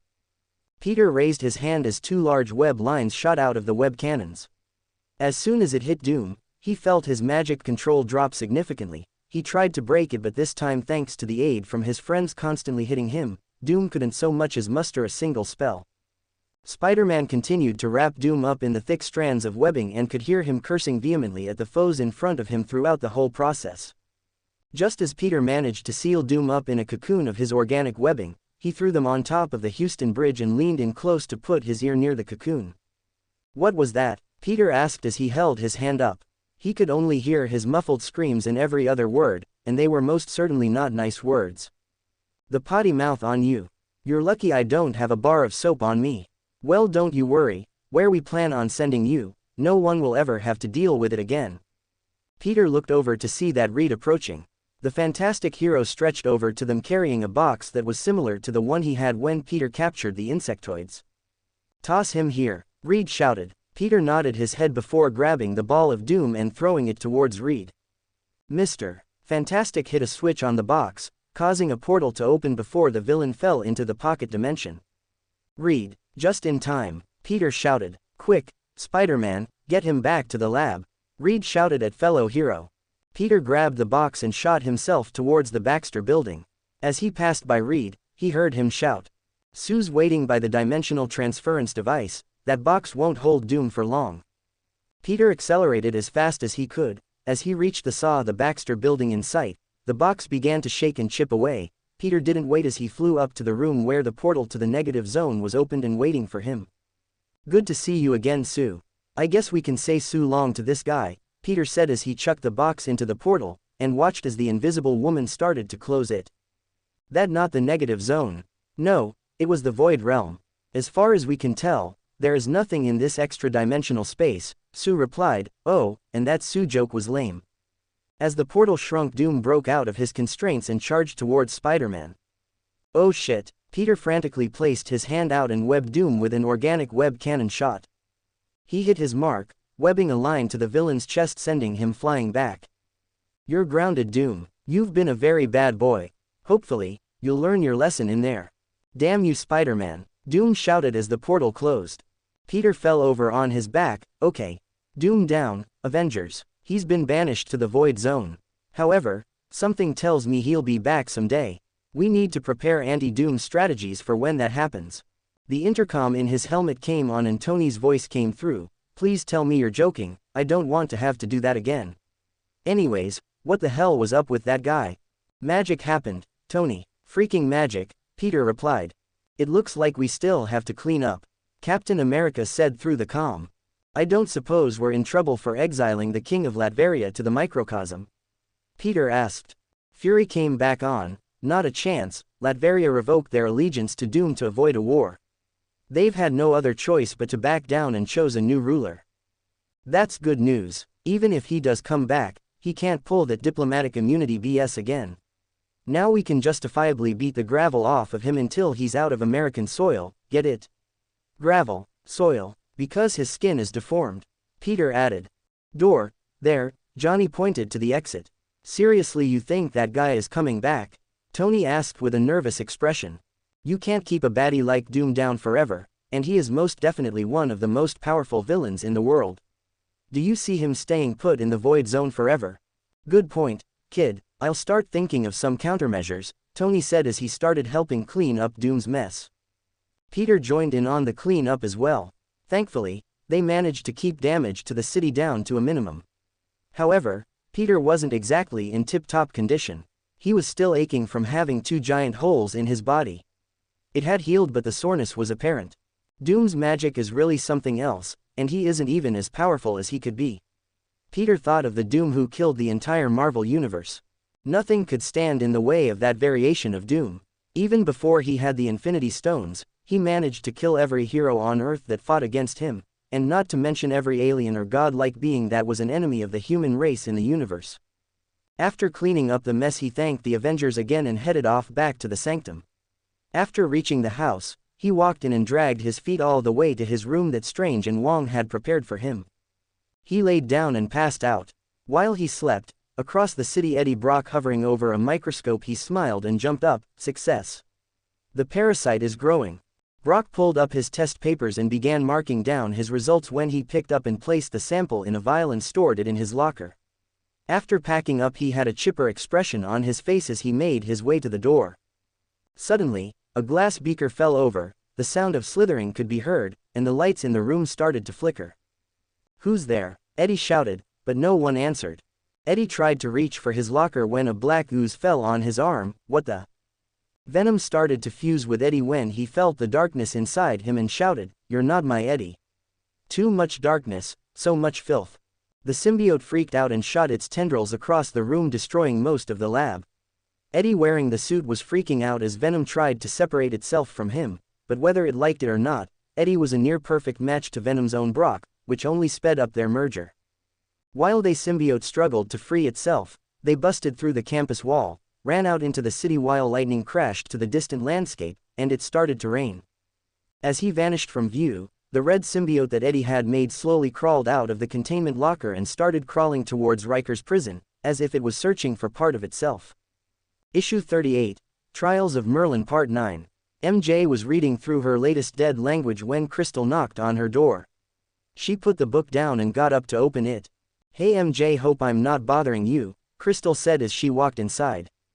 "Not at all, Crystal, I was just doing some light reading," MJ responded. Crystal looked over several of the reading materials and said, "That's a lot of old languages." MJ laughed and sat down next to the books and picked one up before saying, "Yeah, this is my homework." Strange said something about learning multiple languages being important because many spells use them, and it helps expand the mind. "So, magic, huh? I thought it was mostly a myth, and if it weren't for Atlantis's recent incursions then I still would have doubted." Crystal replied. "Strange is my teacher right now, and I'm still learning, but he explained that every power, spell, in this universe all comes from various planes of existence. So, if I want to use fire, I would have to connect to the plane of fire and use spellcraft-like phrases or hand motions to focus channeling its power into a usable form. But I can't use magic, yet can still control the 4 classical elements," Crystal replied. Actually, Peter had a good theory about that. He speculated that the X gene, or any powers that manifest without the aid of magic, are because their bodies are operating on the same wavelength as these other realms. The genetics are simply a doorway that can't be closed. So, mutants, inhumans, aliens, they all draw power from these realms because their bodies are aligned or have a subconscious access to these planes of energy. Crystal placed her hand on her chin as she continued, "If we have full access to these places, then why do we tire when we overuse it? Everything has a cost." I'm not saying that this rule holds true for every power user. Remember that door metaphor I said was always open. Well, some are born with the door cracked open, and others completely open. I think there is a certain level of strain on the physical body when they draw power from it. There's some evidence there to support it too, because the output and control of their powers mature alongside their body's growth. MJ continued to explain. For instance, your powers are a lot stronger than they were when you were a child, correct? That does make some sense. Crystal stood up and said, "So your teacher will be done tomorrow?" MJ smiled as she pulled out her cell phone. "When you come to NY you can stay with me, but for now." MJ took a picture with Crystal and handed her the phone. "When you get there, use this to call me and I'll come to pick you up." Crystal smiled and held the picture close to her chest and said, "I really can't wait." The two stayed and chatted late into the night. When Crystal finally went to bed, MJ did so as well. The next morning, they woke up to the room shaking. MJ rushed out to see the commotion and saw a giant red transparent barrier surrounding the Inhuman city. Powerful ancient runes were ingrained on the surface of the barrier with lines forming into an ornate pattern. A geyser of water was assaulting the barrier, and behind it was Kamar and a group of mermutants surrounding him. It was the Atlantean squadron. They were made up of light blue-skinned humanoid beings with gills on their throat and all wearing fabric-like armors that had golden glowing symbols on them. Most of the Inhumans gathered around to wonder at the magical barrier Strange had set up, while MJ watched as all the foolish prince's attacks were deflected away from the barrier. Strange had enough and walked up beside the prince and shouted, "Cease your assault, Atlanteans." The barrier reacted to his words. A series of red bands shot out and coiled them all up. The Sorcerer Supreme flew up and exited the barrier before MJ followed behind. Seeing them leaving, Crystal flew up to join them. "I know you come from Atlantis, and I also know Namor isn't foolish enough to wage war on the Inhumans. Go back. Filthy land dweller, you have no right to order us around. You inferior beings only need to listen and follow our orders." Kamar shouted when a voice yelled out interrupting him. Enough. From a portal torn in the air a person stepped through revealing a handsome man with short black hair and scaled enchanted armor. He carried a trident that was radiating a powerful magical energy the likes MJ had only seen in Thor's hands. Namor, it is a shame we had to meet like this, but as you can see whatever plans you had for Attilan, will no longer be an issue for them, Strange explained. Namor frowned at the Strange and then turned to his son. You had one job, create an alliance through marriage, yet you even messed this up. Kamar looked at his father in fear and said, but father, they won't listen to reason. Namor slapped his son and shouted, silence. He then looked to Strange and said, I'm surprised that a human is now the Sorcerer Supreme, but that doesn't give you the right to interfere in our business. Strange shook his head as he explained, your son was threatening war against the Inhumans, and the Sorcerer Supreme of old made a pact to assist the Inhumans should they require help. I was perfectly within my right to help them. However, you and most of the remaining pure Atlanteans have woken up after a long slumber and are unaware how much of the world has changed. Atlantis isn't the only magic society these days, after all, the Ancient One has built much since you've been imprisoned. Namor frowned, that old fogey is still living. He thought of the Ancient One's prowess and gulped. The king had been around a lot longer than his own Atlantis, and knew that the Ancient One was far stronger than his disciples, even the Sorcerer Supreme might not be as powerful as her. Your threats will only last for so long. Soon Neptune will return and then we shall see who has made the mistake. The Ancient One may be strong, but I doubt she will be able to handle our god. MJ frowned and said, you know you're not the only one with a god for a friend. We have a Thor. Namor gave her a disgusted look before saying, filthy land dweller, who gave you permission to speak? MJ was about to snap, when Crystal stood forward and said, enough Namor, you will not interfere with the Inhumans, and if you dare call my friend a filthy one more time, I shall make sure you live to regret it. Spider-Woman smiled, thanks Crystal. Namor grunted as he kept his look of displeasure evident, I shall call this land dweller whatever I wish. The Atlantean king then pointed his trident at MJ and said, if this human dares to open her mouth again, I shall dispose of her myself. MJ couldn't take it anymore and shot her webbing over Namor's mouth. I don't know why you hate humans so much, but that doesn't give you the right to act as you own us. In fact, I think you should learn that we humans are capable of so you don't get any funny ideas. Namor was surprised at the strength of her webbing and used his magic to remove it. You. Yes, I defended my people's honor. I had a million fish jokes in my mind, but to show some respect to your people, I held back. However, since you threw civility out the window, I might as well let loose. Now listen here you water-breathing guppy, I don't know how your parents raised you, but everyone on this world regardless of where they were born, or what their genetics they have, deserves to be treated with even the most basic courtesy. I am Namor, king of Atlantis, you land dwellers deserve no respect, you pollute the oceans and the air, and think nothing of it. Namor shouted. There are 6.7 billion humans on the earth, and I guarantee that less than 1% of these people are the ones doing that. While on the other hand, countless people are trying to fix this problem or have demanded that it be taken care of from their leaders. Can you keep track of and maintain a population of 6.7 billion citizens? And we're not even united. Some people, entire countries just don't give a damn, but if you overlook the innocents and people trying to do better, then what does that make you? I heard coming from you was complaining and not doing your part to make it better. We have a word for people like you back in New York, we call them lazy. Namor chanted some ancient Roman words as lightning appeared around his trident. Strange moved in front of MJ and said, using an artifact of that level on a child who hasn't even started her training. Have you gone mad, Namor? MJ pushed Dr. Strange aside and said, I don't need you to protect me, his trident is on the same level as Thor's hammer, right? Strange sighed, yes, more or less. Beware, it is made of orichalcum, an almost perfect magic conductor, and is a gift handed down by Neptune himself. Spider-Woman, you can't. Wait for me to bring my sister here. Crystal shouted when she suddenly heard Medusa say, not necessary sister, Black Bolt and I have already arrived. Namor looked to Black Bolt and the Queen before he said, King Boltagan, it is an honor to meet you. I had hoped to meet under better circumstances, but not everything goes according to plans. The Atlantean king shot his son a disappointed look. I hope you won't interfere with my match with this human. Medusa smiled and said, this human is a guest of our Attilan. MJ smiled as she placed her hands out in front of Medusa before saying, "Thank you, Your Majesty, but this guy needs to learn a lesson." Spider-Woman then cracked her knuckles and looked back to Namor with a scowl as she said, "You want to fight, huh? Okay, but this is just between you and me, right? Not human versus Atlantean, but just two people who have a disagreement." Namor clenched his fist around his trident and grunted, "Fine." The King of the Ocean swung his weapon at MJ, but she dodged it and webbed up his legs before swinging him further away from the barrier. Seeing what the human did, the Mermutants shouted in worry, "My king!" Namor stared back in shock at MJ's strength, and shouted at his men who were getting ready to aid their ruler, "Do not interfere." The king pointed his trident at MJ and a gush of water shot back at MJ at incredible speeds. It was more than fast enough to cut through solid steel. Her spidey sense went off like car alarm seconds before Spider-Woman dodged past it and closed the distance. She punched Namor in the gut and sent him flying back again.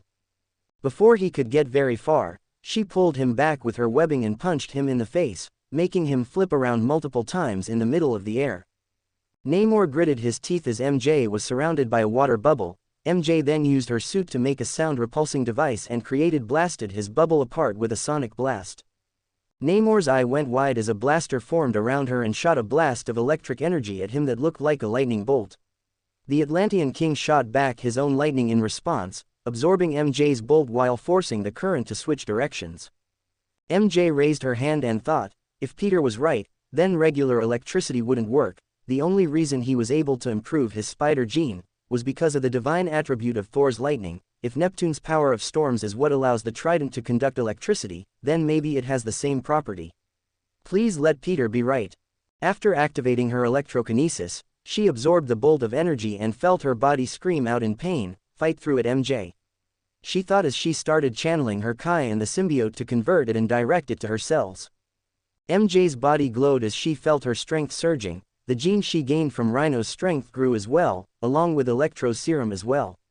She felt that she could go full-on lightning form now as she pointed her hand at Namor and shot a blazing blue bolt of plasma Namor sending him flying into the ground. Holy crap, Mary Jane shouted as she looked at the white-blue lightning form her symbiote took on. Peter was right, Kai really can improve someone's genetics. But the source has to be from a unique form of energy. Namor shouted in rage as he flew back up with his trident in hand.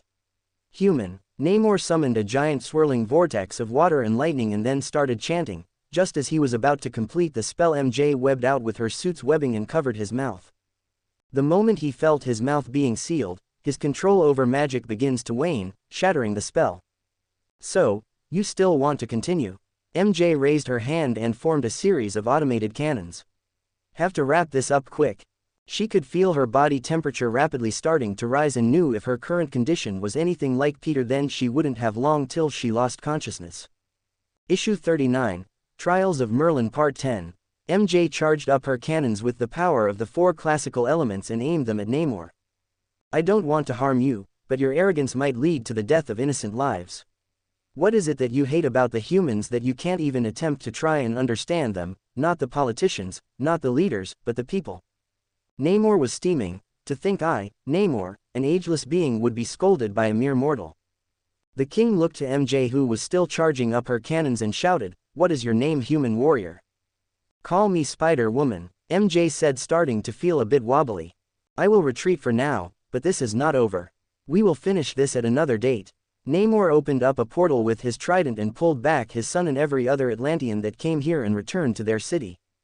MJ breathed a sigh of relief and returned the material to her suit as Strange and Crystal came flying over along with Medusa and Black Bolt. "That was amazing, Spider-Woman," Crystal said, clapping her hands. Medusa smiled and applauded as well. Indeed, it is not often that one can speak some sense into a demigod. MJ smiled as she said, "It's a good thing he left. Strange, watch over me while I'm out." The spider heroine started to fall towards the ground while the symbiote created a webbed cocoon around her body. Strange reached out his hands and caught her as Crystal flew over in worry. "What happened?" Crystal shouted in a worried tone. Strange put up his hand and informed them of her condition. "She will be fine. Her power is just progressing to the next stage is all." "This is odd, it resembled the Terrigen cocoon that helps birth new Inhumans." Medusa added. "I assure you that Spider-Woman is not an Inhuman, the cause of this cocoon is magical in nature, Strange explained. Crystal still looked worried, so Strange let out a sigh and proceeded to say, if you want, we can stay until she returns. MJ was currently experiencing exactly what Peter went through, so it didn't take long for her to discover the spider goddess. Standing before her was a woman that looked an awful lot like her mother, except that she was wearing webbed clothing. The woman looked to MJ and said, thy totem name is Guardian, doth thou choose to accept thine title? MJ nodded her head. Peter had told everything he knew about the spider gods and their importance, so she didn't hesitate to accept.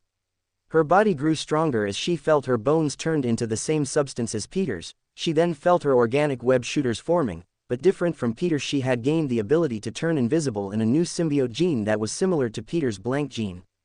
Several hours had passed since MJ's body had transformed. Her symbiote turned back into a suit and Crystal, who had been watching over her, had started shaking her. Spider-Woman, are you okay? Mary Jane started to wake up and felt her newfound strength coursing through her very being. She looked over at the princess and then saw her worried expression. I'm okay. In fact, I'm better than ever. MJ hopped off the medical table they had her on and said, so how long was I out? About 5 hours or so. Dr. Strange came in and said with a happy expression on his face. Thanks, Doc. Thank you, Crystal, MJ replied as Crystal stopped hugging her. I think it's time to return, don't you? Dr. Strange added. Crystal really wanted to spend more time with MJ, but she knew that her new friend had to return to continue her training. Before the two parted, they decided to spend a little time shopping around their city and meeting Crystal's friends. After taking a ton of pictures, Strange called MJ back to leave. The two gave each other a hug, said their goodbyes, and then stepped through the portal, returning to the sanctum. Earlier that day Peter had woken up and started reading. As usual, he kept an eye on reports or sightings for the other symbiote that had come to this world, along with any sightings of another Spider-Man, but so far nothing. Several hours had passed before he heard something being reported on the police's radio channel. There's been a breakout at Rikers prison. Cletus Cassidy has escaped, killing 34 guards, and has released the other prisoners. Without finishing the thought, Peter ran out and webbed towards the prison. He then stopped halfway and slapped his head. I can't just walk up to the prison. I need an invite. Peter called up Fury. Fury, there's something that I need your help with. You got 3 minutes, webhead. Fury responded. I need a connection to the police department. There's a place I need to go that requires their approval, Peter commented. What are you up to, kid? Fury asked. Working. You know, hero stuff, Peter replied. Fine, there's a SHIELD agent working at the NYPD, her name is Jean DeWolf. If you need her help, just go to her in the future. Fury said, almost making Peter fall over. He knew that character well, he just hoped it would end in tragedy like it did in the material he was familiar with. Thanks, Fury. So, how's that hair growth formula I sent you? I shave, you moron. Fury hung up the phone. Peter webbed off to the building and thought, Jean DeWolf, huh? Well, I guess it's time for Spidey Cop to make an appearance. Fury sent the call over to the NYPD Manhattan Central booking station. It only rang for a couple of seconds before a young enchanting voice came out the other end. Hello, Fury. Detective DeWolf, it's me, your friendly neighborhood Spider-Man, Peter said as he moved closer towards the prison. Hey Spider-Man, been waiting for you to give me a call. You have a lot of fans at SHIELD, and you've been a great help to me in my station, brought down a lot of big fellas, even managed to rehabilitate Electro. Did you know he got a job as a construction builder? Peter webbed from rooftop to high rise as he said, wow, really? So Sparky gave it up, huh? Anyways, I heard about the breakout at Rikers and I'm on my way over to help. I need you to inform the police not to shoot at me when I get there. Can you do that? Jean smiled and said, you got it, Spider-Man. Anything else you need? That's it, but I'll call you if Spidey Cop needs a hand. Peter said in a deep voice. What are you doing with your voice? Jean said with an awkward tone. With that said, Spider-Man became allies with the NYPD and Spidey Cop was born. With a thirst for justice that can't be sated, the two teamed up, and with their awesome detective work the new partners made the city a more peaceful place. Are you narrating? Jean almost laughed. Peter saw Rikers in the distance and said, okay, I see the prison, I'm heading in. Be careful over there, Spidey. I'm getting reports of a red slime monster that is eating people and turning people into mummies, Jean explained. Not turning them into mummies, but absorbing their plasma. and biomass, Peter replied. You know something about this? Jean asked. Sorry Jean, gotta go. My biggest fans are shooting at me now. Peter jumped into the prison wall as Jean gave the cops a heads up. They all shouted in joy as Spider-Man leapt over the walls and started webbing up prisoners. Bullets and explosions went off like fireworks as Peter made his way through the battlefield. Who the hell stocks a prison with rocket launchers? He spotted a prisoner that had gotten a hold of one of the guards' weapons. Without thinking, he pointed the gun at the officer and was seconds away from ending his life. Peter jumped in and blocked the bullet while covering the guard's body with his back. He webbed the prisoner to the wall and carried the guard behind the line made by the police. Thank you, Spider-Man, the guard said while nearly crying. No problem, just doing my job. Peter jumped back into the fray as he saw the Kingpin moving beside a group of armed mercenaries. Planning a jailbreak, not on my watch fatso. Peter hopped down and as he webbed up the mercs with a single spinning motion he said, Hey, where did you find these guys? Did you buy them at some store or are they just naturally drawn in by your gravitational field? The criminal shot at Peter who effortlessly dodged it while closing the distance between them. No, seriously, do you just post an ad at some $2 merc site or something? You know I hear Deadpool is on Craigslist, you would have had better luck escaping if you hired him. Peter landed on the ground as Wilson Fisk charged at him. Peter raised his hand out and stopped him in his tracks, though, I can't promise he'd leave you intact. What the hell? Kingpin was surprised that all his power was rendered useless in an instant. He didn't have the chance to retaliate as Peter punched him into the air and webbed him against a wall. He might have hit him a little too hard, but he thought a guy like him was more than deserving of the punishment a fractured skull brought.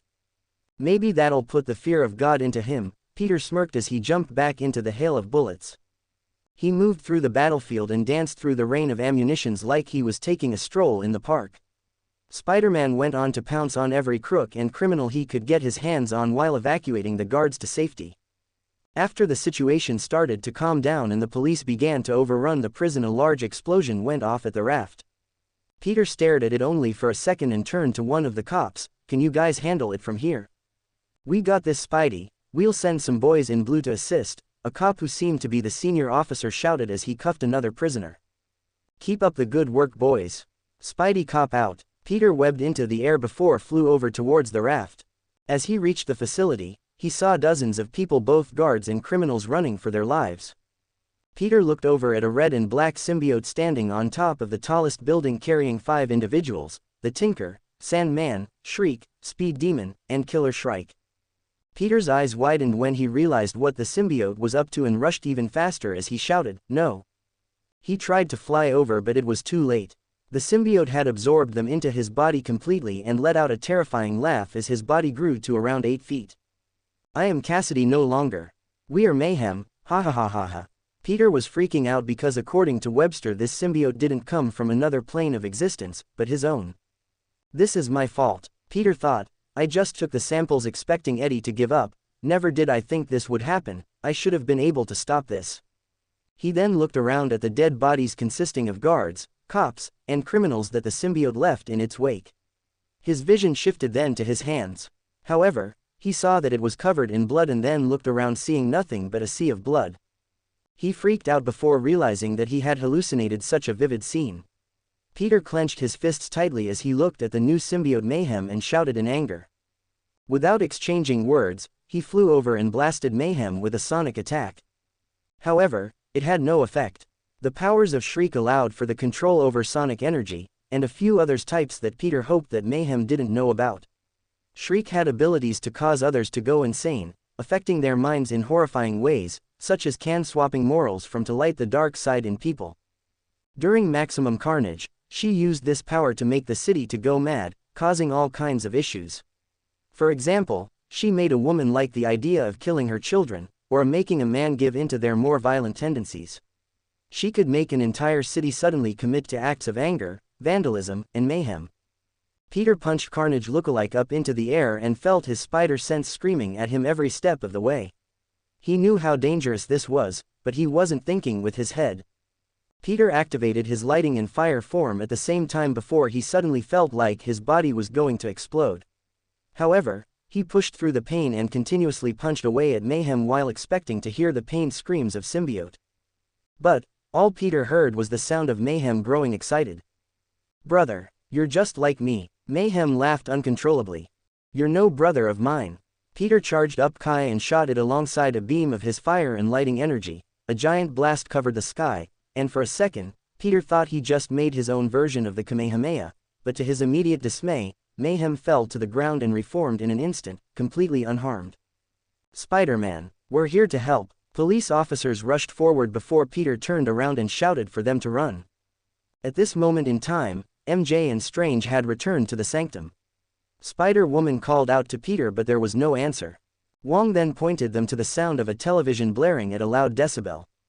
As the two came in the room, they saw Wong and Gwen watching the Channel 4 news, with JJJ covering the story of Spider-Man's assault and heroic actions on the escapees from Rikers. Spider-Man is currently trying to get the situation at the raft under control. However, a strange blood monster that is responsible for the known deaths of 52 inmates and 21 prison guards is holding its own against our resident superhero. The police are moving in to provide aid. Oh God, no.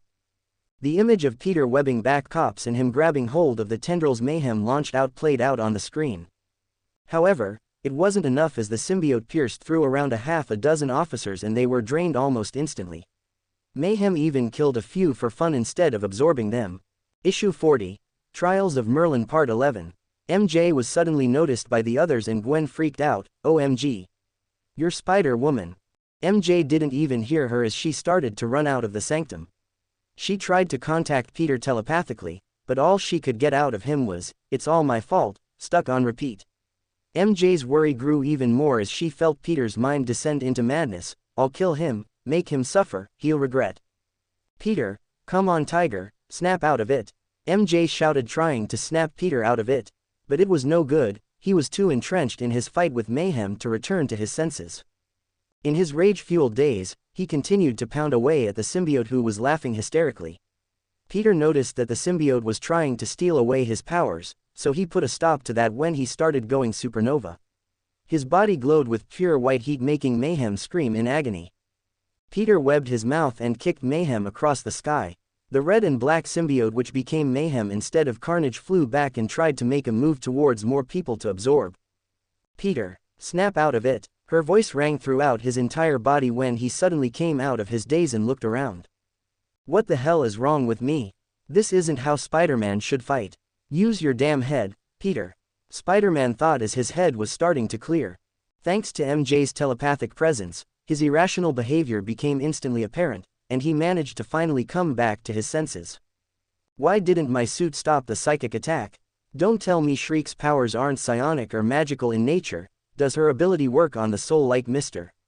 Negative's powers?" He webbed Mayhem in the back and pulled up stray pieces of metal, forming them into a sealed sphere which Mayhem easily broke out of.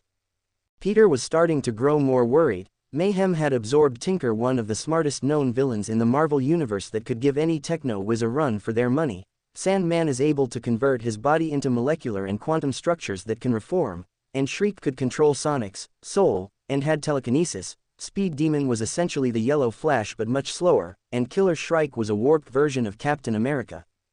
Peter didn't know if his ability to control gravity was the result of technology like it was in the 616 universe or a mutant gene that was in the Ultimate Universe. Mayhem dashed back towards the prisoners, a blast of speed that was hard for Peter to keep up with.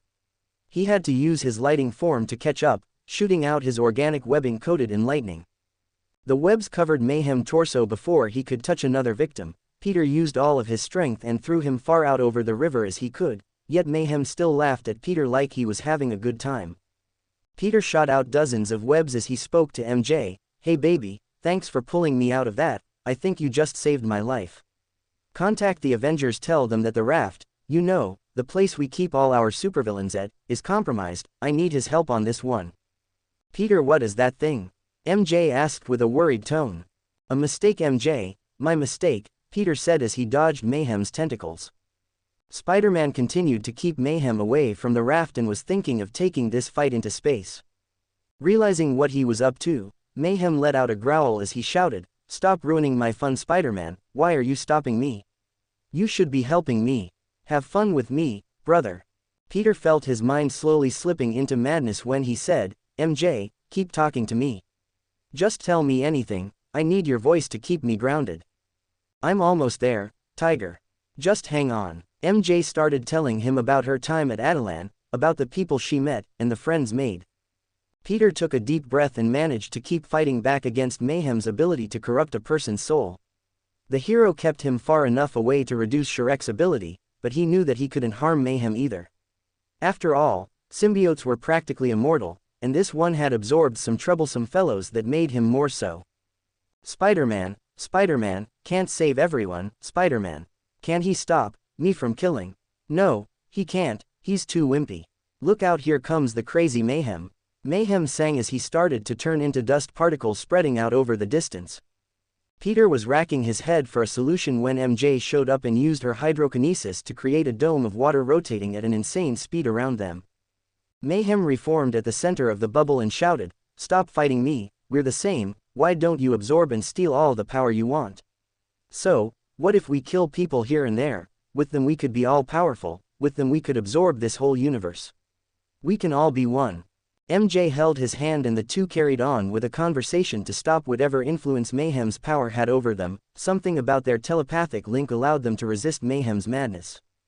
Peter stared down Mayhem and said, "I'm not like you, the power I seek is to use it for righteous means." As he spoke, one of the Merlin gems back in the sanctum glowed with a bright red light. Strange smiled as he opened the sanctum doors and exited the building with the power ruby. Raising his hand in the air, the Sorcerer Supreme said, "And with this the first trial is complete." Peter continued to speak of the power he sought after. "The power I seek is indeed ultimate power, but with it will come ultimate responsibility." The ruby shot out of Strange's hand and flew towards Peter so quickly that it was ripping through the space around it. Before Peter knew what happened, the Merlin gem slapped into his back, merging with his armor. Red lines circulated on top of his suit, glowing with the power containing a fraction of the universe's laws. Power mode active. 1 minute to power ruby depletes energy, 24 hours are required to recharge gem's energy. Make it count, Peter. Webster's voice echoed throughout Peter's mind. For 1 minute he could channel the portion of the entire strength of the universe. Peter didn't wait as he thought of a proper way to use this time. Everything else around him faded away. Only MJ's presence and the problem before them remained. Peter suddenly thought, what is power? He raised his hand. If I have ultimate strength, then why can't I force apart the molecules bonding you and the victims together? Peter waved his hand and watched as the prisoners and guards he had absorbed shot out from Mayhem's body and landed naked on the ground. Only Cassidy remained, and as much as Peter then tried to force the two apart, nothing happened. It appeared that there was a bond that not even fragmented ultimate power he had achieved could remove. Fine, let's do this the hard way. Peter dashed over and shot into the sky, rapidly climbing out into the stratosphere. He created an airtight chamber made of his organic webbing imbued with the power ruby's energy before placed Mayhem inside it. He shot over to the moon in an instant, using his lighting fire mode to finish the job. 30 seconds remaining, Webster warned. Peter waved his hand and pulled out a pillar of the moon's surface, then threw Mayhem into the moon's core before putting everything back the way it was. Peter then blasted all the way back to MJ to see her helping all the people Mayhem spit out. Overall, there were 102 inmates, and 32 guards, and the 6 police officers he had absorbed that found themselves free. Even though they saved some lives, Peter still felt terrible about the lives Cassidy claimed through their brutal slaughtering. After cleaning up the mess and securing the prisoners with the aid of the Avengers, Tony dropped by and saw him staring over the raft. "You okay, kid?" Tony asked. "Yeah, Tony, it's just that this day has been pretty brutal," Peter responded. MJ could feel guilt and disappointment rolling off of Peter and held his hand tightly. "Tiger, it's not your fault. Listen to her, kid. Bad stuff happens all the time, and you stopped it from getting worse. Go home and get some rest, the Avengers will take it from here," Tony said as he blasted off back to the prison to help take care of cleanup. MJ gave him a kiss on the cheek and said, "He's right, you should listen to me." Peter smiled back at her as he said, "It is my fault though, MJ. This happened because I shirked my duties as Peter Parker. I was so focused on the suit, I overlooked something that caused the deaths of others. The blood is on my hands." "Pete, come on, we need to go to Reed Richards Science Center," Peter webbed off. They made their way to a lab room where a group of college students was picking up the mess made by Venom the previous night. "Excuse me," Peter said as he stood on the roof next to MJ, you wouldn't happen to have seen a young man by the name of Eddie Brock. Spider-Man, Spider-Woman, the college students shouted. Peter and MJ hopped onto the ground and Peter said, I'm looking for a student named Eddie Brock. A bunch of the students looked disgusted and said, as too, he was the last one to use the lab, and he left it like this. A young with black short hair and stylish attire spoke out in thick Greek accent, my name Drive. Michael Morbius, Eddie is one of my students, he hasn't returned to the dorms last night. Peter looked at the future living vampire and sighed before he said, can you tell me anything else about him, like where he lived before moving into the dorms, or where he would go if he had no other place?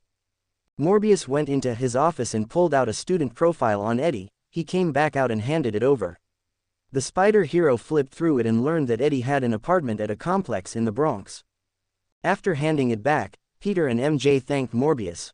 Before Peter left, he slipped a nano tracker on him and said, you should look into Reed's new portable lab tech. You can create a pocket space to perform your experiments in, so things like this don't happen in the future. Peter and MJ then headed towards the Bronx in search of Eddie's tracks.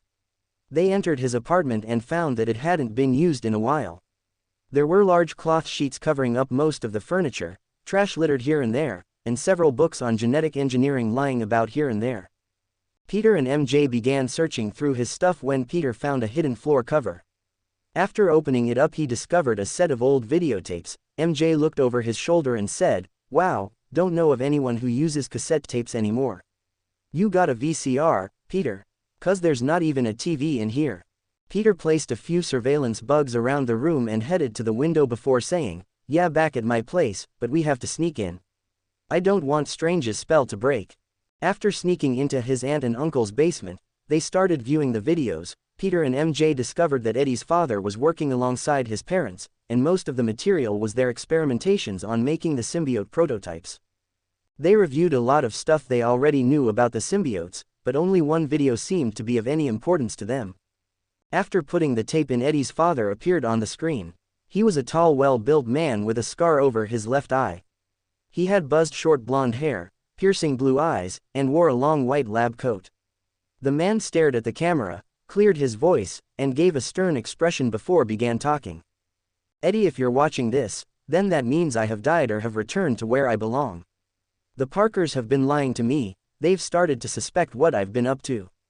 Eddie's father slammed his fist on the table. They managed to figure out the blank gene. Their son just recovered from an incurable disease, and thanks to that, S.H.I.E.L.D. been sniffing around looking to hire them. I managed to secure you a sample of the venom I stole from Richard's lab and will attempt to stop the Parkers from making contact with our enemies. Eddie's father stood up and placed his arm on his chest before shouting, Hail Hydra, and take care, my son. Peter's face paled when MJ remembered her history. Peter. Is that? Peter called up Fury. Good job with the prison kid, but you have some explaining to do. Peter growled, no, it's you who has some explaining to do, Fury, and it better be the truth or we're gonna have problems. MJ placed her hand on Peter and said, are you okay? No, we need to find Eddie Brock now, he's too dangerous to let run around. Fury, I'm sending you some data. You should know what I need you to build to find this guy, and I need you to tell me the truth about my parents. I swear, Fury, if I don't like what I hear, we're going to throw fists. Issue 41, Trials of Merlin Part 12. Peter took the time to start arguing with Fury. You knew my parents even before you met me, didn't you? Fury sighed, yeah, we were looking to hiring them before their plane crashed. In fact, you could say that S.H.I.E.L.D. was responsible for their deaths in a way. We never got to meet though. They took a trip out to Europe to meet with an agent, so they could discuss their demands for coming to work for us. Unfortunately, the plane crashed. There were no survivors. Look, kid, I didn't keep it from you because... Peter interrupted shouting, because of what? Because you didn't think I could handle it. You've had your eye on me for almost 2 years now, Fury, and you haven't figured out my nature. These are my parents, Fury. They could still be alive and could currently be prisoners of Hydra. For Christ's sake, even I could clone my parents' bodies and fake their deaths, it'd be even easier for her to. Kid, Hydra's been gone for years. Fury replied, watch the file I sent you, Fury. I'll wait, Peter shouted. MJ could sense the pure anger and worry coming from him and hugged him. She placed her head against his back and said, I'm with you, Tiger. Whatever happened to your parents, we'll find out together. Peter turned around and held her while still shaking in anger. I don't know what to do, MJ, this day just keeps getting worse. If I had bothered to investigate Eddie instead of simply taking away my parents' work, then those people Mayhem killed. Oh God, MJ, what have I done? MJ felt his pain and held him tighter. Use it. MJ said, looking him in the eye. Take that pain, and use it to make yourself better. Use this moment to learn from your mistakes so you can overcome them in the future. Peter knew the pain and guilt might not end, but he would be lying if he said her words didn't numb it. He placed his hand on her face and leaned his head against hers. I love you, MJ. I know this might sound weird, but you're the reason I can be a hero. Not the powers, or the costume, but you make me a better man, a better person. MJ felt a gush of heat overtake her as she kissed Peter. I think you'd be a hero even without me, but to hear that, those words that I'm needed, that's all I ever wanted. Peter kissed her back when Fury interrupted with a loud sound of a fist slamming onto a table. Son of a bitch. Agent Hill, contact the directors, we have a problem. Peter, hang on for a while, we'll send you a notice if we spot anything matching your descriptions. I'll have my best people working on the job, we'll be taking apart the Brock family history and inform you if we find anything. MJ smiled and said, I guess that means we have some time to ourselves. Peter smiled and held her close. They stayed there all night. MJ stayed by him and comforted him by holding him through the night. Even when he woke up screaming, haunted by the image of the men Mayhem killed in front of him, Mary Jane was there through all of it and helped him deal with his trauma. The next morning Peter and MJ suited up and snuck out. Making sure not to be noticed by his aunt and uncle, the Spider duo went to visit the mass funeral for the victims of the Mayhem event. Peter stood on a nearby branch and watched over the event. Crushing his fist with a firm grip, he couldn't help but feel waves of guilt towards the victims. If I had just bothered to investigate Eddie, if I hadn't acted like a know-it-all, and ignored what Peter Parker could accomplish instead of Spider-Man. MJ placed her head on his shoulder, and the two watched the ceremony from beginning to end. During their way back to the sanctum, MJ, feeling Peter's terrible mood, said, Come on, Tiger, you need a break. I found a pretty good place to eat. I was saving the reveal for a special occasion, but I guess now's a good enough time as any. Peter smiled and said, Food, huh? I could go for a bite. The two webbed over to a small dinner called Mix. MJ held his hand as they walked in. They sat at the bar and ordered some food. Peter could have sworn this place was familiar to him, but he couldn't place his finger on where. I'm telling you, Pete, this place has the best French fries in all of New York. Peter smiled as he ordered a hamburger and some fries. A middle-aged woman with blonde hair and a waitress uniform came up and wrote down their order. Peter thought that the woman looked familiar as well when MJ ordered her meal, and thanked her. Thanks, Joan. Good to see you again, MJ. Is this the boyfriend you've been bragging about?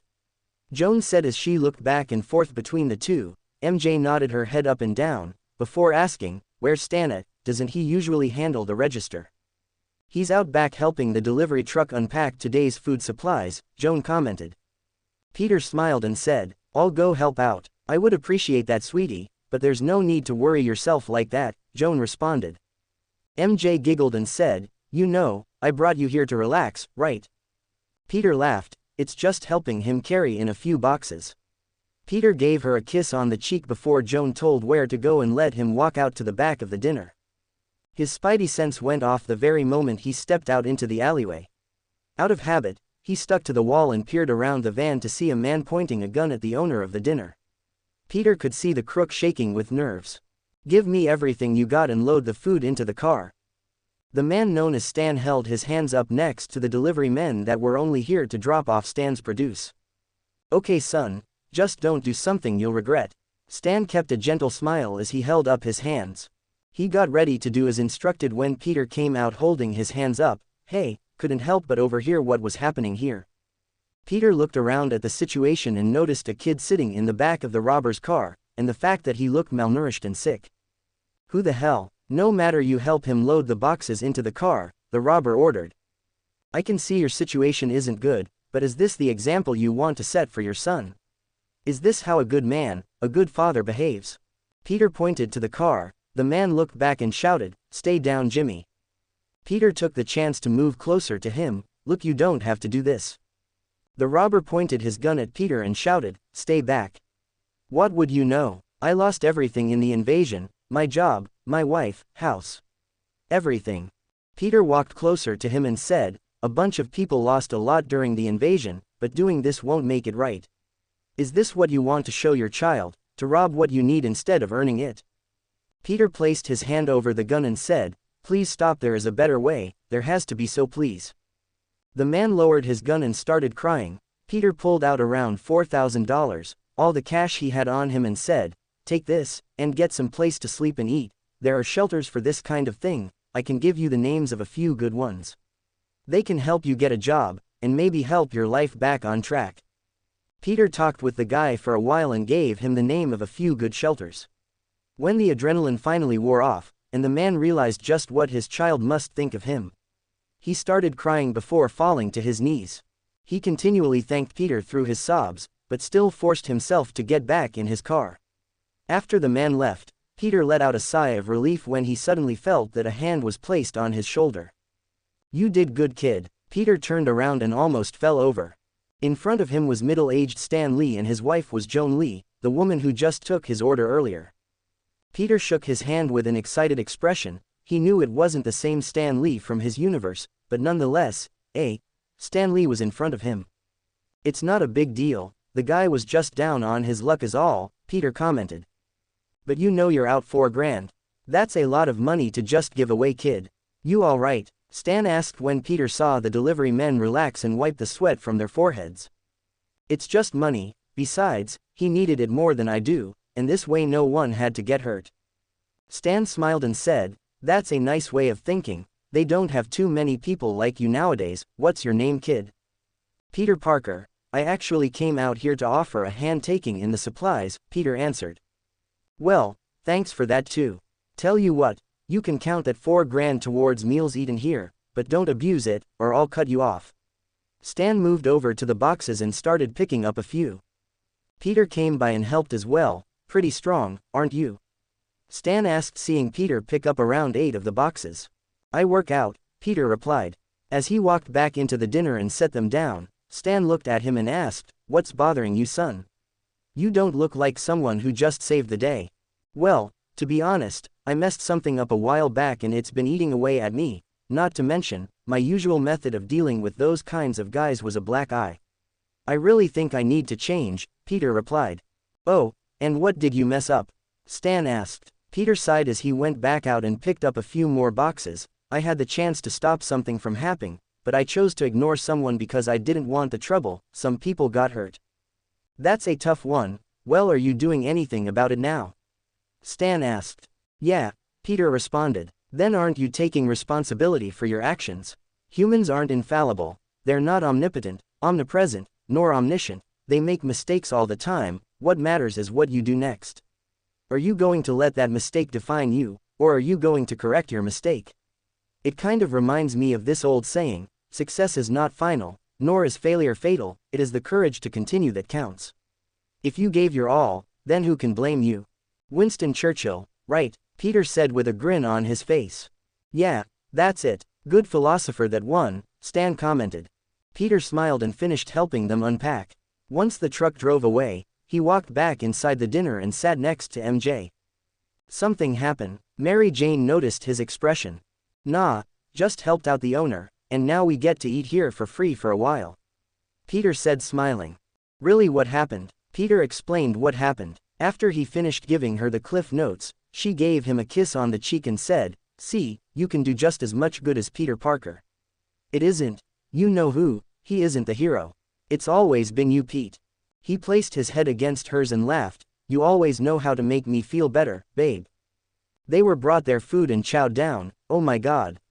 This is great. You were right, MJ, this place has the best fries in the city, and the burgers are damn good too. My compliments to the chef. I just might make you regret giving me a free meal pass just yet, Mr. Lee.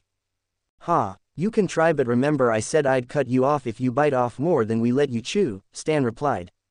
Peter, after they finished their meals, said their farewells to Stan and Joan and headed out back to the sanctum to continue their training. When they arrived, they saw Strange using the same magic he used on their symbiote.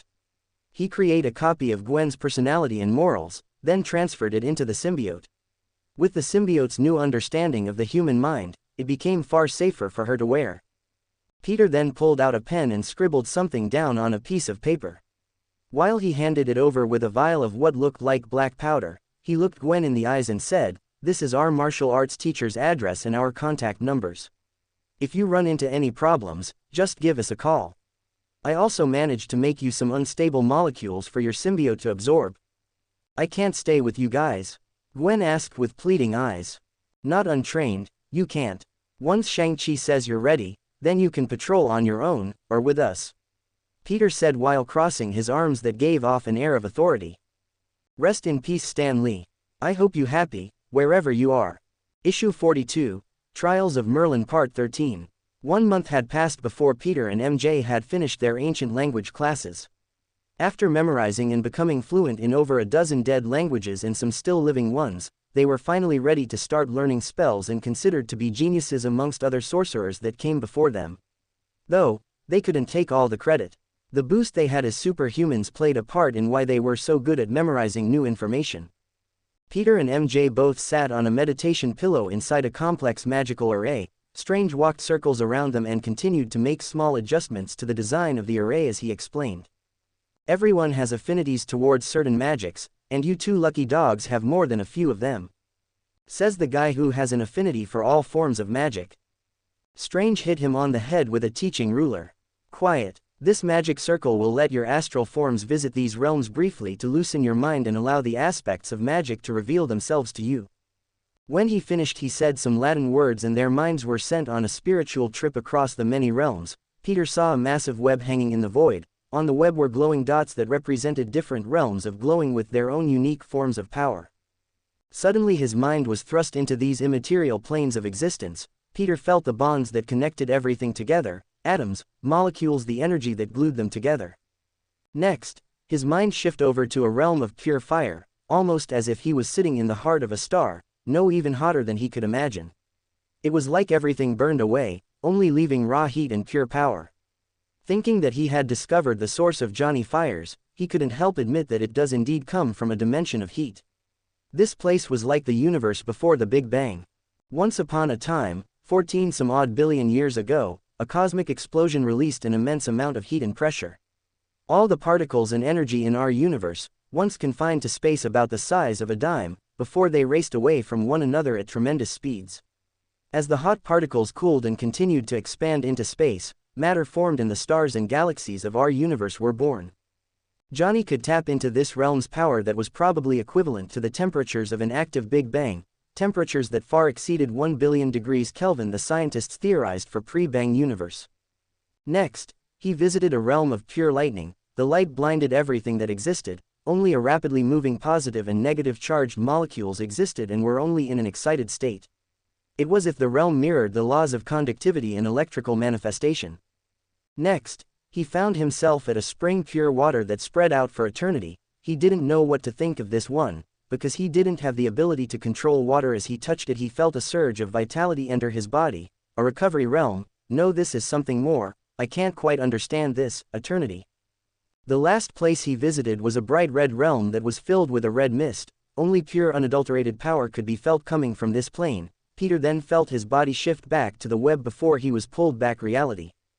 MJ had a similar experience for the electrical world, except she noticed several other small dots beside the classical elements. One was completely gray and represented pure force, or telekinetic energy. The 4 classical elements each resided in a world of burning infernos and flaming vortexes, an endless blue sea with the addition of ice and snow, a world of endless stone and dirt, and air, free and endless forms of gases.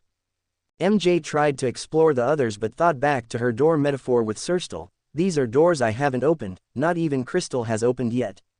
How much power does that girl have? MJ came back to reality around the same time as Peter. They looked at each other in amazement and disbelief. Even noticing their shocked expressions, it didn't surprise them considering what they both just got back from. Their minds were still reeling through the visions and feelings, the countless sensations they just went through. Reading about it was one thing, but experiencing was another, Peter thought as he stared at MJ. With this, the two were allowed to begin their magic training, and for another 2 months, other than patrol, the two didn't see a single ray of sunlight. Peter and MJ were going over some advanced spell crafting formulas when Strange came in. He looked over Peter's paper and said, this is interesting. You're taking a logical approach to magic, breaking it down into science and rebuilding it in your own structures. I kept thinking why we still needed to use dead languages, then I thought that it wasn't the words that were important but the meaning they imbued them with, for instance, Ignis. Peter lit a fire using his magic, and said, when they thought of the word they imbued the aspect of the very nature into the word, after years of pouring their imagination and meaning into them the words themselves became magic. Science has always separated itself from supernatural means, so our words don't carry the same meaning. I aim to fix that. MJ then said, we're trying to use computer code, everything in the universe can be boiled down to a single language, zeros and ones. If we can program our spells, we can create complex matrices to pull energy from the other realms and execute our spells with frightening accuracy and control. It's impressive you two managed to continue your hero work and get this far. Everyone has their own understanding of magic, and it appears that you two found your way, Strange commented. Peter and MJ stretched their arms, when MJ turned to her boyfriend and asked, any news on Eddie? None yet, I've been checking in with Fury periodically and nothing so far. Wherever Eddie is he is keeping low, there haven't been any reports of his sightings. Peter sighed while standing up. He walked over to the library shelf and pulled out a book on universal truths. Lately Peter's understanding of Magneto's power had shot up another level. He could now create electromagnetic fields around him that can deflect most kinetic energy. He even managed to use those fields to create electricity, adding to his electrokinesis power. MJ had made a new spell that impressed even Dr. Strange. She could use her magic to stimulate other people's healing factor. It would cut time off their lifespan, but if you're bleeding out from a gunshot wound I don't think they would mind losing a few minutes to hours of their remaining longevity to survive. She was in the process of developing a unique tracking spell. Using a toothbrush that they managed to pull from his dorm room she placed it on a map and raised her hand and watched as a white ray melted the toothbrush, and dropped over the map. The material flowed like mercury until it landed over Central Park. Again, MJ slapped her head, this is the last bit of Eddie's genetics we could find, his position has been jumping across the map, but shield scans turned up nothing. Peter walked over to her and placed his hands on her shoulders before saying, come on, we need a break. MJ let out a sigh of frustration before taking a breath and smiling, wanna go on a date? Peter smiled watched as she suited up, I love your idea of a break. They were both suited up, he followed her and went out on patrol to clear their heads. While MJ and Peter webbing down a street, a figure watching them from the shadows looked up seeing the sun was starting to set and said, he's so young here. Kane was in his full Scarlet Spider outfit and using his stealth mode to hide. The only reason he wasn't at his usual bar was because he was out of money and was searching for a new source of cash. However, that proved to be harder than he originally predicted. The Spider couple kept the place pretty tidy, even the drug dealers had mostly been cleaned out. As he hopped away, he spotted a certain black cat jumping from along the rooftops and smiled, well kitty, I think it's time for a little payback. Keeping up with Felicia proved to be no problem for him. He watched as she snuck into an apartment condo and exited a few moments later with a bag on her waist full of gems. He waited for her to get far enough away from the crime scene when he webbed up her feet. With a look of surprise on her face, Felicia fell down before she felt the bag being pulled away. No fair Spider, you didn't give me a heads up, Felicia said as she cut the webbing and threw herself into the air, landing across from Kane with a cocky smirk. Now come on. You wouldn't steal from a defenseless girl like me, would you? Felicia smiled as she tried her best to look like a weak and helpless maiden. Kane laughed, wow, Cat, you and I both know you're no defenseless little girl. Trained by the world's greatest thief at a young age, you were exposed to a variety of different martial arts, not to mention you're reaching for your grappling hook. Kane placed the gems inside the suit before saying, much smaller than a bag full of cash, and then turned his suit into stealth mode becoming invisible and sound absorbent. I think I'm going to enjoy stripping that suit off of you, Felicia purred seductively. Kane was about to web away when he saw his line was cut quicker than it could attach to the neighboring building. The moment it appeared Felicia made her move, she pounced on Kane. Using her bad luck to affect his senses for a split second, she managed to land on top of him. Wow, your body is, Felicia smiled as she sat on his abs, careful Cat. Kane removed his stealth, I don't want to hurt you, I'm out of cash, and studied your MO. I know you only steal from bad guys, so can you really blame me? Felicia smiled and said, "You need some cash. With your powers, couldn't you just hire yourself out to the Avengers?" "It's complicated," Kane replied. She placed her hand near his mask and said, "Oh, how complicated." As she was about to remove his mask, he grabbed her hand and said, "I can't let you do that. Please get a room. This may be a rooftop, but there are people that web sling around here." Peter's voice echoed out as he landed on a billboard. "Wow, another Spider-Man, do you think he's you from another universe?" MJ said, looking upset at the scene before her. "I think so. You're the Scarlet Spider, right? How does he?" Kane started to freak out when he felt Black Cat get up and say, "The straight arrows showed up, guess it's time for me to leave." MJ tried to shoot her webbing at Felicia but felt her web shooters malfunction. That's not supposed to happen. Felicia threw out a smoke pellet and disappeared. However, Kane, realizing that Black Cat had stolen back the gems, cussed in his head before he tried to web away. Peter stood in front of him and held his hands up. "Come on, Kane, I just want to talk." Kane frowned as he removed his mask. "How do you know about me?" Peter smiled and said, "We went to another universe for a while and I got to speak with a different world version of myself that was far more experienced. He told me a lot of stuff to help me prepare. Our universes may be different, but I'm sure you understand that they have many similarities between them." MJ looked at him, making Kane realize there could only be one red-headed spider girl that he knew of. It appeared that this Kane wasn't from the 616 universes but one that closely followed its history. He was actually from the 18,119 universe that was the home of Annie Mayday Parker. Peter was surprised to hear that the Kane he was talking to was from the 18,119 universe and had disappeared a few years before they arrived. The Renew Your Vows version of Peter had told him that he was still looking for his brother. MJ stood next to him studying Kane. "Still, to think that someone had cloned you, this is weird, crazy, wrong," Kane said, putting his mask back on. "I was gonna say awkward. What's it like to be a clone of someone? Do you have their memories or habits? I mean, there's a whole can of questions I want to ask." Kane was a little surprised by MJ's honesty when Peter said, "Do you have a place to stay? If you want, I can use a BAMF to send you back to your universe." Kane looked at him and paused before asking, "Are there any clones here?" Peter shook his head. "Nope, and there won't be any of me. At least, not if I have to say anything about it." Peter paused before he said, "Sorry, I meant to say, no one in this universe is going to get my universe's genetics to clone me. You're welcome to stay as long as you want, as long as you stay out of trouble." "You're not going to give me the whole great power shtick?" Kane asked. Peter webbed over to a building and said, "Why? Looks like you know a lot about it yourself already. If you're lost now, take a break in this world and relax. For all I care, it's not like there are lives you could be saving." Kane started to respond, "You're being sarcastic, Aaron." "Yes, I'm being sarcastic," Peter interrupted. Issue 43, Trials of Merlin Part 14. "I heard about your time back in older Peter's universe. I was proud to have a brother who managed to turn his life around and do some good. You, however, are you the same man that my daughter called uncle?" Peter spoke harshly. He hopped down next to him and grabbed his brother's suit by its collar. "What you're wearing is a symbol of responsibility. Ben passed it on to in hopes that you would become a hero." Peter tightened his grip when Kane moved his hand to try and remove it. "Look, kid, I don't expect you to."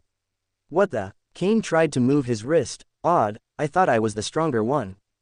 Peter noticed his surprise as he dragged the Scarlet Spider along, swinging across the city with ease. He took his Renew Your Vows clone counterpart and patrolled around the Queens until he found someone dumb enough to still commit a crime in his city. He found a thuggish woman mugging a man at gunpoint. Peter had already activated his magnetic power to control the gun and ensure the man's safety, but he wasn't about to let the clone know this. Peter then turned to Kane and said, "Well, looks like that guy is going to get hurt."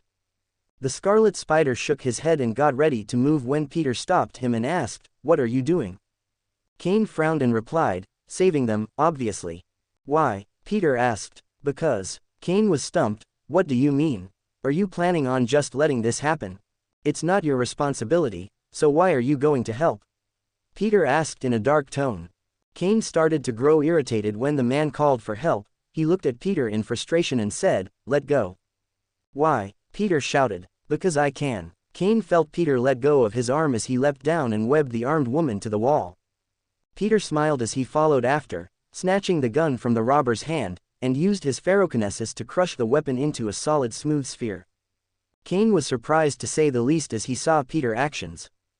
"Okay, my Spider-Man can't do that," Kane said as the man thanked them both before leaving. MJ walked up next to Peter. "You went kind of dark there, Spider-Man." He laughed before saying, "Yeah, it looked that way at least, maybe I have a talent for acting." Peter then turned to Kane, and followed up, "Because you can, huh? Well, it's not what I was expecting, but at least the answer came from your true self." "You." Kane pointed his finger at Peter and couldn't think of what to say when his little web to a nearby building. "Stay out of trouble, big brother, and as I said before, I have a way for you to go back to your universe. If you want to leave, just give me a call. You're welcome to live here too if that's what you want, but if you wear that suit, you have to be wearing it for the right reasons." Peter tossed him their number carved into the metal sphere he made before he and MJ webbed off, leaving Kane completely dumbfounded. He really is different, but still the same old Peter the first. No.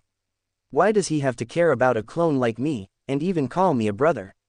Kane webbed off and landed on a nearby high-rise. "Honor the costume, huh?" Kane sighed as he thought of Ben, and how he died. "I'm tired." "Ben, what would you do?" "Hey Scarlet Spider, who's Ben?"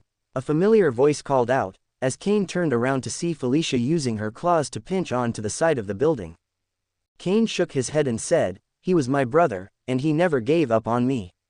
I wasn't always, well, heck, I was never really a good guy, but Ben, my brother saved me. I was going down a dark path I couldn't return from, but he gave his life for me, the failure. I've tried to do some good, but it never works out." Felicia replied, "I thought it was pretty cool how you saved that guy back there." Kane webbed over to another building and sighed as he saw Felicia swinging over beside him.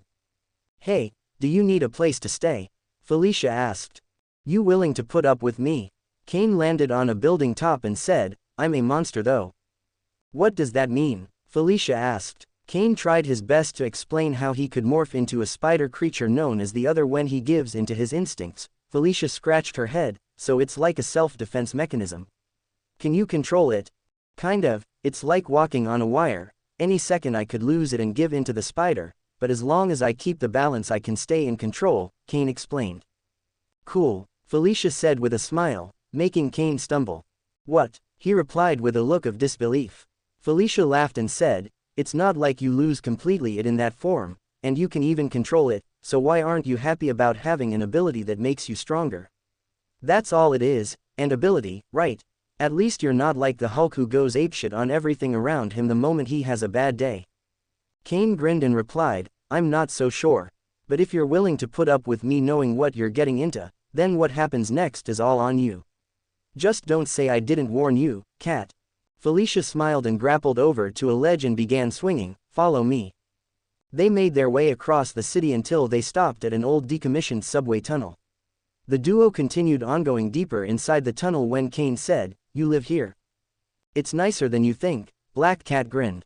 They reached a room that Felicia family spent a fortune on making self-sufficient and luxurious base. There was a bar, decent lighting, furniture, 3 rooms, and even a pool table. This used to be the Thieves Guild's base, but since Dad was forced to disband the group, I was left to pick up the pieces. Felicia sat on an expensive couch and crossed her legs. The Thieves Guild used to be a bit like Robin Hood: steal from the corrupt and rich, keep a little for yourself, and give the rest to the poor. The main goal is to support victims of those who abuse or outright dodge the law and steal from the innocent. Sounds fun, but should you really be bringing me here? Kane asked. Looks like someone's getting ahead of themselves. Felicia moved closer to him and placed her finger on his chest. We just met after all. She turned around while trying to tempt Kane by swaying her hips. She made her way to the door and peeked back as she said, "This isn't our main base. We have a few extra hideouts, this is just one of them, and I'll be staying across from you in the West Wing." Felicia walked out of the room and said, "There's food and drink in the kitchen, you can have the hard liquor, don't touch the wine, that's mine." Kane laughed as he collapsed into the sofa. He started to make himself at home when he turned on the TV and saw the news. Spider-Man and Spider-Woman were fighting against the Vulture and his gang. He watched them easily taking care of the villains when he looked at his restless fingers tapping on the couch and stood up. So much for taking it easy. The spider hero put on his mask and ran out to start a night of patrol. I wonder what Peter would think if he saw me now. Kane webbed off into the city and decided to give it one more try to be a hero. Peter and MJ made quick work of the Vulture and his gang, so when they finished webbing them up and leaving them to the police, Peter and MJ webbed off to finish up their patrol. After gaining some distance, the two ducked into an alleyway and returned to their civilian clothing. Since they were still using Doctor Strange's spell to hide their whereabouts, they decided to use their symbiotes to shapeshift into an older version of themselves. They also changed the color of their hair. Peter chose to try out being a blonde with a beard, and MJ turned her hair into a pitch black color and added a few wrinkles that didn't take away from her beauty. The two held each other's hands and walked down the streets of Harlem. As they passed a hotel, MJ stopped Peter and stared at him before she said, "You know, we couldn't get a whole lot of privacy in the sanctum." Peter grinned as he picked her up and put her over his shoulders. MJ laughed as he carried her inside. He rented a room and carried her up 5 flights of stairs. Once he reached the room, he threw her onto the bed and climbed over her and started kissing. Peter and MJ's hands were locked together as their tongues intertwined. Peter slowly undressed her as she did the same. "I'm not going to let you get any sleep tonight, Tiger," MJ said as she sat on top of him. Peter smiled and said, "Careful when you tempt a tiger, they're liable to pounce." He flipped her over and began to massage her breasts. He placed his mouth over her nipple and bit down slightly as he pushed fingers inside her. MJ moaned as she grabbed Peter's head. "Oh wow, Tiger, it feels so good." Once she was wet enough, Peter grinned as he placed his member at her entrance and pushed in as deep as he could go. MJ let out a loud moan as her legs stretched into the air. He started to pump away, hitting the entrance to her womb every time he bottomed out inside her. Their moans grew louder as they let themselves cut loose. The bed was creaking, and the legs started to crack. MJ held his face as they started to kiss. She then moved down to his neck and bit down, giving him a hickey. Peter then got her back by giving her one himself. They picked up their pace while Peter held the back of her neck, nibbling on her neck as he pistoned and rutted faster and faster. MJ cried out in joy as she bit the bottom of her lip. "Harder, baby. Harder. I'm getting close," Peter said as he flipped her on top. "Me too, Tiger. I'm gonna." MJ started grinding her hips faster until she let out a loud groan of pleasure. They both climaxed together, but they were far from done. Peter stood up as MJ crossed her legs around his waist as he continued to hit her deepest parts. "You're a beast, Tiger," MJ moaned. Peter started walking towards the wall. MJ felt him pleasure her with every step. She bit her lip as she barely made out, "What are you doing?" "Abusing my power," Peter responded as he placed his foot on the wall, suddenly shifting all the gravity to placing MJ on top. MJ moaned as she whispered, "Damn it, Tiger, you made me come without you." Peter laughed and said, "I've always wondered what it would be like to do this." He placed her back against the wall as he began to move faster, making MJ shout as they switched positions. Peter placed his back against the wall as MJ furiously ground her hips against his. Almost an hour had passed before Peter kissed her and said, "I'm getting close." MJ tightened up as she replied, "Me too." Both of them were on the roof over the bed. MJ had her back against the wall while gripping Peter's hand tightly. She started quivering. MJ bit her lip as she felt him release inside her. The two fell on the bed and laughed. "Maybe it's safer on the ground," Peter said as he kissed her breast while making his way towards her neck. "We could always try using our webbing," MJ commented as she started moving her hips, her face showing a seductive look that would drive any man wild, and like a ball of wound-up stress exploding, the two spent all night enjoying themselves. The bed had been completely destroyed, so they left some extra cash before leaving early in the morning. "After that workout, I think we need some food, Tiger," MJ said as her stomach growled. Peter laughed before he replied, "Let's head back to the sanctum, I'll cook us some breakfast." "Banana pancakes." MJ licked her lips. "Ha, you really like them, don't you?" Peter asked as he teased. "The 3 things I like about my boyfriend. Number 3, he's a kind-hearted and loving genius. Number 2, he's a beast in bed. Number 1, those banana pancakes are the bomb." Peter laughed. "So it goes food, sex, then love." "No, all of it's love," MJ replied with a radiant smile. As they landed at the sanctum doors and went inside, they immediately noticed something was off. The very moment they stepped through the door's threshold, their spider senses went off. It was like they had stepped into an entirely different realm. Suddenly Doctor Strange's cloak appeared and wrapped around Peter and MJ, swirling around them as the two looked at each other in confusion. Since their spider senses were still on full alert, they knew something was up, but still were completely unaware of what was setting it off. The cloak started pulling on them and began leading them through the sanctum. As they looked around, Peter thought it was odd, the placement of everything is in reverse. Whoa, you're right, MJ said as they walked down the hall. As they were about to turn the corner where Doctor Strange's meditation room was when the cloak stopped them.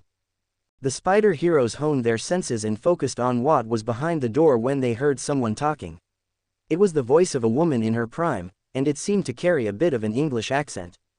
Tell me, Sorcerer Supreme, did you ever think the day would come that you would be imprisoned by your own magic? Issue 44, Trials of Merlin Part 15. No, this is actually pretty familiar. I'm more curious as to where you got that mirror. Strange replied as he struggled from being imprisoned by his own red bands of Sidorak. Wong was strung up as well as he struggled to get free.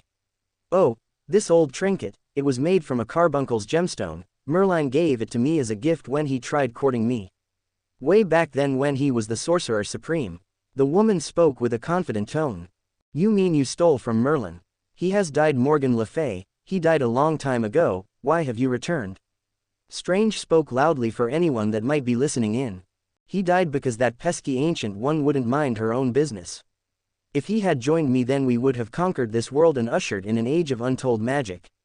Now are you going to tell me where the stones are, or am I going to have to torture the truth out of you? Morgan responded, tightening her fist, causing the bands around the two to squeeze them to the point of yelling out in pain. Don't lie to me, I can feel that they're active. MJ frowned as the two crawled along the roof as quietly as they could. MJ sent him a telepathic message and made Peter's eyes go wide. I've learned to turn myself invisible, so I'll look for a chance to grab the mirror. Fine, I'll draw her attention. Peter then stood up and stared down at Morgan from the ceiling. He placed his hand over his mouth and coughed. Excuse me, I want to hire a magician for a birthday party. This is the right place. Right. Morgan turned around and looked at Peter. Oh, what a cute child. Peter shook as he landed on the ground and stared at her. Morgan was truly a beauty, long black hair, fair white skin, and glowing green eyes. I don't suppose you could let my friend go. Seeing Peter, she felt the energy of the power ruby flowing inside his body. Figuring out that he was the new rightful owner, she smiled and said, I don't mind as long as you hand over your magic stones. I'm sorry, but these magic stones belong to someone else. Peter covered his crotch, making Morgan's calm smile crack. What a foul-mouthed little boy. Perhaps Big Sister Morgan here should teach you a lesson. A violet stream of magic gathered around her hand, as she pointed it at Peter and said, bad children should be punished. For foul language, I think sealing your lips is suitable punishment. She waved her hand that was surrounded with black and purple energy and smiled, looking at Spider-Man with a smug expression of confidence, and said, well, little boy, anything you have to say? I bet you can't because I've sealed it shut. But don't worry, your punishment isn't over just yet. Yeah, I have something to say. Who the hell do you think you are? First, you say you're after my stones, and now you want to punish me. Lady, you got some serious problems. I'm only 17 and a half, I should report you to the FBI, Peter said while crossing his arms. Morgan frowned. Odd, are you immune to hex magic? I mean, what are you, hundreds of years old? I'm pretty sure what you're insinuating is illegal. A violet energy erupted from her palms and shot towards Peter as she said, fine, the hard way then. He managed to dodge a few of them, but eventually was completely outnumbered. The bolts of energy slammed into Peter, sending him flying away. While he soared through the air, MJ strung out a web and hit the surface of the handheld mirror, pulling it out of her hands as Peter smashed against the wall and coughed up a mouthful of blood. Ow, Peter shouted as he felt the shock run through his entire body. However, his pain was worth it because a second later, the bands around Doctor Strange unraveled. MJ jumped down beside Peter and webbed up the mirror with her organic webbing to seal the magic and asked, you okay, babe? She helped pick Peter out of the wall as the wall crawler replied, peachy. Magic lady packs a punch. They stared down Morgan, who clicked her teeth as the room and space they were in returned to normal. A series of runes appeared around Strange's hands as he said, well, the tables turned rather fast now, wouldn't you say? Morgan smiled. No matter, even if you destroy me, this body is nothing but an avatar. only a fraction of my power is in it. If you don't hand over my possessions, I'll just keep sending them back to disrupt your lives. Ha, you and I both know that you can't possibly breach the void for with many avatars. To send even one here would take up a phenomenal amount of your energy, and where you are right now, I imagine you don't want to waste too much of it. So what, even a fraction of my power is enough to handle the likes of you, Morgan said as her body started to grow, her clothing ripped as she transformed into a giant fire-breathing dragon. Burn, the dragonized sorceress shouted as a violet flame shot out from her mouth. Strange placed up a barrier and began to push back while Peter jumped up and webbed her mouth shut with his organic webbing. She quickly shape-shifted her body to shrink and escape the webs. Once she returned to a humanoid form, she instantly returned to her dragon form and shot magical flames at Peter. MJ webbed up a net and tried to throw it over Morgan but was hit in the waist by Dragon Tail and sent flying into the wall. Just being around an avatar of Morgan caused their spider senses to go into overdrive, so it made it almost impossible to predict her moves and dodge properly. Thanks to it constantly ringing in their heads, they might as well not have the senses at all. They didn't even want to imagine what it would be like fight her at full power. Morgan took full advantage of her advantage and attacked the heroes with her centuries of combat experience. She held Peter in place with a series of dark fire spells and used melee to keep MJ occupied. However, even without their danger sense, the two heroes weren't defenseless. By relying on their martial skill and experience to dodge an attack, they were slowly starting to memorize Morgan's attack patterns. Peter managed to break free and kicked the dragon lady in the leg, knocking her over while MJ fell from above to stomp into her head. At the same time, Strange sent out his red bands and tried to entrap her. However, both MJ's falling kick and Strange's spell harmlessly ran through what looked like a transparent hologram. "It's an illusion," Strange shouted as he felt a bolt of Morgan's powerful magic striking him on the back. Wong caught him and jumped back beside Spider-Man before saying, "Glad you two made it back. Thanks for the help." "Yes, the help is much appreciated," Strange barely managed to say as he wiped the blood from his mouth.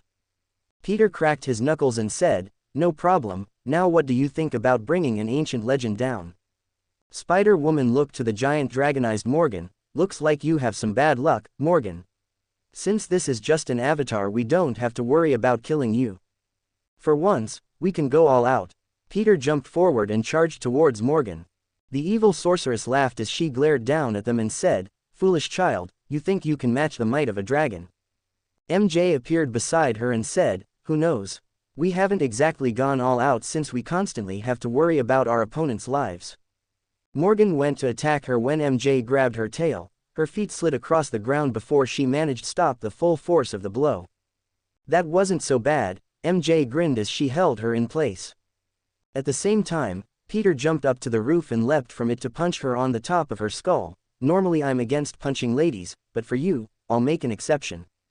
While she was dazed, Spider-Man and Spider-Woman jumped back and webbed Morgan's body up and pulled her towards them. As the organic webbing made contact the sorceress, her shape-shifting power started to wane and caused her to revert back into her human form. She tried to cast a spell to escape, but it was no use. The spider heroes added more of their webbing to wrap her arms and legs up, piling on the webs with anti-magic properties. As Peter and MJ pulled her in, they felt the several tones they were lifting suddenly weightless. As they punched out with all their might, they hit the villain in the stomach, causing a loud cracking noise to echo throughout the room. They looked over to see Morgan's body shattering into a million pieces and fell to the ground like broken glass. She reformed from the dust and glass shards while shouting, "What naughty children!" The room began to twist and turn as Strange pulled them into the mirror world. Morgan's body grew until it started to eclipse the size of a high-rise building. She then placed out her hand and sent down a massive ray of world-ending magical-based energy. Peter and MJ created a dome of webbing encasing them in a layer of magic protection. With Strange reinforcing it, they managed to hold out, but then Morgan flickered her fingers, causing the webbing and the ground underneath them to be pulled up and launched across the sky. They tumbled around inside the empty space inside the web bubble, when suddenly, Peter grabbed Strange and MJ grabbed Wong. Spider-Man then kicked out the bottom of the ground beneath them and flew out the hole alongside Spider-Woman. Strange hovered next to them and said, "Can you keep her busy while I prepare a banishment spell?" "Sure, but can't we just destroy her?" Peter asked when his suit lit up during the activation of his power mode. I almost forgot about that. I suppose you could. Strange laughed as he turned to Morgan and said, "You're in real trouble now." Impossible. He can use the power ruby to its full capacity. Morgan started to shake a bit. Peter then reappeared in front of her and punched her in her giant gut so hard, the blow sent her flying back at Mach speed, destroying anything that she flew through. He didn't let her off with just a simple punch. While Morgan screamed in pain, he focused the power ruby's energy into his lightning mode and shot a bolt of lightning that would make Thor think he was his illegitimate child. "Thor. Son, it's a good thing we're in the mirror world," MJ said as she watched her boyfriend wreaking havoc on a mythological being. Peter raised his hand and created a ball of fire and lightning energy that exploded over Morgan's body, shattering the very fabric of her magic.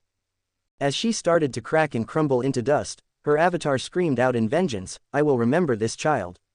You think yourself worthy of that power, but only I am capable of doing so. A mere novice." Peter kicked the image of her away and hovered over the massive star-like construct she sank into. "I think I'll handle it just fine." Snapping his fingers, the miniature star disappeared, and the power mode come to a halt with 30 seconds remaining. 12 hours until the power ruby recharges completely, Webster mentioned as the glow on the back spider dimmed. MJ jumped into his arms, and shouted, "That was amazing. I wonder how strong you'll get when you claim ownership of the rest of Merlin's gems." Strange walked over to him and said, "I agree, I imagine you will be of great help for any future threats to come." Wong then nodded his head, before saying, "I think it's time to begin the remaining trials. Your knowledge of magic is sufficient to not need my teachings anymore, not to say that I couldn't teach you more, because I can. However, since you two have found your own path, I don't wish to interfere with what discoveries you'll make." Peter and MJ smiled at each other. "So does this mean we can go back to our lives?" she asked as she looked at Strange with eyes that could make a pouting puppy dog cave in. "Yes, but remember you are free to come here and ask for advice about anything. My library is open to you both, and just because you've reached the starting line, doesn't mean you get to neglect your studies. If you're done, we should head off to the vault. I'm curious to see what the stones have in store for you," Wong commented while walking away. Strange took them back to the real world and led them towards the magic vault. Peter and MJ stood at the threshold of a large archway and walked through with curious expressions. They peered inside, seeing millions of strange artifacts that were either sealed or placed in a display case with what Peter thought to be some form of magical protection or sealing enchantments all over the items. As they approached the Merlin gems, Peter could feel a connection between the power ruby on his back. They were like a series of bells that rang on the same frequency, harmonizing in perfect chorus. He started to approach it while he stared in awe at all 5 of the finely cut stones. The time opal, the reality topaz, the soul emerald, the mind sapphire, and the space amethyst, all of them glowed with a mysterious and immense energy. The radiance of the gems only grew brighter the closer Peter got. As he stood over the Merlin gems, the first to approach him was the space amethyst and time opal. For some unknown reason, Peter realized that they both wanted to test him at the same time. They floated in front of the reality and soul stones, almost as if they were displaying their order of importance or possibly the order in which they were created. Strange looked at Peter with a fascinated expression as he said, "Simply place your hand out to accept." Peter looked to MJ, who nodded her head and said, "I'll be right here with you." As he reached out his hand, he felt himself being pulled into the gems before he was thrown across time and space. Colors blended together, the space around became warped, and then it all cleared up when he suddenly felt his body smash into a table. Peter quickly jumped up, began looking around, and realized that he was no longer in Strange's sanctum anymore. However, he was surrounded by a group full of familiar heroes. Another Spider-Man was wearing his black suit, Luke Cage was standing next to Jessica Cage, who was guarding their baby, Clint was dressed in the Ronin uniform, Maya Lopez standing next to him, Captain America was looking down at him, and Logan were all staring at between the 2 Spider-Men. "This isn't where I parked my car." Peter rubbed the back of his head. "Clone, this universe's Spider-Man shouted, when Peter waved his hands. "No, not a clone, you from a different universe. Speaking of different universes, which one am I in?" Everyone was stunned as Peter removed his mask. "See, bit young to be a clone. After all, they wouldn't create a child since they can easily age them to the peak of their maturity, would they? Holy crap, look how young I am." This universe's Peter shouted. Issue 45, Trials of Merlin Part 16. Peter looked around then asked, "Look, calling us both Spider-Man isn't going to fly, so do any of you know this universe's designation number?" Suddenly Doctor Strange appeared through a portal and said, "I think I can help you with that." Peter smiled and said, "Oh, good, I was beginning to think that no one knew." Steve Rogers then asked, "What does he mean by universe designation number?" There are an infinite number of multiverses where alternate versions of yourself live. For every choice not taken in our universe there exists one where that path was chosen. Each of these universes have their own number designated by the web of life and destiny, that which lies at the center of the multiverse. Our universe is numbered 616. Peter almost stumbled over, "Oh, boy. This is the prime universe. Should I?" Peter then thought hard as he considered to whether or not he should interfere with this world's history. He then looked at the faces of people he considered to be his heroes, sighed, and said, "Peter, you removed your mask in this world, didn't you?" "Yes, biggest regret of my life." 616 Peter responded. "Okay, listen up, if you really want to take back what you did, you work with Strange and ask Xavier to wipe the world's memory concerning your real identity. You don't even have to wipe it, you could simply censor the event in their minds so they can keep the event but not your identity. You could also ask Strange here to make a spell so that everyone besides those you trust implicitly forgets." "Wow," 616 Peter said as he listened to his counterparts when Strange interrupted, "To do something like that, I would need an incredible source of energy, something along the lines as the Power Infinity Stone." Peter rose up his hand and revealed the Power Ruby. "I have about 30 seconds of run time with this. You know what it is capable of." "That's so the Merlin Stones have chosen a master." 616 Peter said, "What's a Merlin Stone and why don't I have one?" Strange looked excited as he stared at his universe's Spider-Man. "You may not have them now, but the appearance of a version of you just put you on the candidacy list." 616 Peter grinned at the thought of getting something that could power a spell of that magnitude. The visiting Peter looked at those in the room and asked, "Can you guys fill me in on what's happening? Mainly, where we are during your timeline?" Steve sat down and began explaining. It took a few minutes, but as they finished their story Peter sighed and said, "This is a tough call.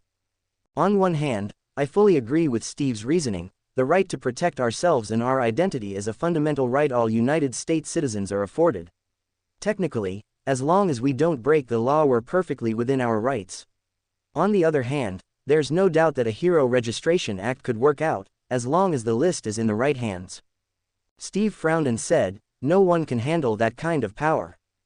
Peter smiled and responded, "Someone has to, and I think you'd do a pretty good job being the only owner to the Hero Registry. The world is growing, and they need training. Hell, I was scouted by S.H.I.E.L.D. when I was 16, and you trained me personally, Captain. You taught me how to use my power, and that was nothing more than a tool to amplify and impose morals properly. I learned to never becoming a slave to my power, mastering my abilities to the point of having perfect control over my body, and to always minimize damage to the city. All this would have been impossible without your guidance." And he was trained by Cap. "I've been solo my whole life." 616 Peter groaned. "Only more super-powered beings are going to pop up the future, especially when if the House of M's event is undone by Hope. They need someone, Captain, someone trustworthy like you." Logan shot up and said, "What did you say?" "Hope Summers from another universe will appear here someday, and she'll use the power of the Phoenix to undo the House of M's effects. They return the world to how it was supposed to be. A word of advice, have her train a Kunlun, and have Spider-Man there to teach her as well. Once the Phoenix comes and Hope is prepared, have Scarlet Witch join her and don't fight the power she'll receive. She knows what must be done." "How do you know all this?" Logan asked. "Different realities, many similarities. I just happen to see the universes were the best and the worst outcomes of this ridiculous civil war you're all having." "The best outcome?" Steve asked. "You and Tony end this squabble, reconcile, and you take up the list as I mentioned before, therefore ushering in an age of glory for all mankind, where heroes are respected and work hard to earn that respect." "The worst outcome?" Logan asked. Peter looked down and shook his head before saying, "This argument intensifies until either Captain dies, or you all die together. Of course, this is just advice. There's no telling how this information will affect the outcome of this universe's future. The choices that you make will determine how you shape your destinies from here on out." 616 Peter shouted as he slapped Logan on the shoulder, Good for you, man, looks like there's hope yet for the human race. Only you don't call us mutants. Logan looked at Peter and smiled as the two Spider-Men said, of course, we're all mutants. Clint slapped his forehead with an annoyed expression, I can barely handle one Spidey, now there are two. Everyone laughed before Peter asked, so, where is Tony? At Stark Towers. Jessica Drew, aka Spider-Woman, walked inside. Hey Pete, care to explain why there are two of you here? 616 Spider-Man was about to explain when Peter put his mask back on and webbed her face and punched her through the wall. What the hell are you doing? Clint shouted as he raised his bow at him. Remember that you all die scenario I talked about. Peter webbed her body and pulled her back, revealing an unconscious Skrull. They're an alien species who are obsessed with conquering Earth, and like all Skrulls, her skin was green and had multiple wrinkle lines on her chin. Now that she was unconscious, he had proof that she had shape-shifted into their ally and probably had been impersonating her for some time. Skrull, 616 Peter shouted, as everyone in the room gasped. How? Everyone was wondering how Peter managed to discover a Skrull, as they can fool just about any scan. My suit can detect the biological differences between humans and aliens, and I'm also trained in magic, so I have the scan spell hardwired into the suit's function, Peter explained. Is anyone else here a Skrull? Luke asked. Strange then used his magic and said, you're all clear. Everyone breathed a sigh of relief when the Spider-Men's spidey senses went off. Peter pulled everyone together with his webbing and shouted, take us to Stark Towers, now Strange. Strange didn't hesitate as he teleported everyone to Avengers Tower, including their friends and families that were on the floor below. Just as this happened, the building they were in previously exploded from a rocket shot by a Skrull scout party. Targets eliminated, we lost the matriarch, we have to report this to the elders. The Skrull said as he teleported back to his ship. The few dozen Skrulls surrounded him and nodded their heads as they followed suit. Over at Avengers Tower, Tony, who was brooding on the top floor, was suddenly surprised by it filing up with people. What the? Tony suited up and said, surprise attacking me is a little cowardly, don't you think? Peter used his webbing to wrap up Tony so he couldn't move. There's a new Spider-Boy. Tony said as he stared at Peter, I guess you didn't learn your history. Spider-Man's webbing is strong, but my suit is. Tony was trying everything he could to break out of the webbing, making Peter laugh. Sorry Tony, but that isn't coming off unless I want it to. I'm not the same, Spider-Man. You know about Peter, MJ shouted, putting a dying Aunt May on her hospital bed that they were teleported with. In this part of the timeline, because the 616 Peter Parker had revealed his identity on public television, Kingpin had hired an assassin to target the people in his life, and Aunt May had been shot because of it. Thanks to Strange and the rest of Captain America's team, they managed to keep her alive on life support. They were in the hospital before they felt the floor give way and falling in here. 616 Peter ran over and he helped make sure that the life support equipment was still functioning. We have to get her to a medical station. Peter walked over to her and smiled, I got this. His symbiote covered Aunt May, making his counterpart more than surprised. That's 616 Peter shouted, yes, a symbiote. Probably your biggest mistake, giving up on Venom too soon. He was an infant in human terms of understanding, Peter. It viewed you as its parent. It didn't know any better and needed you to teach it. It's funny, things only seem to go wrong for us when we overlook our responsibilities. 616 Peter was stunned. He never thought of Venom like that. He had simply believed that it was more harmful than good. Peter quickly patched up May's body and healed any cancerous cells in her body. He also gave a bit of his Kai, giving her back some of her youthful vibrancy, taking off 20 years from her appearance. Her skin had smoothed out quite a bit, and her hair now was mostly black with a streak of white running through it. As he pulled back his symbiote, MJ and Peter gasped in astonishment before May opened her eyes. Peter. Mary Jane. The two held her hands and started crying. I'm so glad you're okay. Everyone else in the room also joined in on the tearful reunion. Tony watched as they explained away what just happened in amazement. Peter then turned his head towards Tony, who was turning red from embarrassment because he still hadn't been able to break the kid's webbing. I'm happy May is okay, Peter, but don't think this means you win. Cap, come to your senses, please, we can't fight this thing forever. That's what we're here for, Tony, to talk, no more fighting, we need to settle this peacefully, Steve replied. You just don't get it. Wait, what? Tony looked over to them and saw the unconscious Skrull Queen being held by Peter. Spider-Man removed the Skrull imposter's hero mask and said, "We have bigger problems right now. If you guys keep this up, you'll weaken S.H.I.E.L.D., and the world's heroes susceptible to invasion."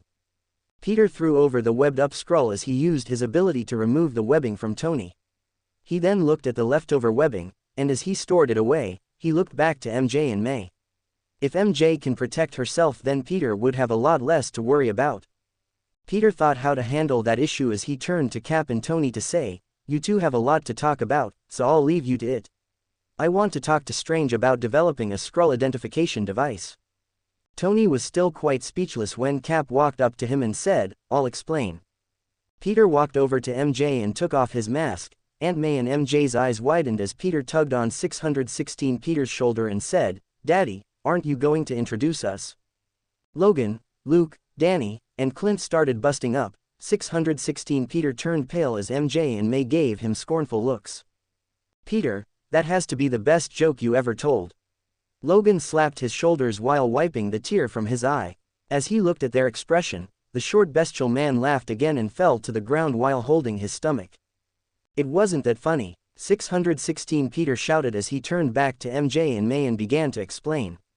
Adult Peter looked to his other for confirmation, but Peter wasn't ready to stop and threw in a couple extra jabs. "Daddy, why are you saying this? Don't you love me anymore?" MJ and May stared at him in shock and spoke in unison, "It really is Peter." Peter laughed and said, "So Aunt May, what do you think about me being Spider-Man?" "I haven't told my May and Ben yet, as was wondering how you would handle it." Aunt May touched young Peter's face and said, "Incredible, it's like staring at an old photo. I have always been proud of you, Peter." She gave him a hug before looking over to her Peter and said, "Always." Adult Peter smiled and rubbed the back of his head when the words his counterpart spoke earlier rang out in his head, "Uncle Ben is alive in your universe." "Yes, it seems the major difference in our world is that I always wanted to be a hero, even before the spider bite that changed our lives forever." "Oh, and does MJ have spider powers in this word as well?" Peter asked with a cheeky smile on his face. This time it was MJ's turn to be surprised. "I have spider powers in your universe." Peter laughed and replied, "Yep, bitten by the same spider as a matter of fact." "Sorry, as much as I'd like." MJ suddenly looked really down. However, Peter smiled and interrupted her by asking, "Do you want spider powers too?" Peter and MJ went wide-eyed. That's impossible, right?" Peter pulled out a full spider costume from the bag of infinite space. It looked like the Ben Reilly Spider-Man outfit he wore when he took over for Spider-Man after the Clone Saga. It was his first work on enchanting his knowledge into a suit. Basically, the enchantments would allow those wearing it to have powers equal to Spider-Man's most basic power, so essentially, all the same powers of the 616 Spider-Man. It was also made out of his organic webbing, so it was highly durable and resistant against force, psionics, and magic. Strange looked over the work and said, "Fascinating, you made this." Peter laughed and said, "I had your help, of course. After all, there was once a what if comic written about Doctor Strange giving Peter a similar suit once that acted like a symbiote but was entirely magical in nature. Or was it symbiote Peter becoming Sorcerer Supreme? I swear I remember a comic where Spider-Man gets a magic suit," Peter thought before shaking his head. 1. He then handed it over to MJ and said, "You two are always better together in any reality that I travel." MJ recognized the suit as he grabbed it and said, "This design?" "Yep. I used unstable molecules to make it so you can change the look if you want," Peter said, smiling. 616 looked at the suit and said, "No fair. How come she gets a cooler suit than me?" Everyone laughed as MJ hugged Peter and said, "Thank you." 616 Peter then grabbed Peter's shoulder and said, "Hey kid, get off of her, or am I gonna have to get a stick to swat you off of her? Relax, she's my girlfriend in my world. I'm not dumb enough to try anything with your MJ." Peter let go. "Yeah, I imagine other me doesn't appreciate you ogling another me," MJ chuckled. The two Peters looked at each other and laughed. 616 Peter shook his head and said, "Seriously, thank you, for everything." Issue 46. Trials of Merlin Part 17. Spider Babe, Spider Gal, Spider Wife. 616 Peter was mumbling this while rubbing his chin. "What are you doing?" MJ asked with a curious expression. In response to her question, both of them looked at her and said, "Trying to think up a cool superhero name for you." How about Spider-Woman? MJ said. Taken. Both of them said in unison. Anyways, speaking of Spider-Woman, don't you think we should do something with her? If the Skrulls were impersonating her, then she wouldn't have any value to keeping her around. 616 Peter said, thinking that they lost a friend. Actually, the fact the Skrull was able to mimic her powers would suggest that she is still alive. Peter, can you work with Tony and me to build a device that will scan your world's outer atmosphere for Skrull ships? The older Spider-Man looked over to Tony, who was conversing with Steve.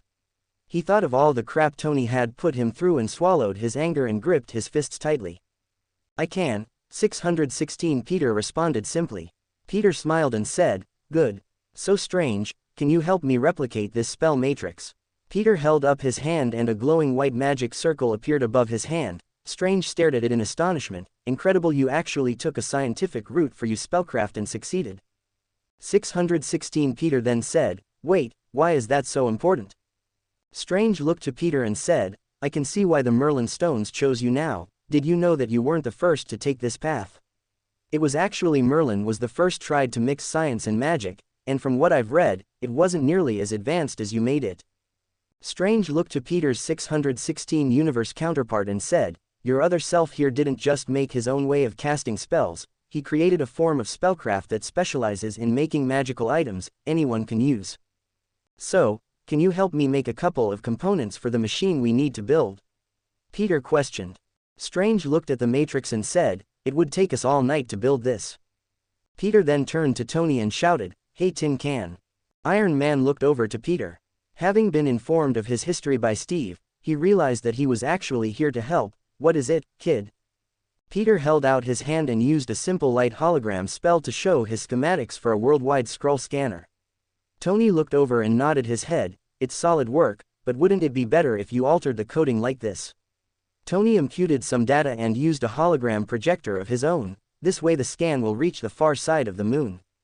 616 Peter then said, couldn't we set this up to create a worldwide EMP? Tony, this too dangerous. You need to add safety precautions. Are you trying to send us back to the Stone Age? Good catch, Pete. I almost missed it. Tony looked at 616 Peter and sighed. Look, I'm sorry, Peter. I know I asked a lot from you, but nothing, Stark. I trusted you when you told me that no one would get hurt, and you betrayed that trust. I don't know if we can be friends again, but for now I'm willing to put up with you for the greater good. 616 Peter responded, clenching his fist to fight off his frustrations. Aunt May grabbed his arm and said, I'm okay now, Peter.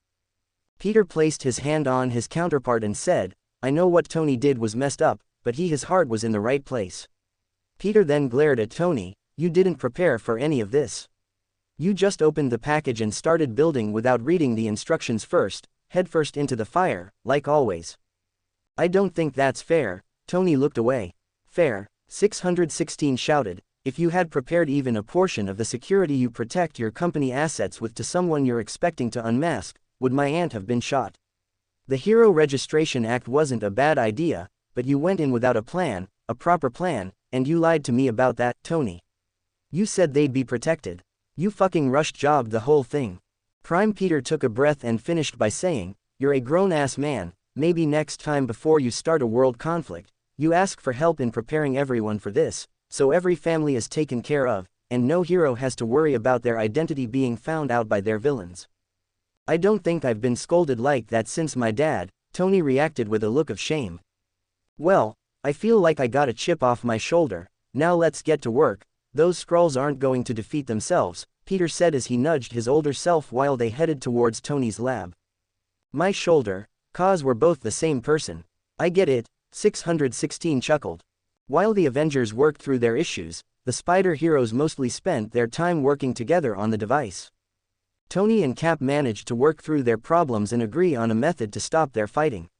Steve Rogers would be the sole owner of the list of hero identities, and only one person at a time would ever be allowed access to the documents. In the event of his death, a single person will inherit the title and responsibilities that come with it, so the current owner must find a successor once they take up the job.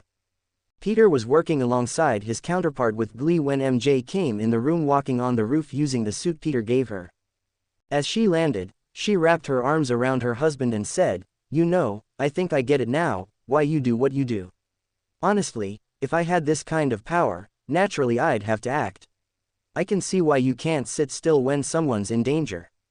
616 Peter grabbed her hand and said, I'm just glad you have something to protect yourself with. Peter looked at them and laughed when MJ asked, so why did you develop this suit? It seems kind of odd for you just to have one laying about like that. I actually made it in case I lose my powers or symbiote. Peter looked to his counterpart and said, after all, it wouldn't be the first timeline it has happened in, no harm in being prepared.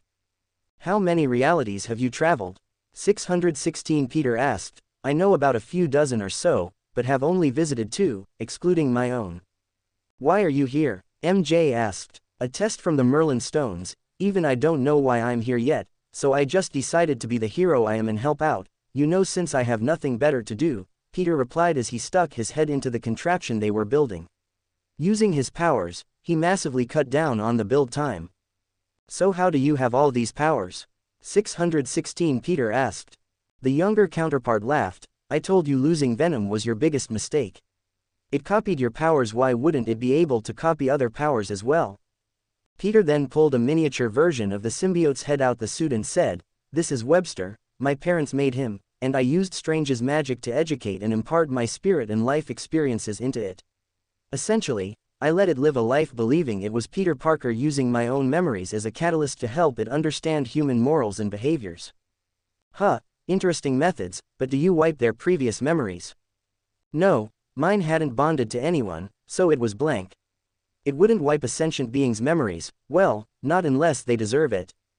So, the difference is in my universe they're aliens, 616 rubbed his chin. Bingo. Oh, and thanks to someone from another universe bringing in one of the alien symbiotes to my universe, we discovered that this teaching method works on them as well. So, if you get a chance to confront Venom again, you should try to make up. But, Prime Peter looked to MJ, to which she smiled and said, as long as you don't bring home a monster, then I don't mind. 616 Peter then hugged her as he gave her a kiss and then turned to Peter, who was manipulating metal into the shell of the satellites they would be launching, still really impressive though. Tony came back in to see how much work had been done and was surprised as he commented, wow. With this much done, it should only take a few hours to finish the rest. Peter then walked over to Strange, the rest is on you two for the mechanical aspect, Strange and I will take care of the magical components. 616 Peter and Tony looked at each other. Tony still feeling guilt over May getting wounded, and not being able to help because of bullshit political reasons when he knew he should just push that crap aside and do the right thing. 616 Peter was doing everything he could to not bop Tony upside the head. He couldn't help but think of May getting shot every time he looked at him, but he chose to try and look past that. After all, it was his choice to remove his mask, so he wouldn't shy away from the responsibility that he shared for causing the incident. The two both sighed and held out their hand. One more chance? Tony asked. One more time, I'm going to trust you one more time. 616 Peter shook his hand and the two started working. I still can't believe he managed to make all the components by hand. Even managed to make all the circuits and routers, down to the smallest detail. Tony looked at the young Peter Parker and said, he's got a lot of talent, feeling a little jealous. 616 Peter smiled and said, maybe a little disappointed in myself for wasting my potential. After all, if he able to do so much at his age, then what have I been doing all this time? I mean, do you know how long I've put off getting my bachelor's degree? I like teaching, but I'd like to do something more with my life as Peter Parker. Heck, maybe I'll ask Strange to teach me some magic too. Tony lifted a brow. Well, you're certainly smart enough to graduate college altogether, but what are you going to do about work? 616 Peter looked at Tony and said, well, I'm not working for you again, maybe I'll see if the Baxter building will put up with me.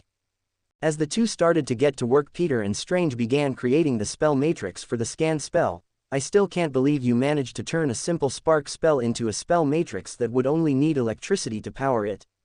Hey, I couldn't have achieved this without your guidance, Peter commented, making Dr. Strange smile with a bit of pride. The four of them worked tirelessly throughout the night.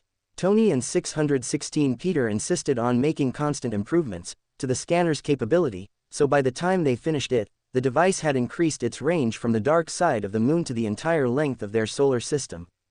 Peter was sitting on the roof of Avengers Tower, and staring into the sky. After geeking out with his heroes and accomplishing a childhood dream, he decided to take a break. He had to admit, this world's heroes are far smarter than in his, and was far more experienced too. Peter sighed as he thought, why did the Merlin stones bring me here? What is it that I'm supposed to do? Sometimes the answers will just come to you. It may take time, so you should just continue to do what you think is best, Strange said as he appeared beside the young hero. Peter, Captain America has called for you all, Jarvis rang over the comms. Peter got up and followed him into the large living room where everyone was gathered in and shook Cap's hand. Thank you for joining us, Parker. Is it okay if I call you that? Calling two people Peter is a little confusion. Sure, Steve, and I understand. Why do you think I call Steven by his last name? Peter said while pointing to Strange. As the wayward hero sat down, Captain America looked around at those sitting beside him and said, listen up everyone, Tony and I have come to an agreement. If you all trust me, then at the next announcement about the bill being passed, Tony will announce me as the one to handle your identities and only me. With this, you can keep your identities a secret, and still work as superheroes, with the exception of only me knowing. Everyone started discussing the situation when Power Man stood up and said, Cap, the whole reason we started this is because the government was asking for too much and pushing their authority and business into our personal lives.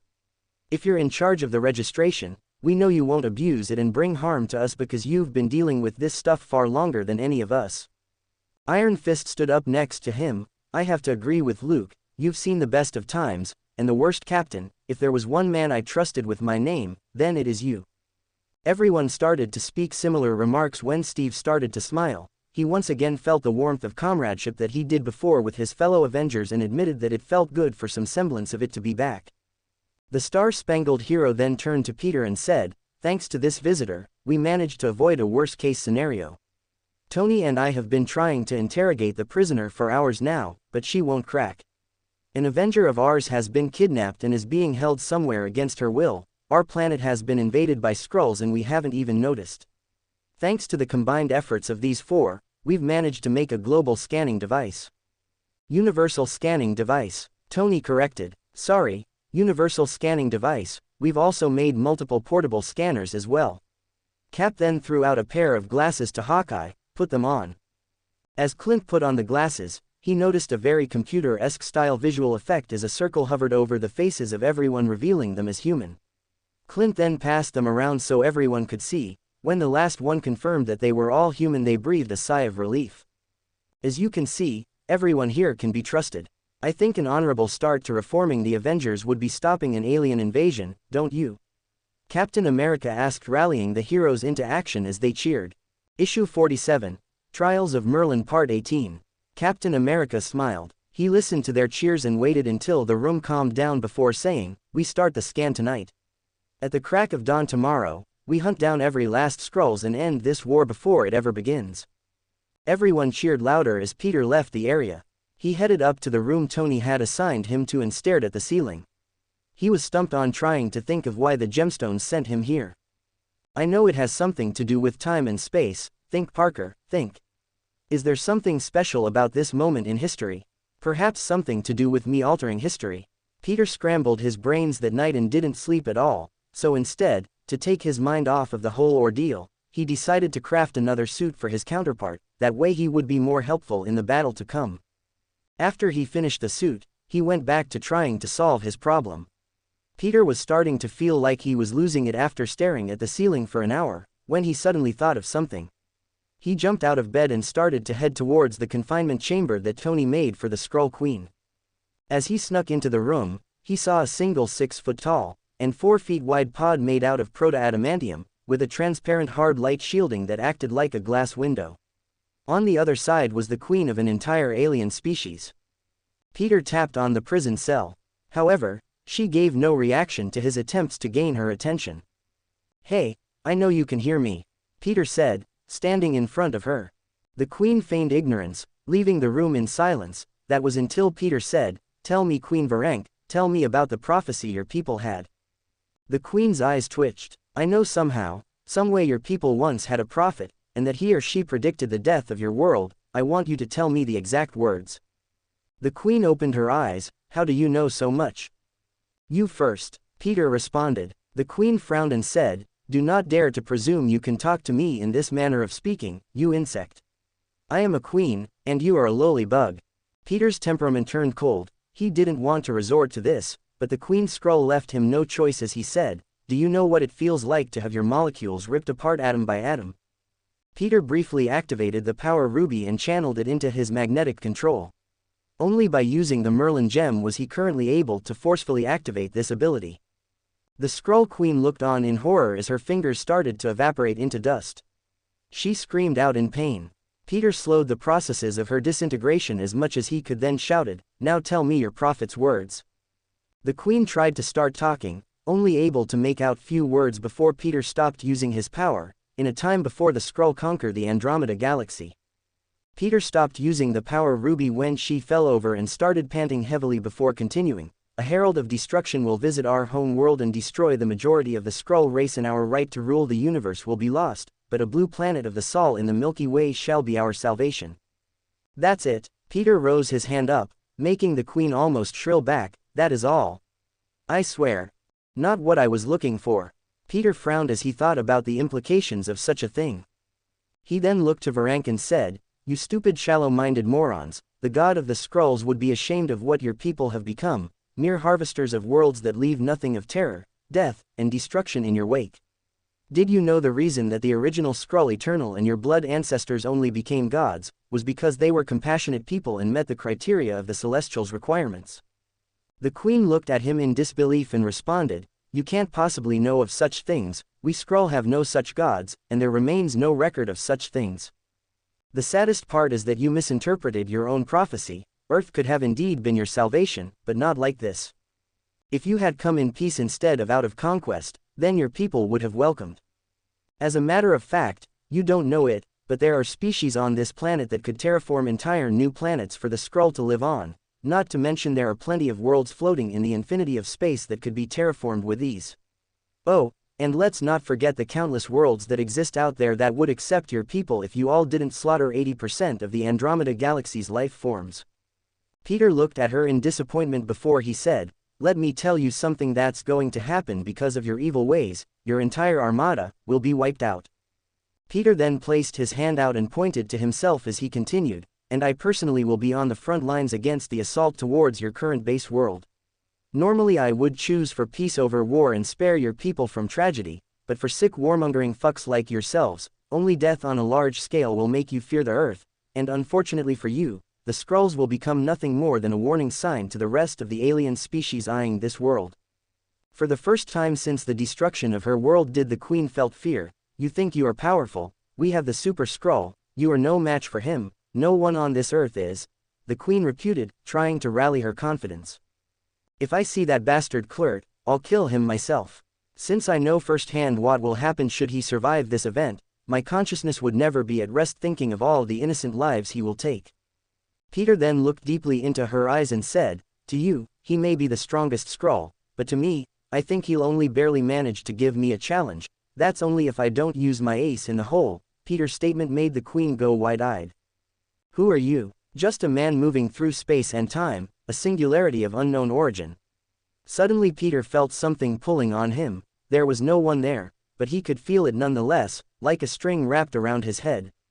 A pivotal moment that decided the futures of countless beings, Peter thought as he turned around and walked away, a moment where all of time and space will diverge into countless futures. Peter then returned to his room and laid on the bed. "What is it that I need to see?" He didn't know what it was just yet, but he felt like there was a paper-thin wall between him and the answers. He decided to get some sleep. However, that didn't last long, as he only got a few hours of sleep before Tony's message came over an intercom waking everyone up. "Well, it's been a while since I could say this. Avengers assemble to the war room." Everyone marched up together and stood in a room around a large holographic projection table. An image of the globe appeared showing thousands of red and green dots on it. Steve stood in front of everyone and said, "Last night, Jarvis contacted every known hero across the world and sent them a listing of Skrull spies. The identities of every person they have ever impersonated was discovered thanks to the satellite photos and Jarvis's hacking skills." Tony then clapped his hands together as he said, On top of that, we've discovered 4 spots of Skrull life forms bunched together circling the Earth's exosphere. We need to make a single group of Avengers to take on one of the ships. SHIELD, SWORD, and STRIKE will be sending their most powerful squads to take out the remaining 3. Steven placed his shield on his back and said, "Listen up, the attack has to be timed perfectly. This is a worldwide blitzkrieg assault. We hit them hard, and we hit them fast. Before they even have a chance to notice us coming. This isn't just for the Avengers, it's not about our issues or needs. This mission is for the protection of our very world. For the first time in humanity, all the nations are working together as one, and every innocent life taking up residence on this planet is counting on our success." Steven then looked to the 2 Peter Parkers and said, "So no pressure, right?" The room was quiet until the 616 Peter said, "Did Cap just make a joke?" Peter started laughing, making all the tension that they had built up vanish in an instant. Everyone else joined in on the joke when young Parker said, "Just another day at the office." As Luke stood up and cracked his knuckles, he asked, "So who's going to space?" The Parker twins, Dr. Strange, and Tony will be heading up to one of the spaceships since their powers and specialties work best in space. Everyone else is with me on ground force duty. It's our job to get rid of every last Skrull on Earth. Everyone nodded their heads when MJ walked up wearing her suit. "I'm coming too." 616 Peter almost fell over and stepped in front of her as he said, "No, you're not." MJ looked to him again and said, "I know how to fight, Peter. You know I started taking self-defense classes after we started dating, and have continued to even till this day. You knowing how to fight isn't the problem, MJ. This is a war, you'll have to. Look, please, for me, just this once, stay here and look after Aunt May for me. I promise that as soon as I come back we'll go out and be superheroes together and kick all sorts of bad guy butt, but until then, please stay here," 616 Peter pleaded. MJ pouted and then said, "Fine, just this once, Tiger, but you have to keep your promise." Everyone else was prepping for combat when the space assault team was led into one of Tony's spaceships. After activating the cloaking device on it, they took off headed out of the Earth atmosphere. Reaching space and feeling the sense of weightlessness, everyone began to wait outside their intended target with strange feelings, some excited, others worried they'd be sent flying into the void. They had 2 hours until the mission began and it passed by at an agonizingly slow pace. As the seconds passed they talked about a few things to pass the time. Tony had a lot of questions about his counterpart. "I'm a genius over there too, huh? I guess no matter which universe you visit I would have to be one." Peter rolled his eyes. "You're all just as cocky at least." Tony's AI gave him a heads up, warning him that it was getting down to minutes until the assault. When the timer hit 0, he knew it was time for them to board the ship. Just before they exited, Peter turned to his 616 counterpart and said, "I almost forgot." Young Peter pulled out a copy of the classic design and handed it over to 616 Peter. "I made another one last night. You wanted a cool suit too, right? You're giving this to me this now?" 616 Peter said with a mixture of happiness and annoyance. "If you don't want it." 616 Peter grabbed the suit and said, "Now what kind of man would I be if I turned down such a great gift? From myself." 616 quickly changed before he suddenly felt the magic properties of the suit empower his spider abilities. "Wow. It feels just like the symbiote, minus the additional voice in my head." They all had a quick chuckle as they began to board the alien spacecraft. They entered through a trash chute and ended up inside the ship's air ducts. Tony was busy scanning the ship while the Spider-Men keep a lookout, focusing on using their spider senses to keep watch. Strange cloaked their presence from all of their security scans and maintained the spell with ease as they made their way deeper into the ship's internal structure. Tony had just finished scanning the entire ship when he almost shouted, "This is strange, no pun intended." "Sure." Dr. Strange rolled his eyes. "Get on with, Tony. Quit with all the suspense," Peter groaned. He looked to everyone and pulled up the ship's schematics. "I'm reading human signatures, hundreds of them. Issue 48. Trials of Merlin Part 19. Tony led them to a large lab room where there were Skrull scientists examining hundreds of missing heroes and human citizens. Most of them were stored in pods full of some kind of stasis liquid. "New plan," Tony said looking at the timer inside his armor's HUD, 15 minutes until the attack begins, just enough time to hack the Skrull's computer systems, specifically the teleporter. Peter then asked, Tony, where are you going to put them? There are almost 500 people here. If the numbers are more or less the same in the other ships, then we're looking at around 2,000 people, and not all from the same country. I was thinking of using a football stadium, lots of space, and we can contain everyone so that we can return them to their homes at a later time, Tony said as he finally hacked into the ship's teleporting functions. Sweet, we got lucky. The Skrull's mothership computer systems are all connected to the rest. Let's set it up so that the moment the timer reached 0 the captives would all be sent back down to Earth together. I'll notify Jarvis to travel there and take care of the getting everyone home situation. After Tony finished setting up his trap, they then traveled their way up to the bridge and got ready to begin their assault. As the timer reached 0, the virus Tony planted in the ship activated the teleportation protocol and sent all their captives back to Earth. While the Skrull commanders tried to make sense of what was happening, the group busted in and started taking out their foes. The Spider-Men jumped over and webbed every last Skrull in sight, and since Tony's weapons could damage the bridge, he had to resort to melee combat only, making his just slightly less dangerous than usual. Strange's spells kept everyone from being seen, so it was like an invisible whirlwind of destruction as they moved throughout the bridge's personnel. After a few minutes, Peter activated his communication set and said, "Avengers reporting in, Alpha target captured."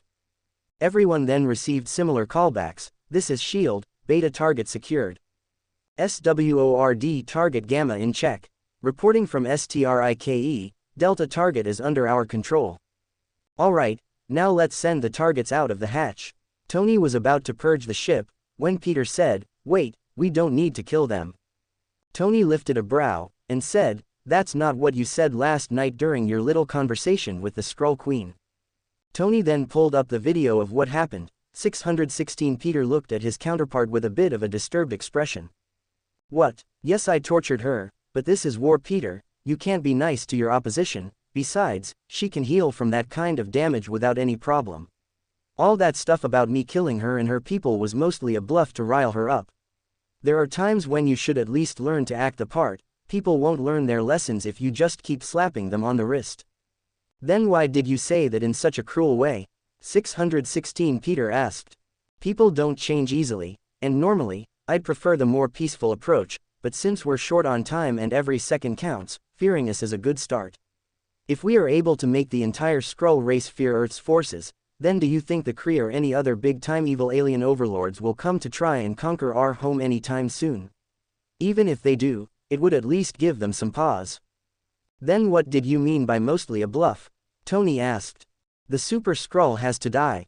If he survives this event, then trillions of life forms all across the galaxy will be lost, including countless Earthlings as well. He will team up with Thanos and help him acquire a cosmic cube. A huge battle will take place over the Earth, and as a result, the cosmic cube will be fractured and end up in the hands of the Red Skull, who will in return create an evil Steve Rogers copy that was a Hydra agent from the start, once again sending everyone back into this stupid Civil War BS." Peter then looked to everyone as he finished. "If you knew this was going to happen, would you kill? I'm not talking 1 or 2 lives, Peter, but countless of them."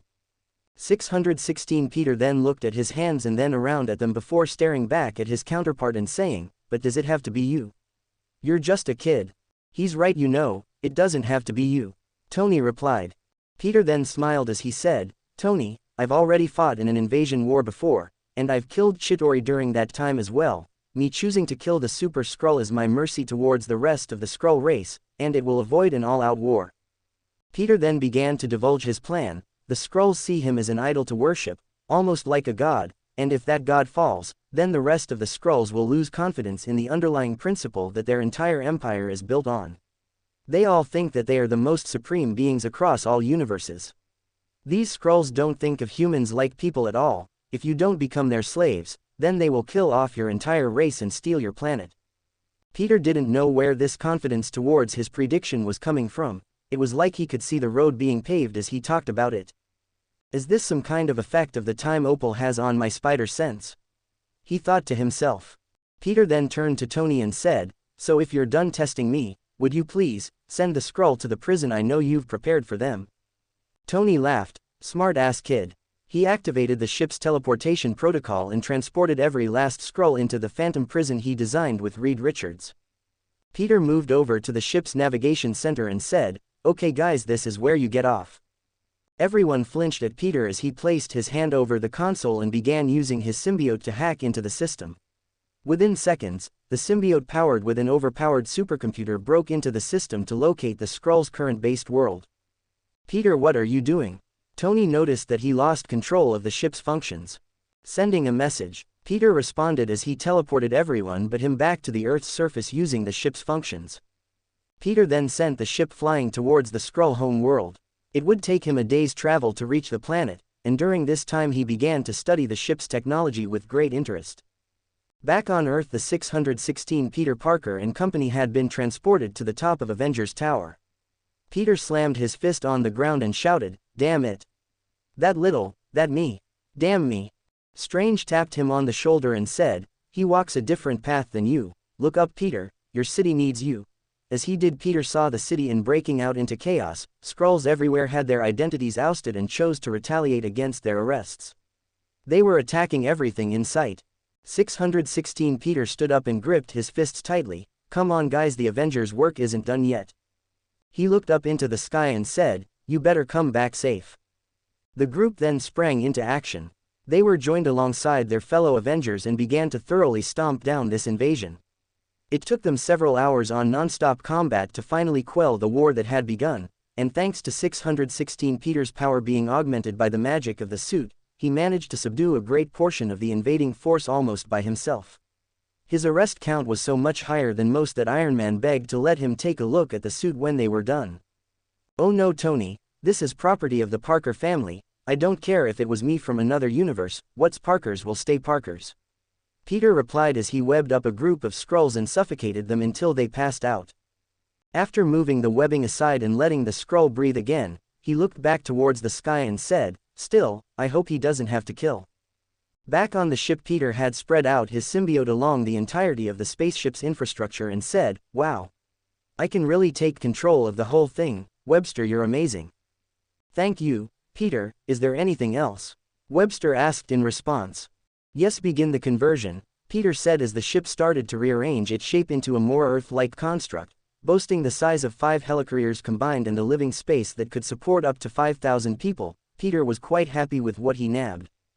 He focused all the weapons on this ship and turned them into parts that could enhance his shielding and self-sustaining components to be added at a later time.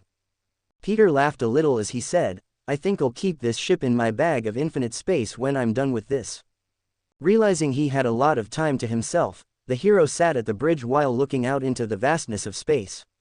The day passed by quickly, and he could feel that connection between him and the gemstones were leading him on as he approached the planet.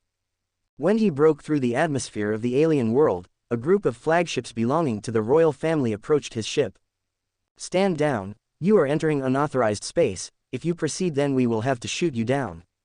Peter raised his hands and started crushing the ships with his metal control and made them nothing more than paperweights flying in the sky as he carried them to the front of the largest structure on the planet. There was massive golden castle-like structure shot into the sky, showing the full might of the Skrull race and their technological prowess.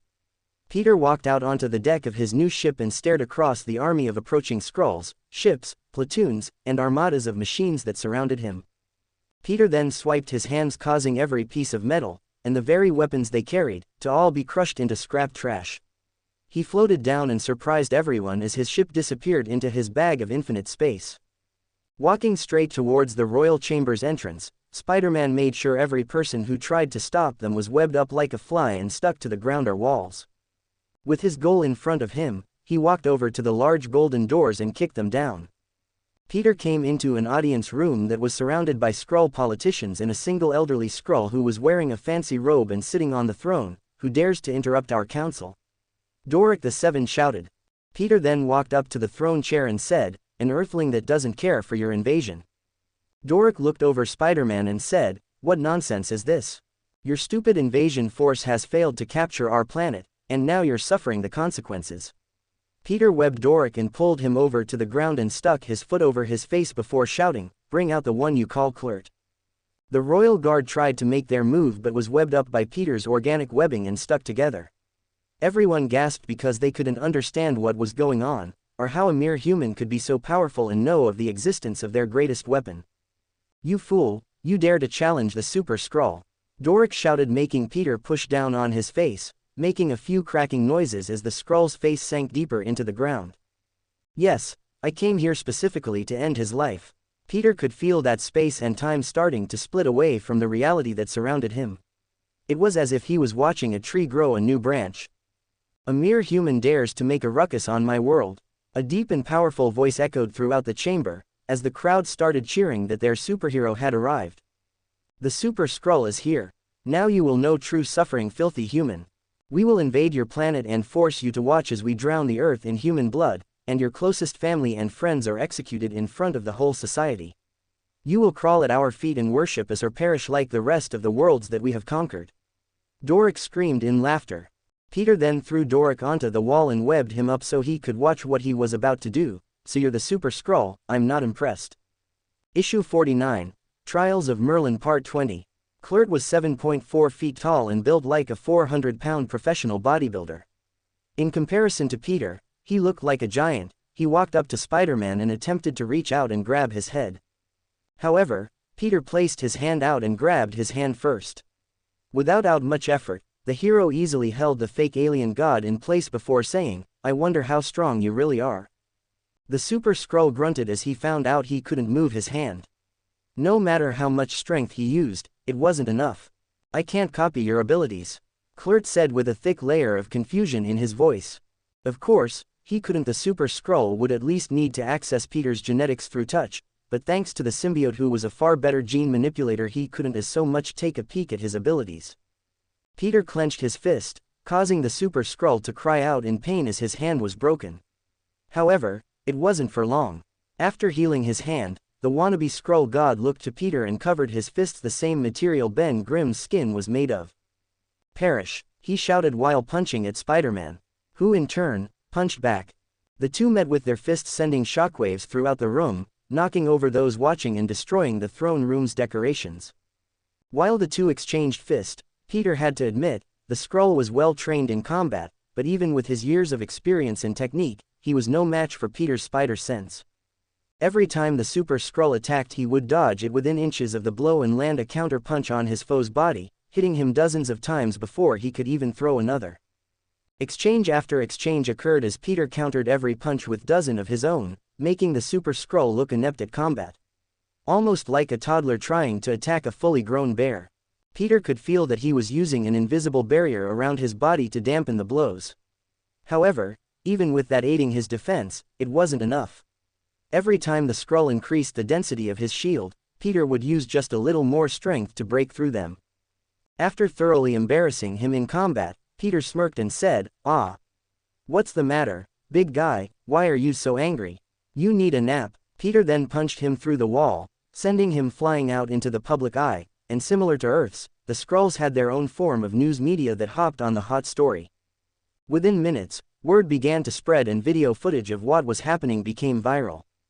Peter began casting a spell that projected their image all across the planet as he shouted, "Greetings to the entire Skrull race, some time ago you people attempted to invade and steal away my planet." The Super Skrull came flying back at him using the full power of the Fantastic Four combined. He punched out with a single stretching fist made molten magma and stone. However, the Skrull's real attack was hidden. He shapeshifted into having multiple arms and kept them hidden through the use of Sue's power, all to try and get one over on Spider-Man. Peter smiled as he dodged all of his attacks, even the dozen pair of invisible arms, and he did it all with his eyes closed. While in shock over his string of failures, Spider-Man webbed the Skrull's chest before pulling him to the ground. "How?" Kl'rt shouted as Peter smirked and pulled him over towards him. Without saying a word, Spider-Man began pummeling his face in with repeated punches and kicks. The Super Skrull tried to defend using layered invisible barriers, but Peter's magnetic field broke them down and easily passed right through them. With every attack landed, bones and blood sprayed across the onlookers. You go from world to world instigating tragedies that leave nothing but senseless slaughter in your wake. Peter hit Kl'rt in the chin, making his teeth fly out. Caused the deaths of so many innocent people just trying to live out their lives. A punch to his gut made him keel over, and spew green blood out of his mouth. Not even the children are spared from your madness. How would you feel if you were in their shoes? Should I inflict the same pain upon your race so you can experience it firsthand?" As he said these words, He grabbed the Super Skrull's head and kicked him in the chin, making the public go into a panic.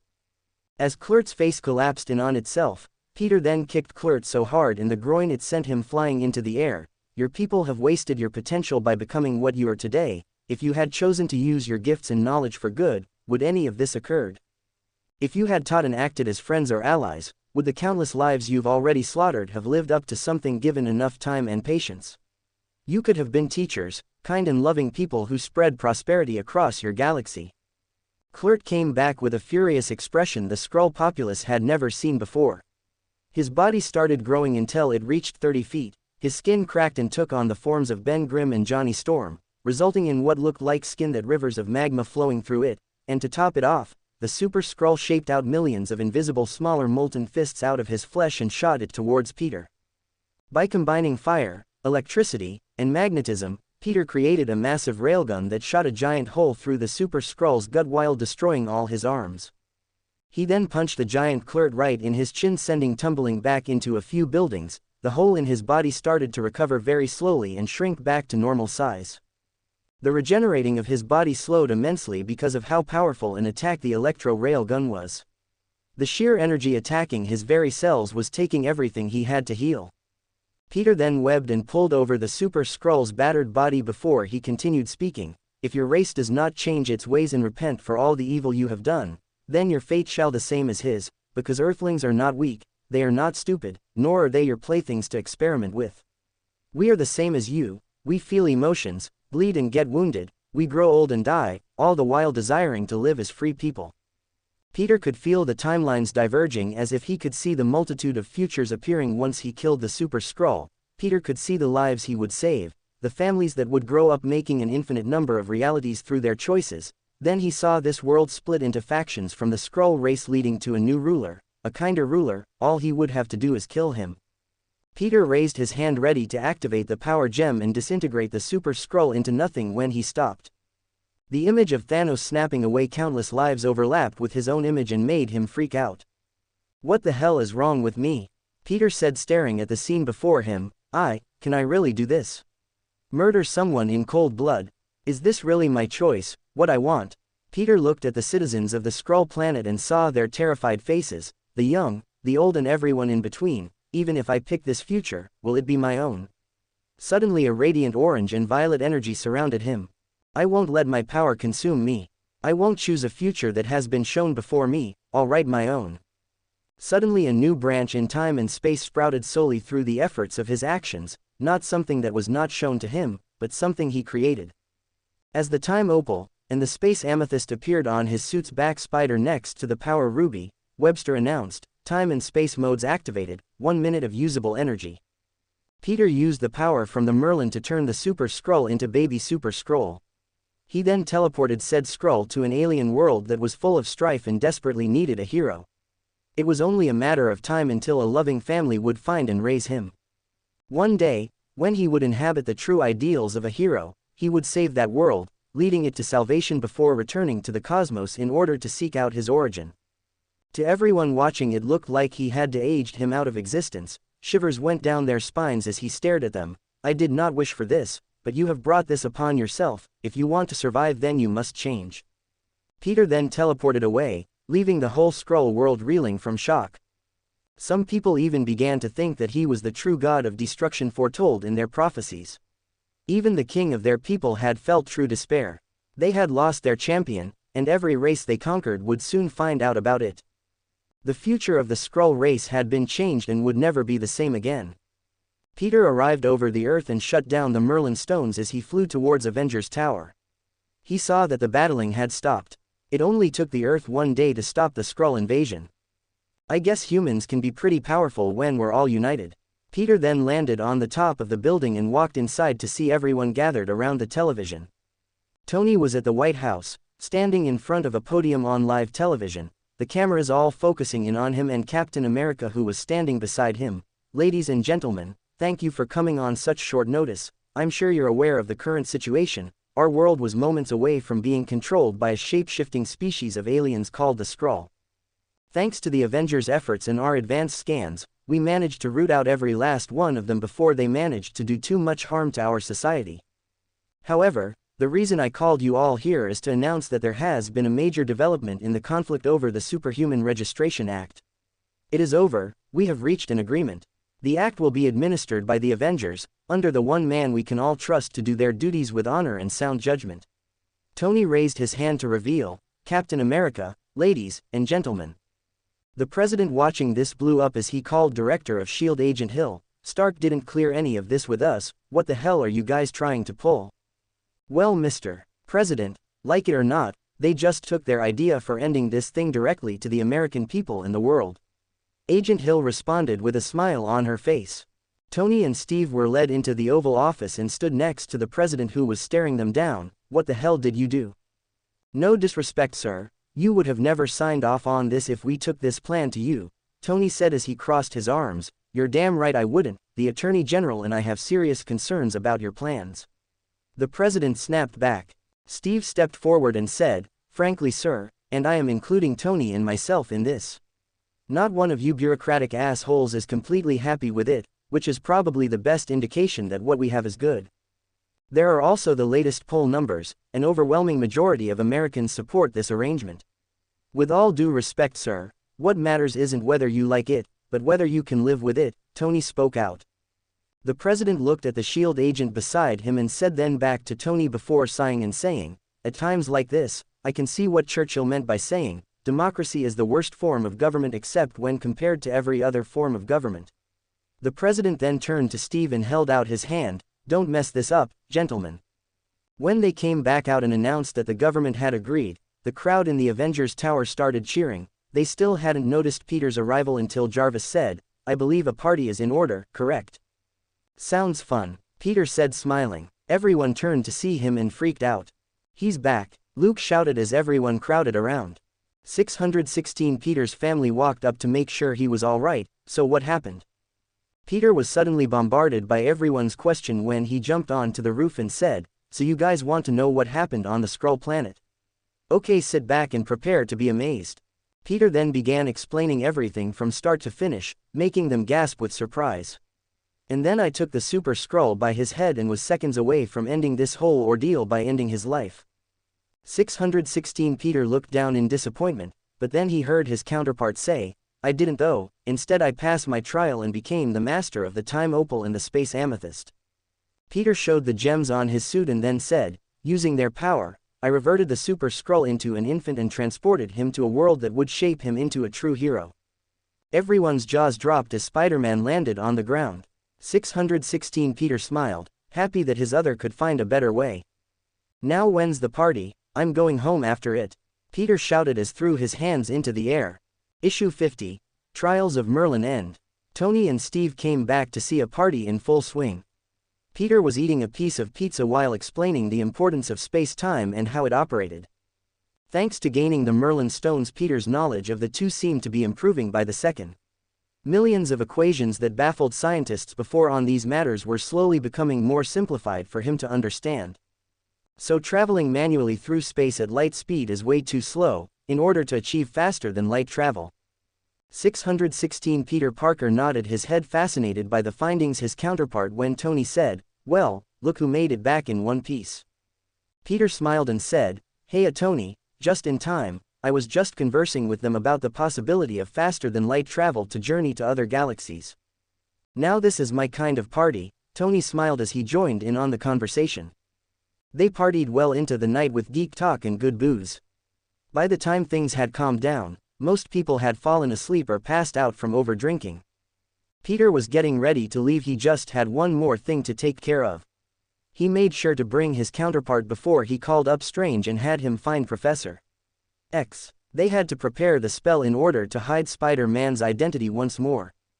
As they were standing inside Strange's sanctum, Charles, Strange, and Peter stood in a circle with 616 Peter standing in the center.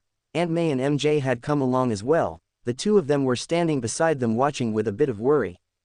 Before Strange began, he gave 616 Peter a stern glance. Peter, what we're about to do is a major invasion of privacy. Your counterpart will supply the energy for the spell. This will erase any known documentation and footage of you revealing your identity, while Professor Xavier creates a fake non-existent hero and identity to take your place, in their memories. Everyone other than those that knew before will remember, Professor X added. 616 Peter thought back to his Aunt May getting shot and said, "Do it." Peter held out his hand and placed it on the magic circle, and with a burst of energy from the power ruby, he activated the spell. A glow spread across the world as all the physical proof that Spider-Man was Peter Parker was erased and swapped with a fake called Mosquito Man, a joking reference to what Spider-Man could have been. Xavier felt the energy of the power ruby flowing through him as he used his psychic power to swap out their memories, and for a second, he felt omnipotent and like he could accomplish anything if he chose to do so. When he saw this, Peter snapped his finger and said, "Focus, Charles, finish what you have to do, and nothing else." Professor X shook his head and felt ashamed for falling prey to temptation. He quickly recovered from his desires and focused in on his job, completing the action in a matter of seconds. Peter removed his hand and retracted the power ruby's energy as he stared at the 616 Peter and said, "It's done, other than your closest relatives, now everyone thinks that the person that unmasked is Mosquito Man, and since James Lincoln doesn't exist, they'll never be able to confirm his identity." 616 Peter sighed and said, "This isn't a mistake I'll be making in the future." Peter laughed and said, "I said the same thing, funny how it never works out." Spider-Man then stretched his arms and said, "Well, if you ever get the chance, you can drop by my universe, the UID is 891,211. Something tells me we'll be meeting again." The Parkers looked to him and said, "You're leaving already?" Peter smiled and replied, "I have my own Aunt May and MJ to take care of back home. It's been fun, but I accomplished what I came here to do. Besides, it's not like we'll never see each other again. Universal travel isn't exactly impossible, and I know Reed Richards can definitely pull it off, so if you ever feel like taking a vacation or something, feel free to drop on by." Aunt May hugged him and said, "When you can tell me and your uncle about yourself, can you give Ben my regards?" Peter gave her a hug and said, "For you Aunt May, anything." MJ walked up to him and gave him a kiss on the cheek. "Thanks for the present, Tiger, take care of yourself over there." Peter grinned and replied, "Just so no, you can shrink down the suit into a bracelet and wear it all the time. That way you don't lose your spider powers, and suiting up is just a simple thought away." MJ smiled and said, "Thanks, I think I'm going to have a lot of fun with this." 616 Peter came up and held out his hand, and the two shook as he said, "Thank you for all the help, and don't be a stranger. That dimension hopping thing works both ways. Next time you should bring some friends, maybe you should take a vacation here." "See, now you're just copying me." The two shared a laugh as Peter turned around and opened up a portal. He turned around one last time to see his heroes that he grew up with and waved goodbye as he jumped into the portal. As he traveled through the colorful warping of space, he focused on his destination. However, he ended up somewhere completely different. He appeared inside a vast forest lake. The large circular pond had a single person sitting at the edge of it. He was wearing a long gray robe and had a short-cut beard. From what Peter could tell, he looked middle-aged with eyes that showed experience far beyond his years. Peter was about to say something when the man spoke. "Welcome, Peter, I've been waiting for you for a long time." He was stunned because he had figured out who this man was, or rather what he was, Merlin. "No, you're an echo made by the reality topaz, the soul emerald, and the mind sapphire." Merlin smiled. "Intuitive one, aren't you? Well, take a seat, let's talk." Peter sat down and looked over the lake. "It's beautiful, isn't it?" Peter nodded his head. "Yeah, it's nice here. Though, it could use a theme park, like with a big old sign that says Merlin's Hideaway. I started my journey here. My mother, the Lady of the Lake, gave birth to me and set me on my path of magic. During my lifetime, I lost many loved ones because of the choices I made. Allies abandoned me, my closest friends and family betrayed me and attempted to steal from me." Merlin waved his hand as a series of stones appeared in the sky. "In a fit of rage from the sting of Morgan's betrayal, I left this place and began journeying through the cosmos. Along my travels I discovered the Infinity Stones, but instead of using them, I tried to understand them in order to advance my own magic." Merlin waved his hand, showing battles that could shake entire cosmos. "During my time in possession of the stones wasn't what you would call pleasant.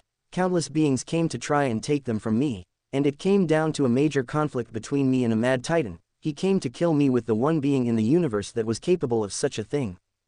However, at this point, I had learned enough to do without them, so right in front of them, I cast the Infinity Stones out into the universe, and for a while, I was at peace. Merlin sighed before he continued, after some time I managed to crystallize my own understanding of the Infinity Stones and crafted my gems, empowering them with a fraction of the universes in my power. He looked over to Peter and said, "Do you know the major difference between my Infinity Gems and the Infinity Stones?" Peter mulled over the question and suddenly thought of something that should have been impossible: your gems work in other universes. Merlin smiled. Correct. The Infinity Stones are a manifestation of that particular universe's laws, so it would make sense that by taking them outside their reality they would lose the source of power that fuels them. However, each of my Infinity Gems contains universes inside them, so when you travel to other realities it acts as a conduit to connect to that reality's laws. So that's the reason the Merlin Gems worked in the 616 universe. Peter said, slapping his fist into his palm. Yeah, so I wouldn't call that universe the 616 anymore, as it has already broken away from the original timeline. Now it's more like a 616-2. Peter nodded his head. Makes sense. I guess that means somewhere out there is the actual 616 universe where they never met me.